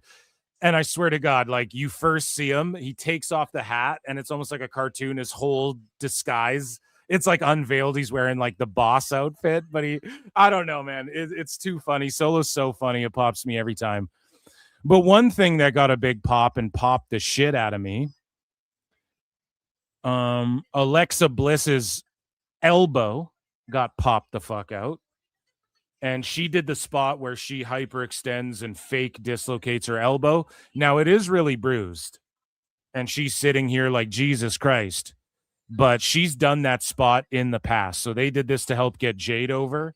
And it's kind of gruesome. So Alexa Bliss, she fucking pops her elbow out or like hyperextends it. She can like gimp her arm up and like have it hang there. Again, she did it years ago. She did it for Jade. That's good. Now her elbow is bruised up, but we don't know when this is from, or we don't know if this is just standard from bumping, or maybe her agreeing to do that spot the way she did it. Maybe it fucked her up a bit and it's going to bruise. Maybe it bruises every time and that's why she just does it selectively. But good on her for doing that to help get Jade over. Okay? So her elbow's fucked up. And hopefully she's not too hurt and it popped out. But Corbin is back and he wants the U.S. title. So his gear looks pretty cool. I guess it's just like standard. Corbin's had different gear a bunch of times, but this works. He's the Nomad, like he was the Nomad Bishop Dyer, and they trademarked it like the day of. And Baron Corbin took out both Carmelo and Trick, which I love because Trick can naturally turn more babyface while going up against Corbin. Corbin's a serious threat to his title. Corbin could be a serious threat to the World Heavy or the WWE title down the line as well. It gives Carmelo and Trick a reason to reluctantly team up with Boat in their corner, which is just so fucking good, against Corbin and someone else. Now, I could see Corbin becoming Corbinhausen. No, listen, the crowd popped. People in the crowd couldn't believe it. They were chanting, holy shit, after he returned. They did it so perfectly. His timing was on point. When he grabbed Carmelo's arm and then they took that second and Carmelo's like, what the fuck? You're here? And then the crowd caught on slowly. They're like, wait, who's that? Oh, shit. And then Corbin executed it perfectly. It was the perfect comeback, whatever the fuck. Right after that, though, it goes to like Aldis goes out into the fucking ring and then Gunther gloms him and chokes him out again.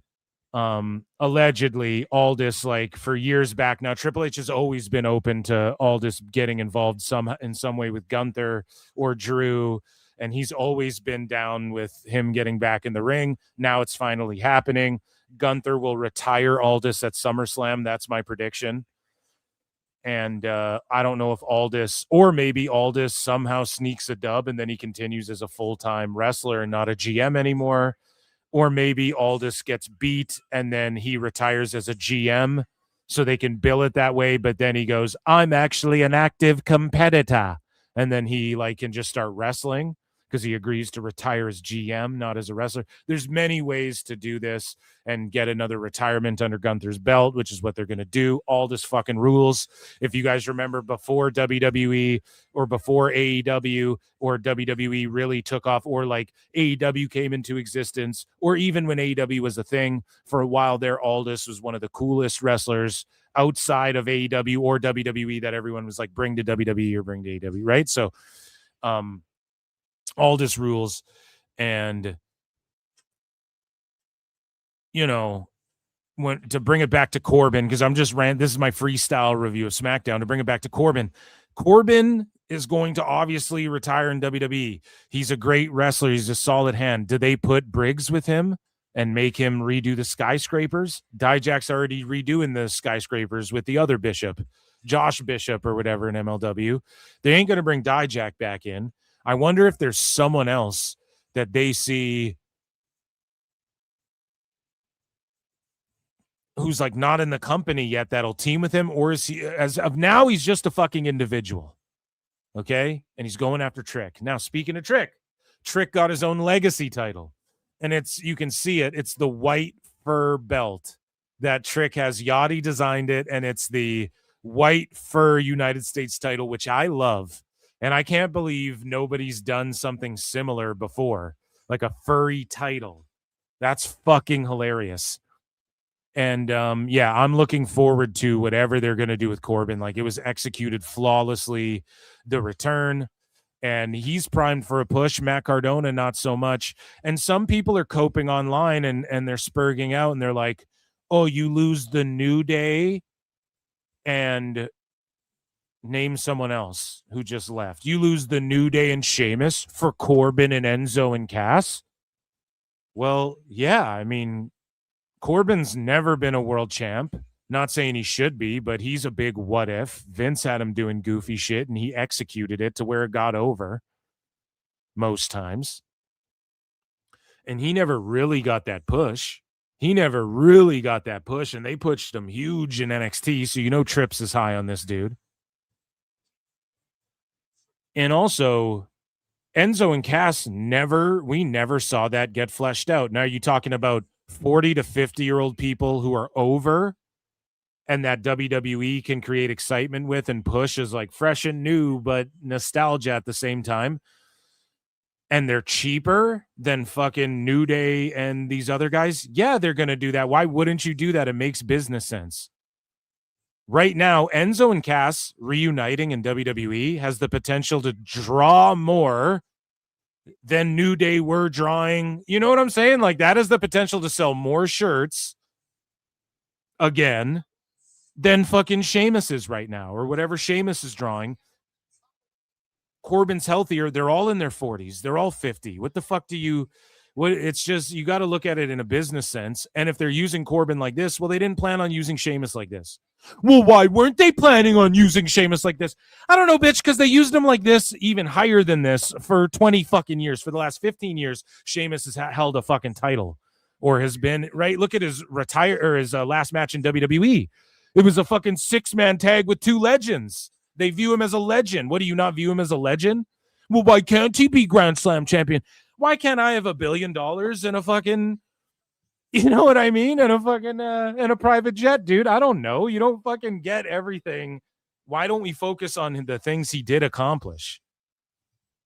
That's all. So Corbin, by the way, was always being looked at as returning to WWE. Corbin's one of the first guys who they might have offered less money to, and he said no. Now he might get a U.S. title run. And Dave and all of these people are going to spin it as, oh, well, you know, it's because they want to show people, like, accept lower money or don't come here. It's nothing to do with that. It's just Corbin, he's not on the same money he was before. He's probably on less dates, though. He's probably on a way better dates deal, and he knows what the merch can do for him. And he'll do the live events and shit, and he was getting over in MLW. And he just proved that he can go anywhere and get over. You can give him any gimmick. You can give him Happy Corbin, and he'll get it over. You can tag him with Breaker or Rhino, and he'll get it over. You can have him dumping dog food on Roman's fucking head, and we still talk about it. He retired Kurt Angle. I know that was Vince's call, but he did it. It's not like he can't go. Corbin's always been able to go, so he got over with Dijak in MLW. Like, that's why Corbin's back. Okay. Lincoln Hawk's been a member for 24 months, 2 years, and says Corbin is the gnome mad. Damn it. This gnome is growing, dude. Yeah. The gnome mad. Fuck that, dude. We dress him like a gnome. And so is this better than Corbinhausen? Fuck yeah.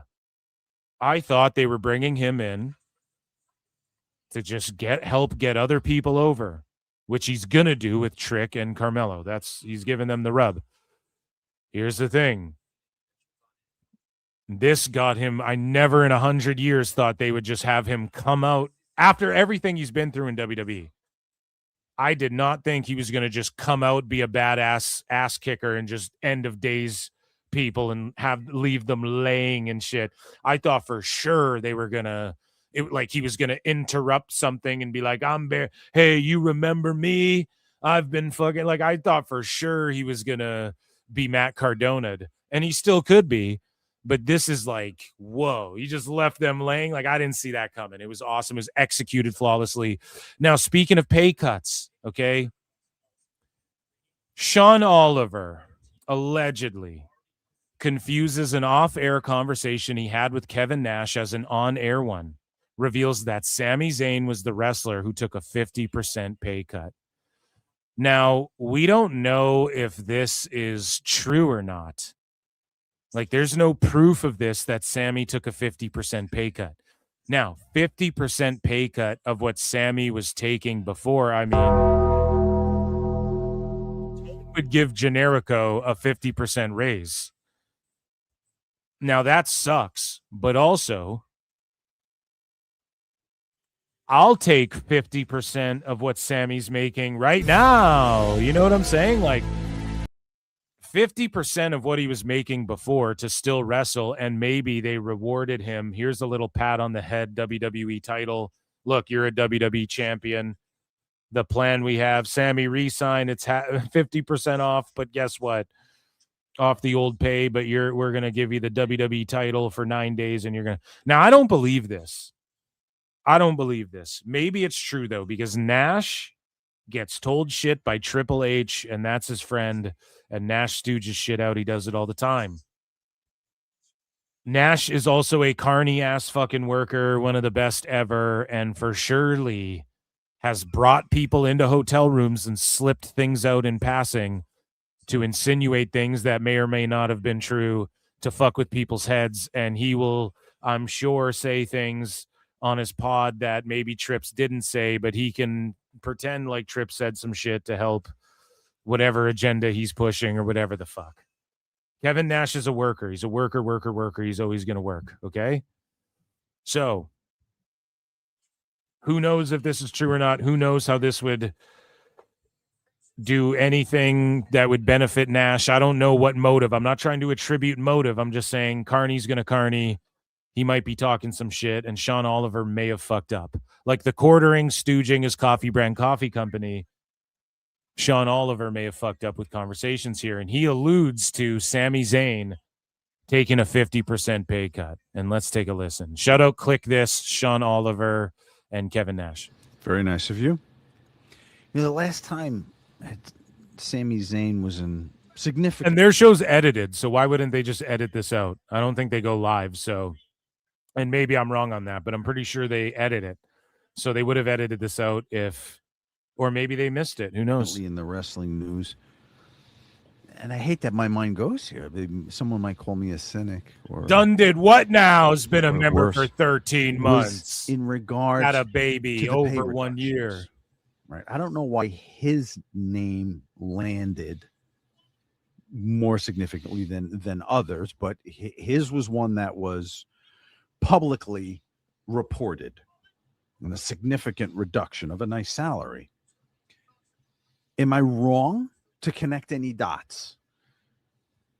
Because they kind of made him the, when I say they, I mean the wrestling media, not WWE. Well, I don't know. I don't know that he was reduced. So, I mean, I can't connect any dots because I don't have. We didn't cover that here. See, look, so this is where the fuck up comes from. And you can tell Nash is like, well, I don't know that. Because he knows what Oliver just did. He fucking stooged some off-air shit. And he's like, and he confused it with like doing a pod or whatever. And he's like, oh, we didn't cover that here? And he's like, no, we fucking didn't. And, you know, Oliver was trying to play coy. He's like, well, Sami Zayn's one of the names reported on. So he could have got away with it up until that point if Nash just said, yeah, Sami's one of the names that fucking dirt sheets are bringing up, because people speculated like Sami, Miz, oh, if one of the wrestlers is fucking took a pay cut, they need to come forward. They were like trying to snitch out the wrestler who did it because they're a bootlicker. Fans are such tards. But Kevin Nash here blew up the spot just as much as Oliver did by being like, well, I don't know anything about that. And then Oliver, if he just had said, okay, and then moved on, Instead, he goes, we didn't cover that here, just blowing up their spots, you know? We didn't cover that here? Thought we talked I'd heard. Right. I mean, I'd heard that he was. It was reported. Let's say that. Yeah, it was reported, but that unless I see a contract where it's.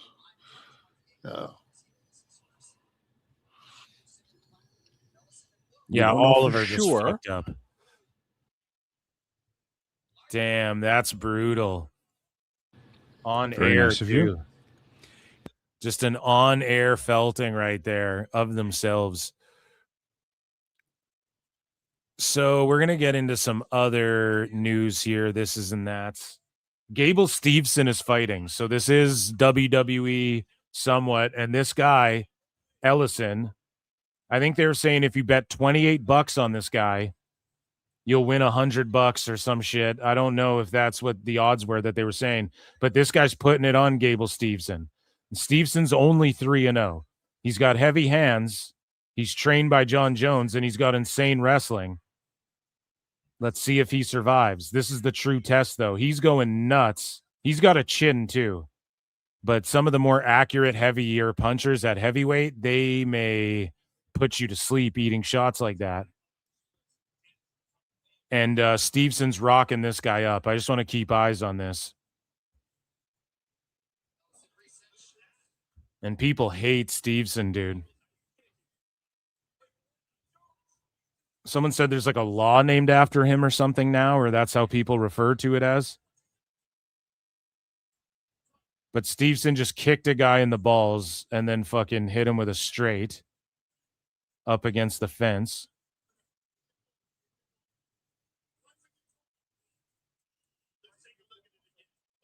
Yeah, so he just kicked this guy in the fucking nuts. Very heelish thing to do, right?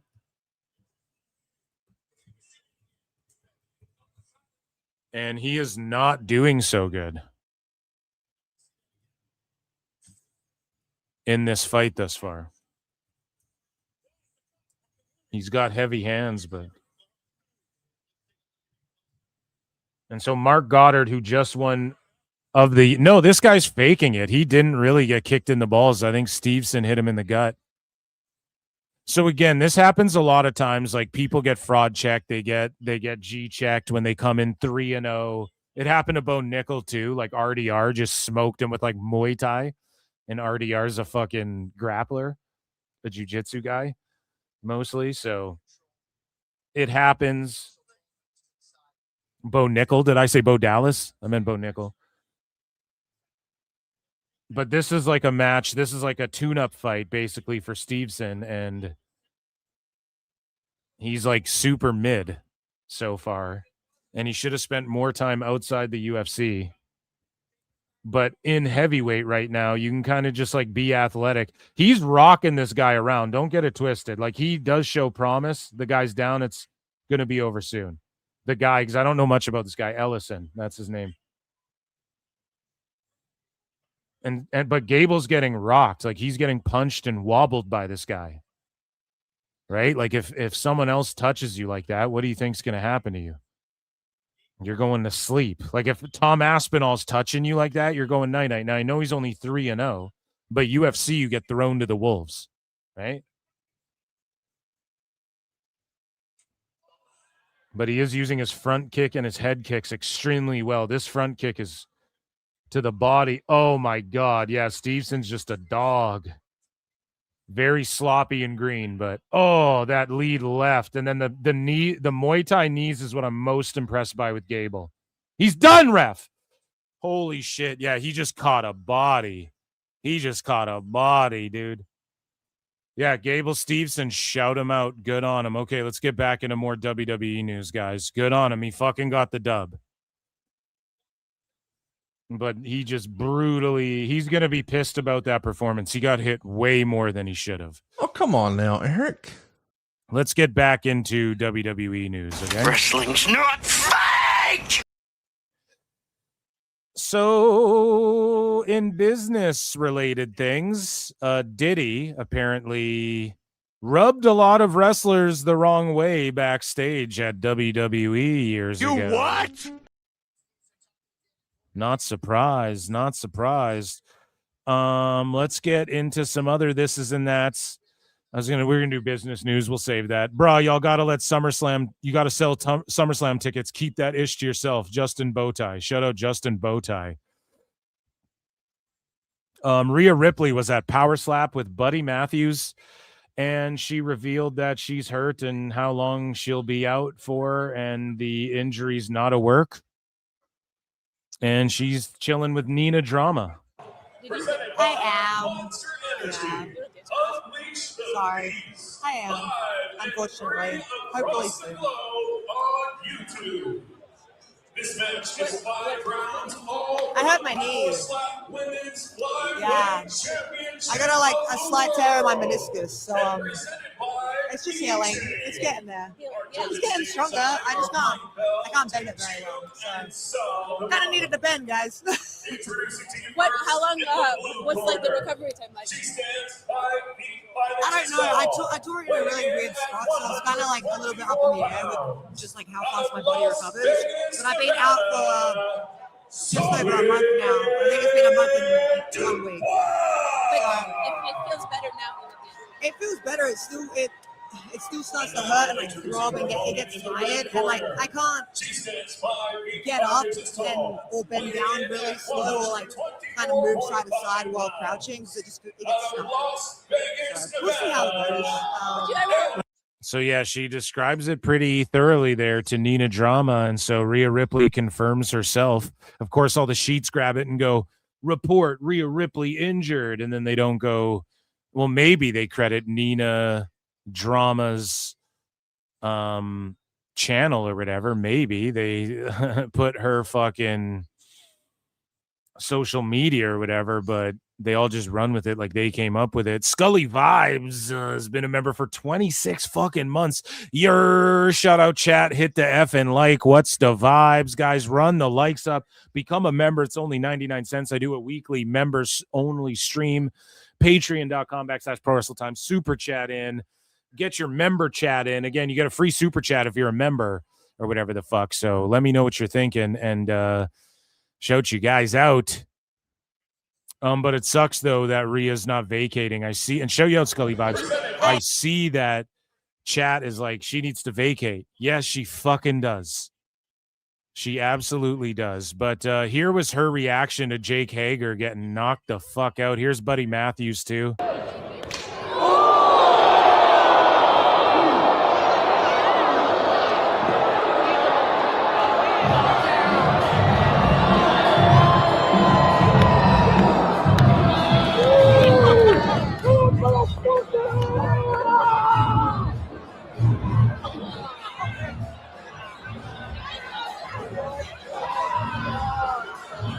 And look at who she's sitting with. Who is that back there? That's let's pull up a picture. Hunter Campbell is right there. And who is this guy right here? So this is Hunter Campbell sitting next to him, next to Theo Vaughn. And then, of course, Rhea Ripley and Buddy Matthews. Oh, but an AEW wrestler's there, too, at Power Slap. All I'm saying is this is like the good old boys club with Ari Emanuel and all this shit. You know, when Buddy Matthews deals up, he'll probably come back to the Fed. And, yeah, man, it's all the UFC, TKO, all of that brass. So speaking of the brass and the business side of things, as of late 2025, WWE was exploring the idea of holding the 26 Survivor Series PLE in an international location. Do it. Those plans have reportedly fallen through over the past few months, okay? It is believed that this is the primary reason why WWE has yet to announce a date and location for the 26 Survivor Series. Yeah, people getting their last-minute bids in. Do you know what I'm saying? Gonzo 316 has been a member for 15 months. Oh, hell yeah. Drinking beer. Scully Vibes for 5 says, shout out to the best guy in the wrestling YouTube space, my guy Phil. Dude, shout you out. I appreciate it. Wrestling has been meh. I tap in and out. Yeah, well, that's why I always make and put together fun shows. So it's like, even if there's nothing fun going on, like it could all come to a halt, and there's 150, 160 years of pro wrestling shit that I can make into good stuff. So that's why you tune into PWT. That's why the PWT universe is tuned into PWT. That's why you all rule. Thank you all for the fucking support today. Shout you all out, and shout out Scully Vibes, man. Thank you so much for the goddamn super chat. Here, I'll play you Thank you, fuck you, bye, boom. Sure thing, bro. Sure thing. There we go.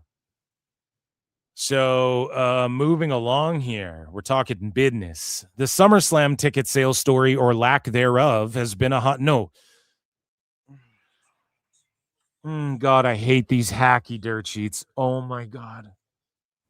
Oh my God, I hate them so badly. I hate them so much.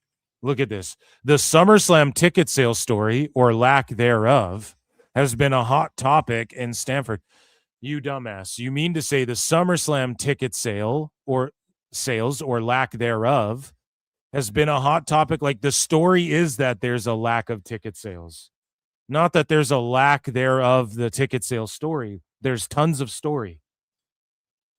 Learn how to fucking write, you guys. Jesus Christ. Get someone to edit the shot. Say it out loud before you post it. Has been a hot topic in Stamford over the past month or so. This isn't a realization that came today. It's been a concern internally for weeks. Okay? Or are you lying? No. So WWE per PWI, who's been getting some shit wrong. PWI's been getting some shit wrong. They all do. Right? But MLB sources have shared that WWE has been looking into the potential of running a major PLE at American Family Field in Milwaukee, Wisconsin. Oh, you're just copying AEW. That's the shit we're going to have to hear once this goes down, that people are copying AEW. But the difference is AEW will actually run the arena, the field itself, whereas AEW runs the field on the outside of the wrestling park. And it's not to lower one and raise the other, but it's just the fact of the matter. And I don't want to hear no bullshit, Cope. Otherwise, so MLB sources share that WWE has been looking into the potential of running a major PLE at American Family Field in Milwaukee, Wisconsin. A source states that WWE was looking at the fall of 26 or 27, but nothing has been officially locked in. So it may or may not happen. That would be cool. I like that AEW is doing. Now, here's the problem, though. The next venue that they're at, AEW's at, is like this. Like, okay, the baseball show didn't look all that great. And now you have people glazing it like, oh, it looks so cool and they're doing such cool shit. No.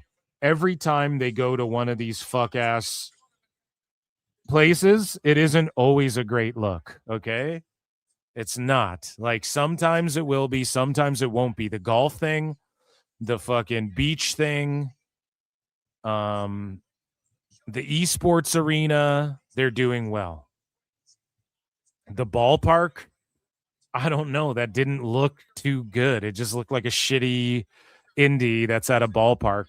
And also, people were pointing out that they were using these fucking shyster rings again with like bent-in posts, and it was a smaller 16 by 16 and whatnot. And that's fucked, man. AEW's really got to get their shit together. Tone really needs to invest in like spare rings, making sure there's always a 20 by 20 or 18 by 18, whatever they use, making sure that they have, like, if you're going to work with these indies, make sure that you're using their storage space, paying them, buying, you're a fucking billionaire, buy some storage space, rent some storage space internationally, make sure when you go to Australia or to these baseball play, you can deliver like at the highest level. Because when you just indie it up, man, people don't know what to expect. It just feels like a fucking indie. But as far as WWE is concerned, that'll look cool as shit. Speaking of looking cool as shit, Marvel Games presents Marvel Rivals Season 9. Okay, I don't play Marvel Rivals. I have it. I played it a couple times. It's not my favorite game, and I'm a big like superhero mark. I think Fortnite's cooler for like superhero crossover movie crossovers and all this shit. But shout out Marvel Rivals. The main point here is that Damian Priest confirms he's the voice. He voices the Hood in Marvel Rivals Season 9. So you can hear his voice at the end of the trailer. The judges of worlds bestow the title upon. The Celestials. Who is this? Is this Thanos But that when they're bringing in? the dogs to outlive soon by hubris Mephisto. as well. But the future is in the hands of mutant fight Or for is that the survival. Chosen to stand among them. I have to skim through it. I'll get hit for this. Let's get to Damian Priest's part here. Oh, it's okay. The seven lights shall guide the way.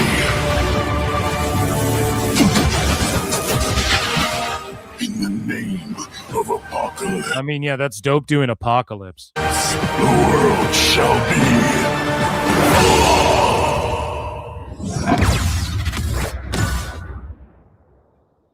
Mutants, gods, Nira. Oh, No one beats the Hood. Man, so there's Damian Priest right there. Hell yeah. And that, ladies and gentlemen, was Worldwide Wrestling Federation entertainment news. As StreamYard crashes out and I can't hit my fucking sounds, I can't even look at them. Give me a second. That was the news. Bow, bow, bow, bow, bow, bow, bow, bow, bow. There you go, guys. Everything's crashing out. Nice. Perfect. Perfect. That's awesome.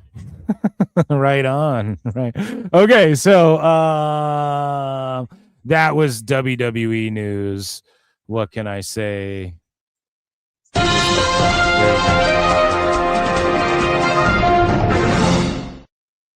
So Mike Sauce, who's been a member for 23 months, says, I'm trying to get Conrad to do an, oh, come on now, Phil, for your sound bites. All hail the Illuminati, PWT for life. Bro, I invented Stone Cold and PWT, bro. God damn, thank you for 23 months of support and membership. And that would be funny. Now, I suppose people could like cameo shit. I don't know if he's on there. I had a buddy try and recently he went up to Jericho like at a quarantine show and he's like, shout out Phil Marks or whatever. And Jericho was like, get a cameo. And Jericho knew Buddy was filming, but Jericho's like, don't, like, you can't put this out. Don't put this out. Don't put this out. And I'm not trying to blow up his spot, but it's like he makes money off cameo and shit. And I don't know if he knows what Phil Marks is. Maybe Jericho does. All I'm saying is this, though. That's pretty funny. He's like, get a cameo and shit. So Conrad, he's down to do it if you get a cameo. I don't know. Some people, like celebrities, it's like, if you want me to shout out your podcast or something, you have to send a private message because that's like a whole other deal they work out because it's like an endorsement almost, right? And so you can't do that. You know, you can't like take... Like that means you're endorsing the shit in a way, unless you show that it's like a cameo video, but in audio form, that's tough. So if you just get him to naturally say it, that's the shit. I have faith though. I'll do some shit with Conrad in the future. I bet, you know, it's entirely possible. And I would like to just like make fun of Dave with Eric and like, I know why they'd be hesitant to do that. Cause I just go off on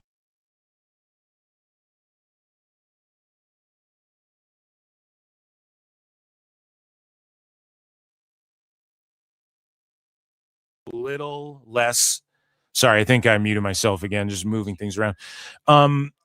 If I was a little less blue, I think they'd be more inclined to be like, yeah, come make fun of Dave with us type shit. But I just go overboard. Like, my analysis is on point, but I go like crazy with Or, the roast. the young superstar, babyface, the former heel thing. So, But the problem is that like I started going, oh, come on now, Eric, that's not very fair.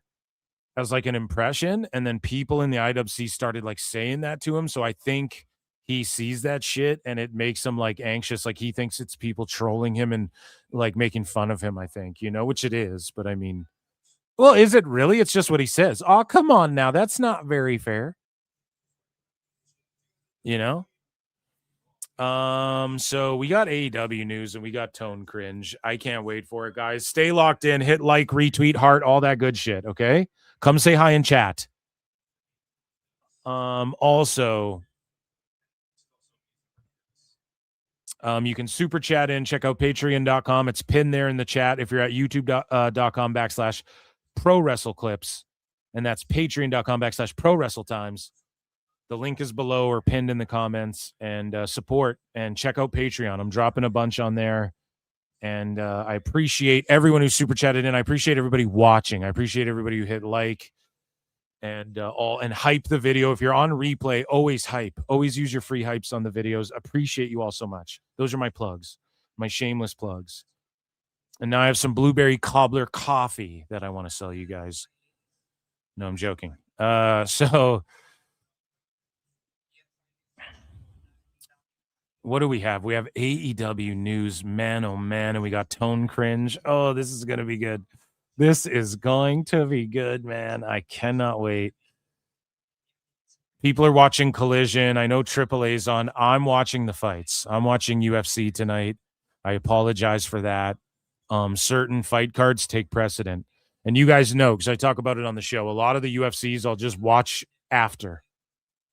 But like Connor comes back, they stack the card up pretty well. I got to watch, right? The White House card, I got to watch. The Netflix MMA card, I got to watch it.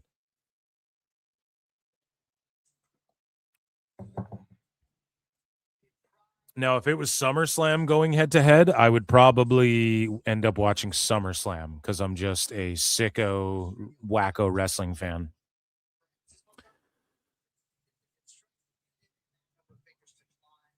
But we have some fun AEW stuff to get into. Everybody hydrate. It's hot out there.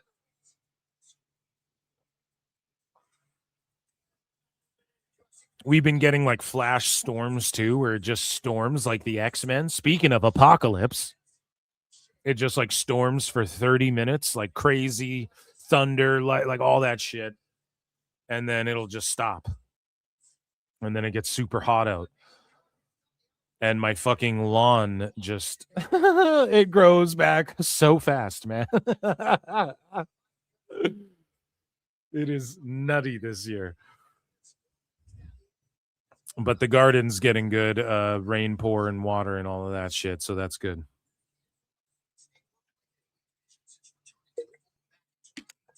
Ladies and gentlemen, Ichi Nissan Da. For AEW news. And of course, the best guys, Tony Khan. So in AEW news, during Dynamite, Jack Perry said he wants to win the world title. Tone will do it. Tone will do it. He was shown signing his new contract, and he announced he has re-signed with AEW, obviously. And then Self-Made goes on their show and is like, yeah, they're not just going to throw money around at Sheamus and Jack Perry. He ain't getting hired in NXT. Why is he going to go to TNA? Why the fuck would he do that? And TKO would be like, we don't want to work with this guy. He's an asshole. Now, that would have been an awesome felt from TNA on AEW towards Tone. And Tone standing in front of a cartoon image of himself from The Simpsons, and it says Time Cop. Oh my God, do you guys see this?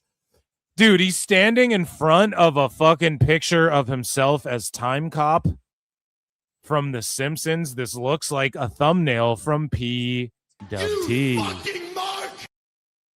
Time Cop. Unbelievable. But like, where was Jack Perry going to go? And unfortunately, where's Anna Jay going to go? Now, it's just going to cause problems if Jack Perry's around. They don't want that. So he got fucked and nobody's talking shit about this. Did Jack Perry get a raise? Probably not. He's probably getting paid the fucking same. And he tried to openly levy WWE against Tone. And Tone's here smiling in front of a Time Cop painting of him as a Simpsons character because he re-signed this guy and fucked him. Cooked, man. Super unfortunate.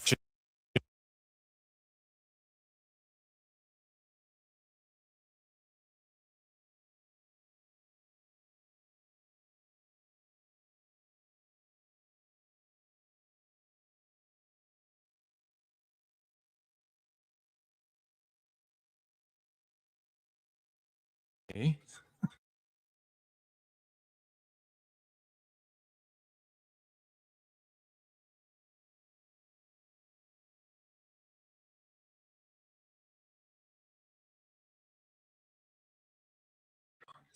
There, I just fully did like a plug, unplug, replug. Make sure everything's good now. Hopefully you don't lose me again. Okay? I think I need a new cable, a new cord for this mic or whatever. It just keeps fucking a gust of wind. I could breathe and it fucking and it unplugs or something. I don't know. So there was little to no discussion within WWE about the possibility of looking to sign Jack Perry if he became a free agent. Just like I knew there wouldn't be. If this is real, this could be a lie, but it's like, no, CM Punk will kibosh that in 1 second. There was reportedly never much of an appetite about bringing Jack Perry into WWE. Why would they? And the prevailing feeling within the organization was the former AEW TNT champion didn't fit in WWE's current landscape. Why would he? And Punk would just end up having to slap him out, and Punk's like, no, he's a mark who's defiant, and it's just terrible. It's terrible. Okay. And so in other roster news, Hangman Page returns tonight. He just cut a promo. I saw it online. I saw it. Okay. He's cutting a fucking promo. He's like, I'm a man of my word. I intend to keep my word. So the fake Cowboy's back, and Tone announced it. And people were like, is this an L? Should they have saved it as a surprise? No, you fucking marks. They should fucking announce it, and then maybe people will watch the show, and maybe some goddamn AEW fans will watch the show to see Hangman, because they do like him. It's not like he isn't presented as a top guy there. So it's actually a W for Tone to announce that, and Hangman's alive and well in the company. Speaking of re-signings and somehow being alive and well in this company like fucking cockroaches. And again, we have to hear shit about, they let go of New Day and Sheamus for Baron Corbin and Enzo and Cass. Okay, well, guess what Tone's doing? He's picking John Silver, Alex Reynolds, and Evil Uno, who re-signed with AEW for multi-years because it's All Friends Wrestling. Tone's choosing those three guys over Sheamus. He could have Sheamus instead of these three guys. He ain't picking them, or Sheamus. He's picking them. So keep the same fucking energy. He has a choice now. He has a choice to make now. Sheamus or John Silver and Evil Uno and Alex Silver. He picked these three. So at least Enzo and Cass and Corbin are over. At least they got over and get other people over, as opposed to three jobbers who do shit behind the scenes and are friends with people so they keep jobs. No offense. I like John Silver. Alex Reynolds is whatever. And Evil Uno's kind of funny. He runs Mystery Wrestling or whatever the fuck. But it's the fucking Dark Order. Like, these three guys are still a goddamn thing, and their deals come up at the same time, and they fucking still have jobs. Meanwhile, Stu Grayson gets let go. He was the baddest ass, coolest guy in that fucking group. And he's been gone forever. And that other guy, Tristan Angels or whatever, not Tristan Angels, Alan Angels or whatever, has to leave. But these three keep jobs because it's fucking All Friends Wrestling. Like it's straight bullshit, man. And nobody's talking about, oh, well, they're not bringing Sheamus in. And what if New Day go back to the Fed too? Like I'm boldly predicting is likely to happen. What if they show back up? And then what? Did Tone choose these guys over the New Day? Are people going to melt down and spurg over that? It's just so stupid. No one's crying that these three and Jack Perry got re-signed over Sheamus. Goddamn fucking sicko fans. So speaking of wrestlers that are available, again, as I brought up, Dave is always coping about the fucking visa issues with AEW. Now, he tried to lie and say that WWE and UFC and AEW was brought up by Trump. AEW was in that. You know, when Trump said WWE and UFC, AEW was involved, Brian. Right? The best guy is Tony Khan. But it wasn't. And so they've had a lot of visa issues. Now, as I've said before, WWE can get the Usos and Jacob Fatu and Jeff Hardy in Canada if they want to. AEW, I don't know if they can get these guys in the fucking country if they want to. Not only that, they can't even get them in America. And so Dave goes, Mark Davis returned to AEW this week after being gone several weeks due to visa issues. No word on when others like Mortis, Gabe Kidd, Commander, and Hechicero will be able to return. Now, Commander did return, and then Dave went, oh, Commander returned, so the visa issues are getting cleared up, right? Commander's visa situation is settled, and he's back at the AEW show tonight at the Minnesota Twins game. He's now available going forward. And even Dave has to report this after Tone announces it. You know, like Tone announces this shit, and then he's able to talk about it. So I guess the visa issues are getting cleared up. Gabe Kidd just won a title in Japan. And Dave was coping about WWE. He always makes shit up about WWE being on the same level as UFC and AEW being on the same level as UFC and WWE when they're not. And now their visa issues are finally getting figured out. Okay? Shout out Commander. I guess he can come back to work. So speaking of coming back to work, man, good old Jim Ross, who they drag out to come fucking call Moxley matches and who's dealing with tons of health issues and falls, and more on that in a moment. Jim Ross says, well, King, I wish we still had CM Punk in AEW. He makes things lively around that place. And Jim Ross also called out Jeff Jarrett for walking out on Vince. And I love that Jim Ross is just old and doesn't give a fuck. And if Tone didn't pay him, he would probably bury Tone for real. He's always kept it real about AEW, and he wishes Punk was back there. Go figure. Jim Ross, a fucking man, a man who understands business. I wish Punk was still there. He made it lively, and maybe they'd be getting ratings, King. Instead, they pick fucking Jack Perry and the Bucks. Crazy, bro. Shout out good old JR. And prayers up, chat right now. Best energies for Jim Ross, okay? Because he's preparing for fucking brain surgery. The WWE Hall of Famer shared the news on Grilling JR. And he says, I'm getting ready to have another surgery, King. Brain surgery this time. And that's going to be an adventure because I don't think they're going to find much. Oh, God, my brain. At least he's fucking being chill about it, man. He says, I got to get it addressed. I couldn't live my life the way it was. You know, I forget shit. I just couldn't remember things. It's just horrible. I felt horrible, but all started with me passing out in my house and being discovered there.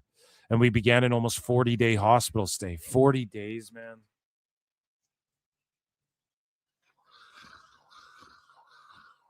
Fucking crazy, man.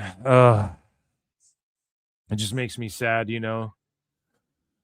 The procedure is a shunt to drain fluid from his brain, expected within the next week or so, with about 2 days in the hospital. It's not optional if I want to get better, and I want to get better for sure. This is a whole new ball game, and it's a little scary, to be honest with you. Yeah, it is, man. And just prayers, best wishes, best energies. The PWT universe is behind you, good old JR. And we just need to keep JR home. Like, Tone, if you care about this man, pay him to sit at home. build him a padded room, a padded green room with everything he needs in this little room and say, Jim, just like read this copy for us in your voice and then send it to us.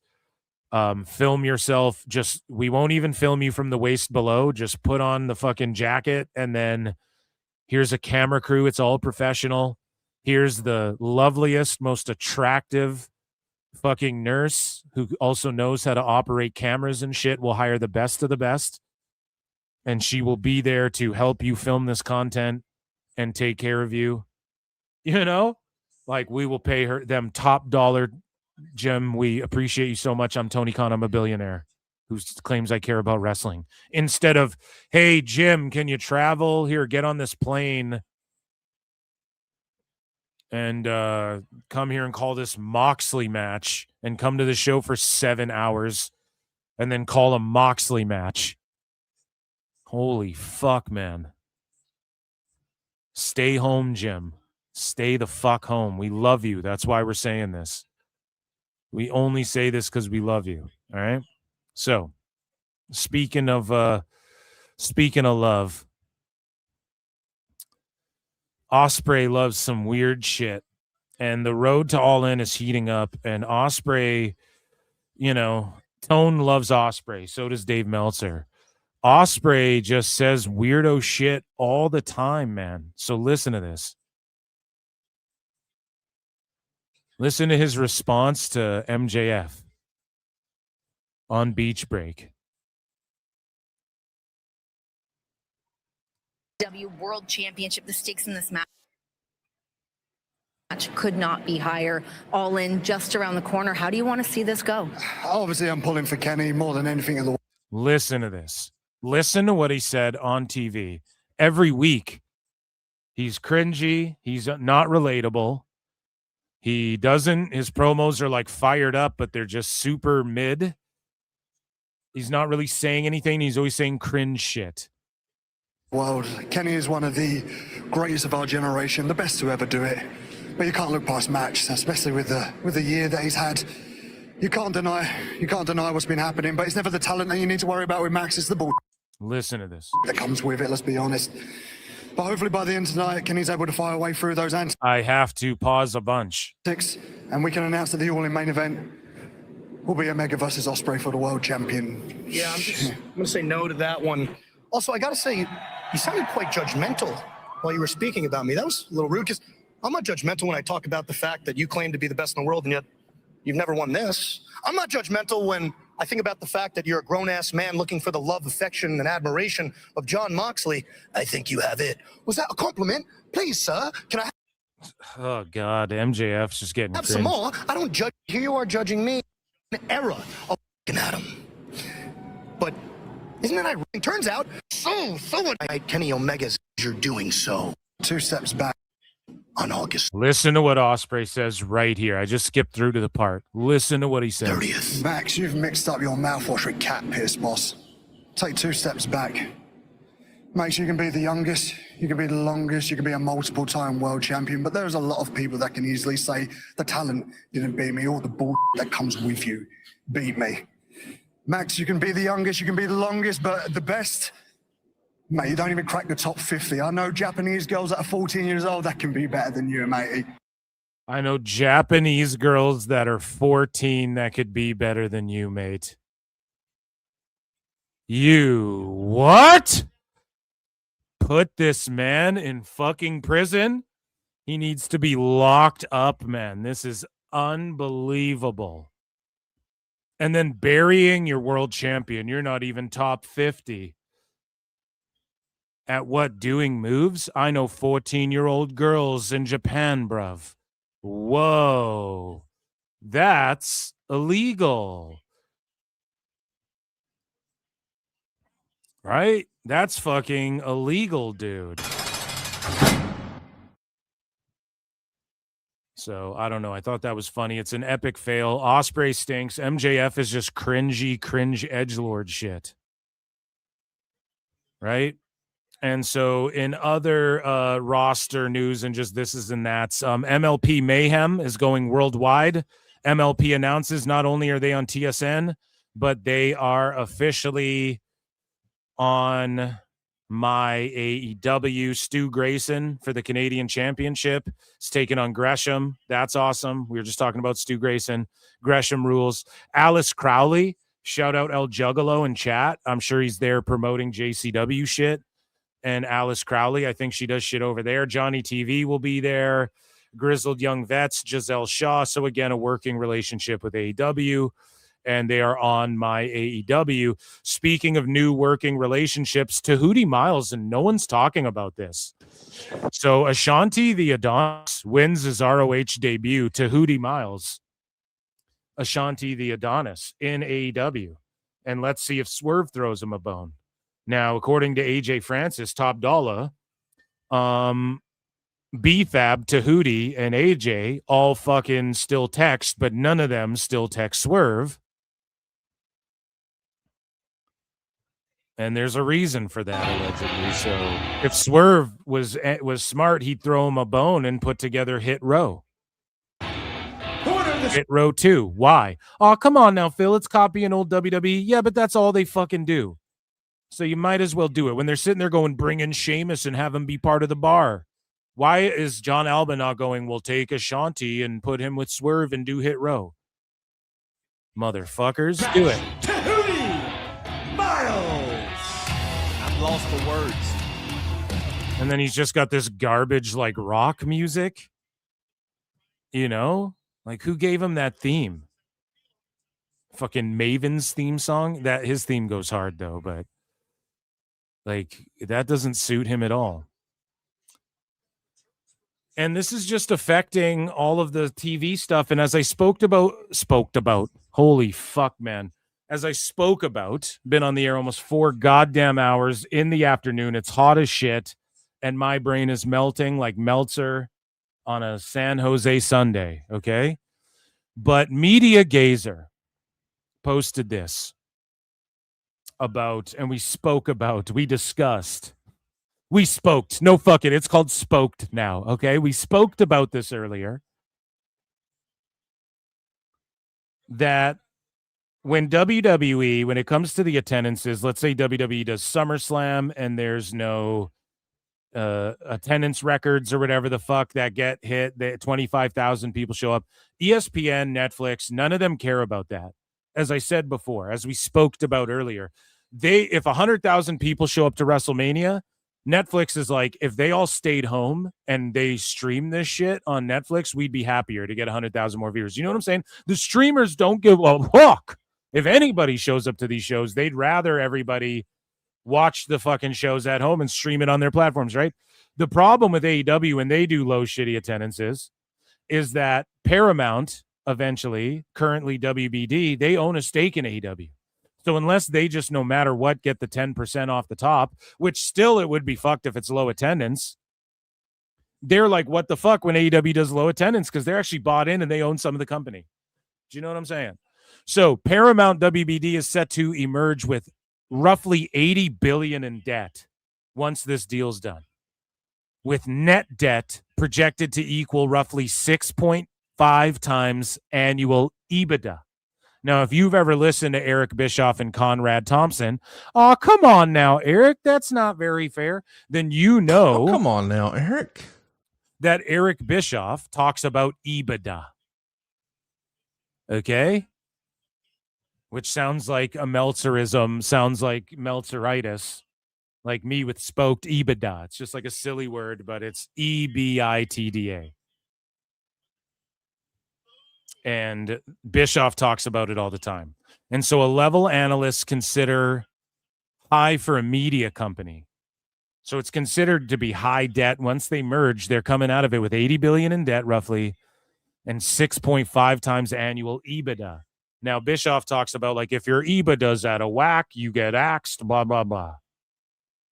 And so I quote tweeted this and I was like, yeah, Paramount's for surely going to give AEW $185 million of the fucking monies that can go towards this, or fucking pull them out of this, or that they would invest in shit. Oh man, AEW does roughly what UFC does, but the cost does way down. Dave, none of that matters. They own a stake. The attendance is down. They don't really bring viewership, and 80 billion in debt. Why would they give AEW 185 million every year, which is what Dave wants them to do? Now, would they give them 50 million or something and tell them to show? I don't know. Maybe. I'm not saying AEW won't get like a, here's 40 million. Sure, you can come on our shit, but it'll be more like a TNA deal. And then it is a fucking, it'll be 80 million, not fucking 185 like Dave pretends they got. They never got 185 last time either. They never did, regardless of what anybody tells you. And AEW, though, they are doing some good shit. Let's focus on the good stuff before we make fun of Tone, okay? They are doing things like Brawl in the Ballpark and golf on the golf course or whatever. Grapple on the golf course. Right? And the aesthetic looks cool for some of these shows, the fan interaction. This is better marketing, doing shit like this. One guy they need to market and push and refocus and repurpose is Anthony Bowens. Again, a standout baseball player. He's on every red carpet. Even the Netflix events, Bowens just pulls up. It's like WWE superstars are there and Anthony Bowens for some reason. So he's a guy you want to push. I've been saying this since day one. Like when the Acclaim break up, the money's in Bowens, not Caster, even though Caster rules and shit. But he's here and he hits a fucking home run. And this is videos courtesy of the Twins. And Twins, I love parties that never end. And Twins. So, yeah, this is Anthony Bowens crack-a-lacking one out of there before we get into the rest of Brawl in the Ballpark and what Tone had to say before and after the show.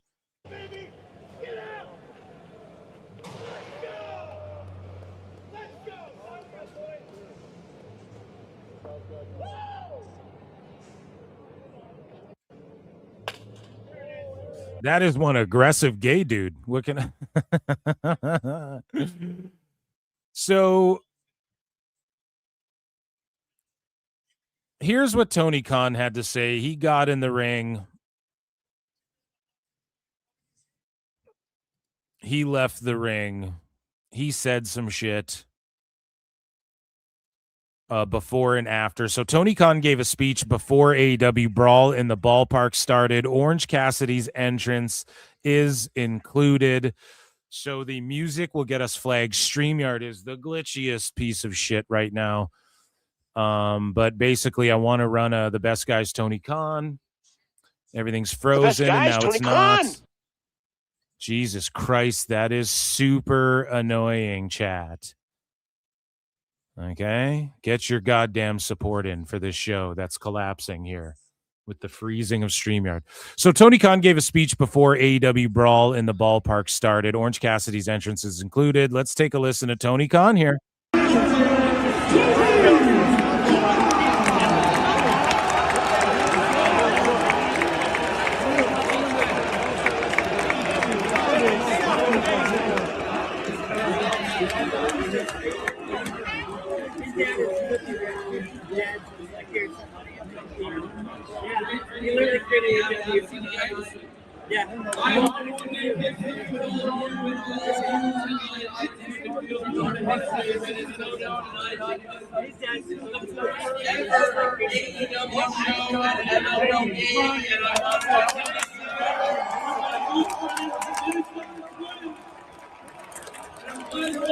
I think this is a positive for AEW. They should be looking at more awkward venues and doing shit like this. Can't really understand what Tone's saying, but it's just funny to see him doing this.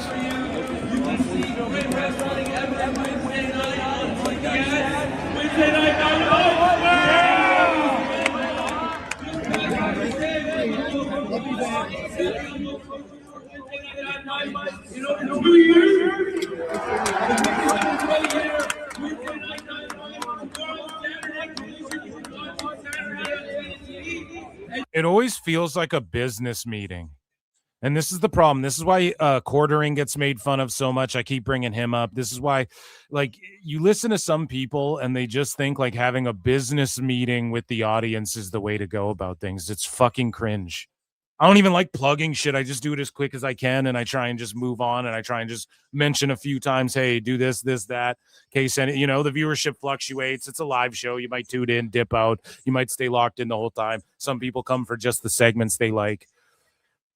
So you got to just kind of fucking quickly throw the plugs in. But it's just like, he makes it a business. But we just did our best ratings in 2 years. What the fuck does that say? This sounds like a dying ass indie company. That's what the guy would say on the show Heels. Oh, you know, what is it called? The Duffy Championship Wrestling did their best ratings in 2 years.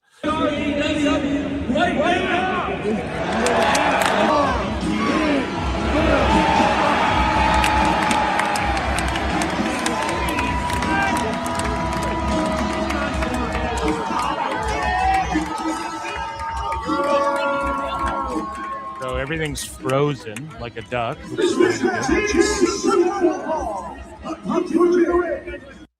I don't know. It's kind of cool. I like that they're doing this, you know? So Tony Khan made the right choice, according to Red Jed's Wrestling Rants. Tony Khan made the right choice, having the first AEW Brawl in the Ballpark. Imagine which stadium could be next for it. Target Field was a success based on the feedback of the crowd. Here's the problem, though. They're in the parking lot of the stadium. Like, they're not in the stadium. So when sickos say shit like this, like Red Jed, love you, buddy, I guess. But I don't know who you are, but like, fuck, man. If Triple H went out there and got Triple H chants, even though he's Triple H, Dave would be like, what a mark, disgusting promotional tactic. They're chanting Tony Khan, and he makes them chant pay-per-view and shit.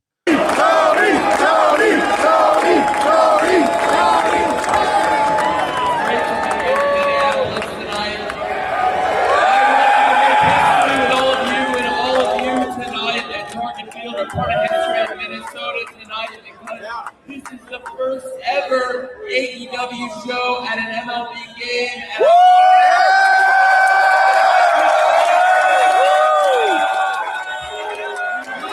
AEW most viewers for Wednesday Night Dynamite in over 2 years. See, like they're already cheering, woo, yeah. Half the people are like, do we cheer for that? Is that a good thing? Oh, is this a good show? What did we just get free tickets to because we bought 4 beers or more at the fucking... You know? Tomorrow, Saturday, Collision. You can watch it Saturday on TNT, and you can see some of the biggest stars in AEW right now.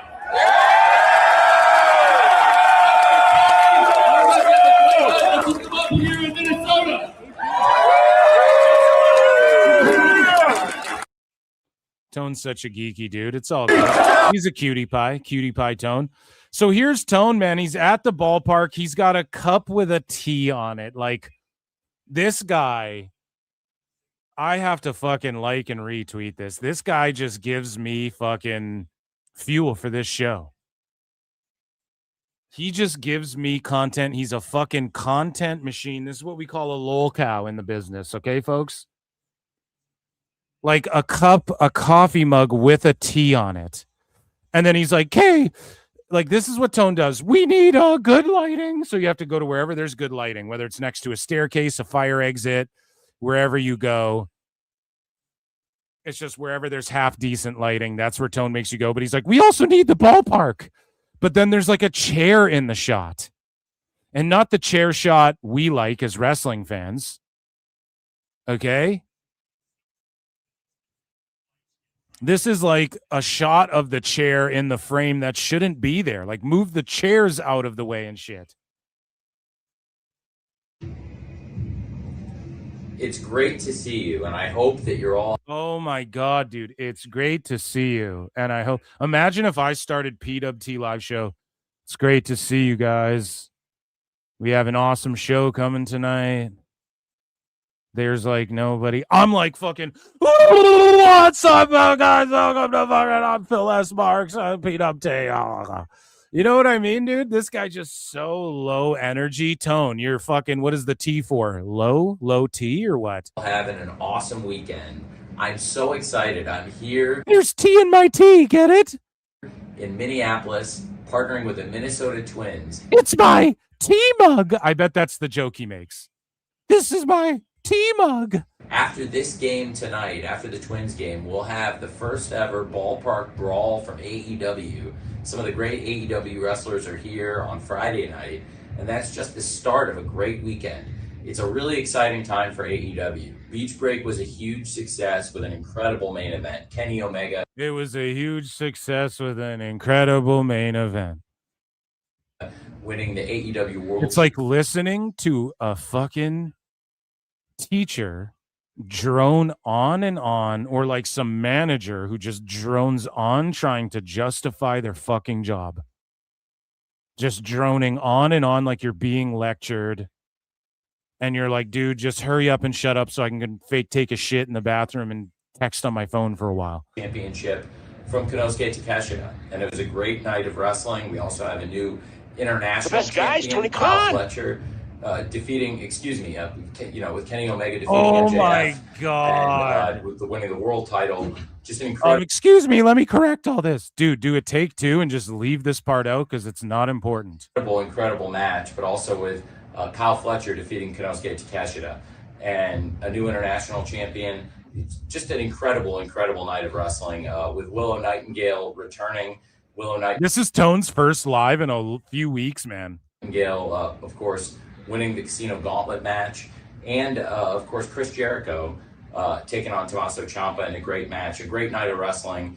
And, of course, a new world champion, Kenny Omega, defeating MJF. And, of course, it was a very big circumstance. A world title match on TV, Kenny Omega regaining the championship, and huge stakes in the Kenny Omega MJF match. That Kenny Omega would never challenge for the world title again if he did not win the championship on Wednesday night at Beach Break. He did win the championship, and it was a great night for AEW. Just a great night. I just found it was a great night. Such a great night. It's so great that I'm just so excited. And I actually just woke up 2 minutes ago. They let me sleep on this table like Johnny Gargano. I mean, he doesn't work here.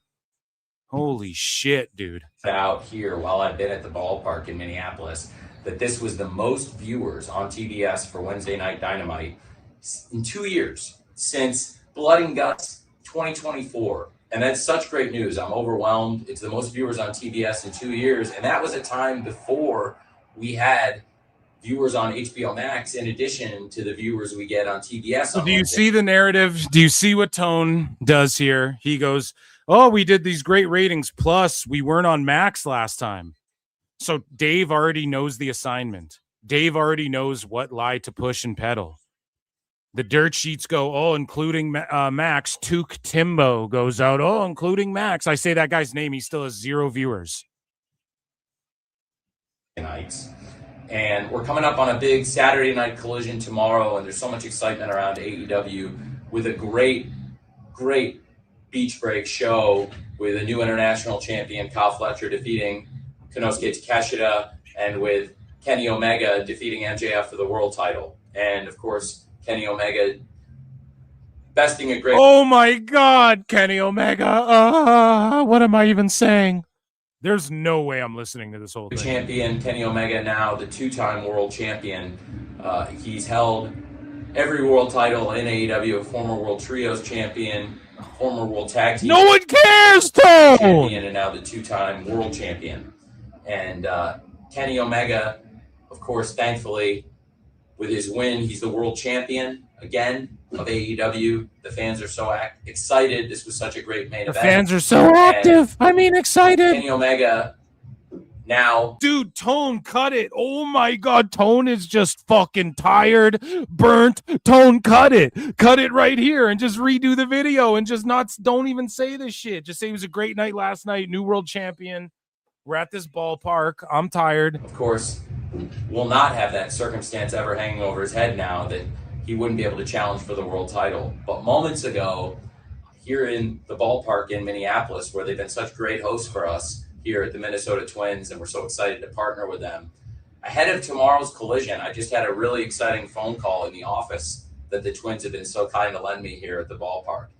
I had an exciting phone call with somebody. Oh, my God. The Twins were so kind to let me use their offices here at the ballpark. And then he smiles, then he goes dead serious again.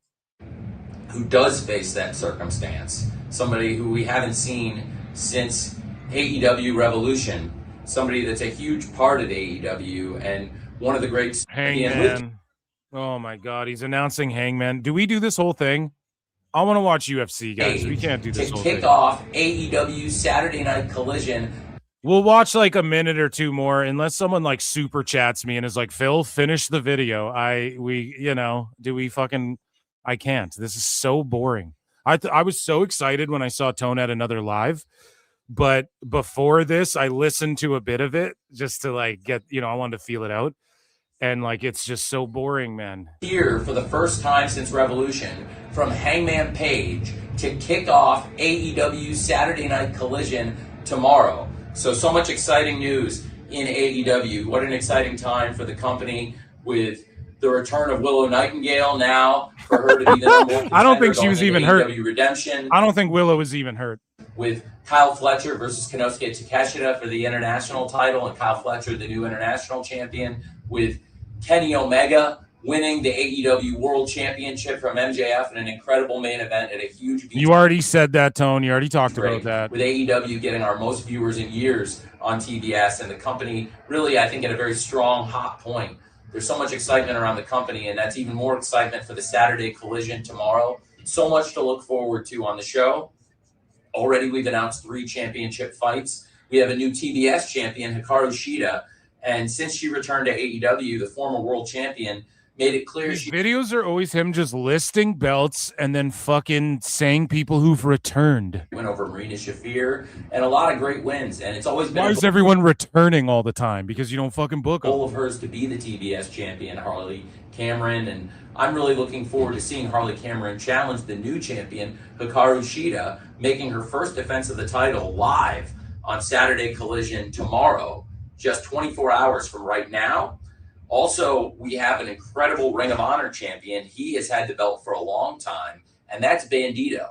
Another man who's been a great champion in AEW, a former World Trios champion, a dominant star. Holy fuck, dude. So he goes in another title holder in Ring of Honor, Bandito, and another man who's a Trios champion in AEW is this guy, and then they're going to fight for neither of those belts, and every single person I've listed had a belt. So why watch this shit? Why the fuck am I going to watch this? If every single person had a belt, if every person had a fucking belt on this UFC I'm watching, I'd shut it the fuck off. The wrestler. I wouldn't, but it would just make no sense. Katsuyori Shibata. And Katsuyori Shibata in Ring of Honor has won 19 straight matches, which gives him the right to challenge for the world title of Ring of Honor. CWJ for 5. Thank God, guys. Thank you. Royal Rumble 20 was held at Minute Maid Park, Houston Astros home stadium, just under 43K attendance. There are levels to this. Oh shit. So WWE's already done like the baseball. The best guys, thing. Tony Khan. That fucking rules, dude. Thank you for the super chat. And you've been dropping some gems on us with those fucking breakdowns and numbers and shit. Thank you. Honor against the great world champion, Bandito. So it's going to be Bandito versus Shibata on Collision for the ROH World title tomorrow. And we've got a huge national title fight. Oh my God, it's everyone's a title. It's title. This has been awesome as the national champion. He's been on a great roll, but before he got so... If you're in AEW, you don't want a title, so you can stick out a little bit better. He lost a match to Speedball Bailey. Speedball Bailey's had a great year. He's won some huge matches, including one-on-one against Mark Davis. He's been on a roll. He's won several matches in a row as part of a team and as a trio. And he is trying to really do his best in AEW under difficult circumstances after what happened with his former partner, the Jet, Kevin Knight, the TNT champion. So on TNT tomorrow, the great Speedball Bailey will challenge Mark Davis. The great Speedball Bailey. For the national title, and as great and hot as Mark Davis. Everything's great. He's great, and it's a great match. This is Speedball Bailey has shown this year he can beat Mark Davis one-on-one. And if he can do it again, there'll be a new national champion on Collision tomorrow. And speaking of the great champions of wrestling and in Virginia, it's very fitting. Again, here just moments ago, I just got off the phone, the very phone that you're watching this video on. I just got off the phone. Oh my God, here, take my phone. It's like, oh God, dude. The very phone you're watching this video on, I took a phone call. You don't even have 2 phones. You got 3 cups, 2-cup tone. You ain't got 2-phone tone? You ain't got a work phone? Oh my God, dude. With Hangman Adam Page. And Virginia's own Hangman Page has told me he wants to return, and he will return to AEW. And we'll hear from Hangman Page to kick off Saturday Night Collision tomorrow night. And that's at 8 p.m. Eastern, 7 p.m. Central on TNT. You can stream it on HBO Max. I started drinking, chat. We've had great viewership this year for AEW. We've really been able to grow the company. We're having an awesome year. Such an exciting week. To grow the company, we looked at their fucking attendance numbers and we looked at the averages of every quarter since 21. He's lying. New world champion Kenny Omega, and so much excitement going into Redemption and AEW All In, which is coming up in London. And of course, we've got a huge challenge there. And as it stands, it will be the world champion Kenny Omega versus the winner of the Owen Hart Foundation tournament, which is Mr. Will Ospreay, of course, who is challenging, trying to become the first Englishman ever to win a world title in England. It's never been done. And he's going to face off against somebody who has been a mentor, a friend, a hero to him and to many. Now the AEW world champion, the incredible Kenny Omega.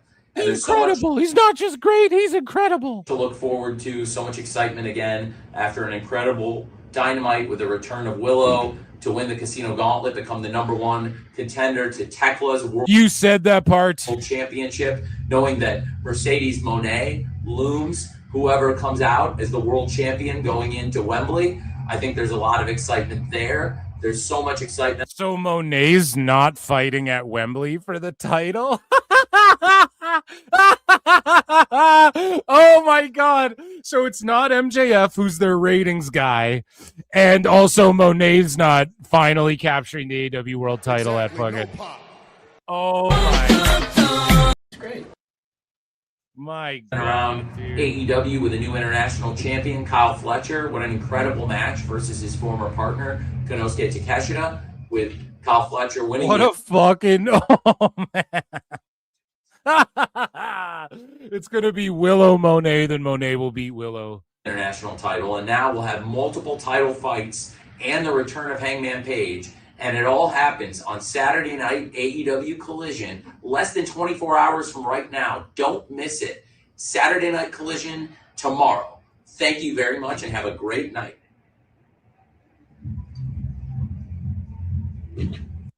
Oh my God, guys, that was none other than the best guys to win. And that was AEW news. It was funnier than I thought. I was really bored at the start, then it got kind of funnier. And that, ladies and gentlemen, was PWT Live Show. Thank you all so much for being here. Round of applause for the PWT universe. I love you all. The UFC pay-per-view is commencing right now. It's perfect timing. Go and watch it. It's on Paramount. Conor McGregor's back. NordVPN.com/ProWrestleTimes. I've been Phil S. Marks. Thank you for all of the support, even if you're just here watching, liking, fucking retweeting, all that good shit. But thank you for the super chats. Thank you for being members and shit. Member Monday is going to go down. Check out Patreon. Okay, there's a fucking shit ton of videos on there, a bunch of Botchamania watch-alongs and stuff. And yeah, I've been Phil S. Marks. Love you all. See you guys next time. I'll see you guys Monday for Member Monday, okay? Peace and love.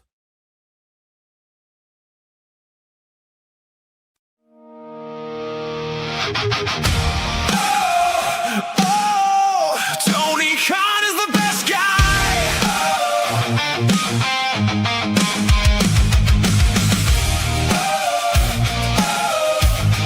Ooh, yeah.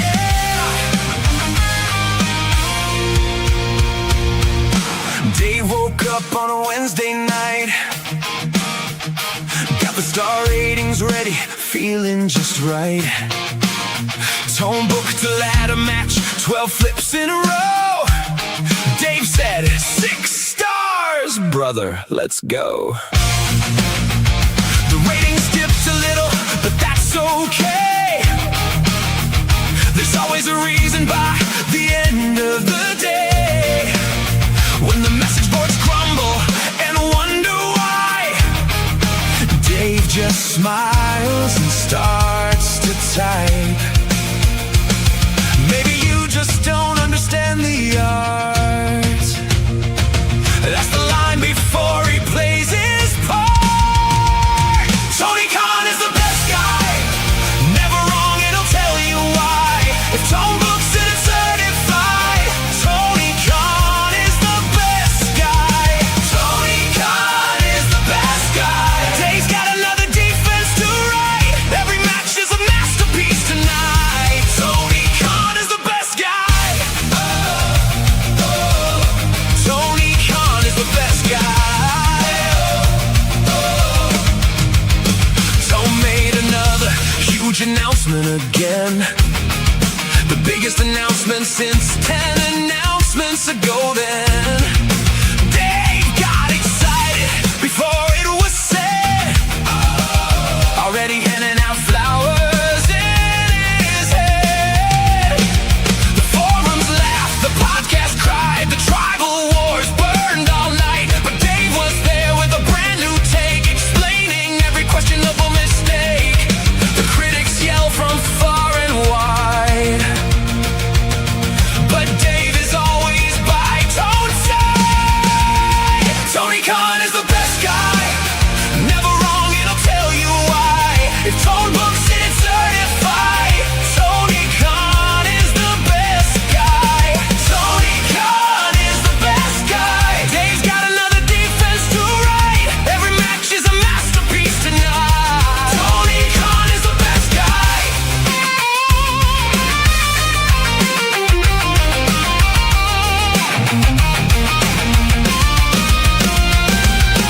Tone on the phone at 2:45. Dave, what'd you think of the show? Dave said, Tone, that was wrestling history.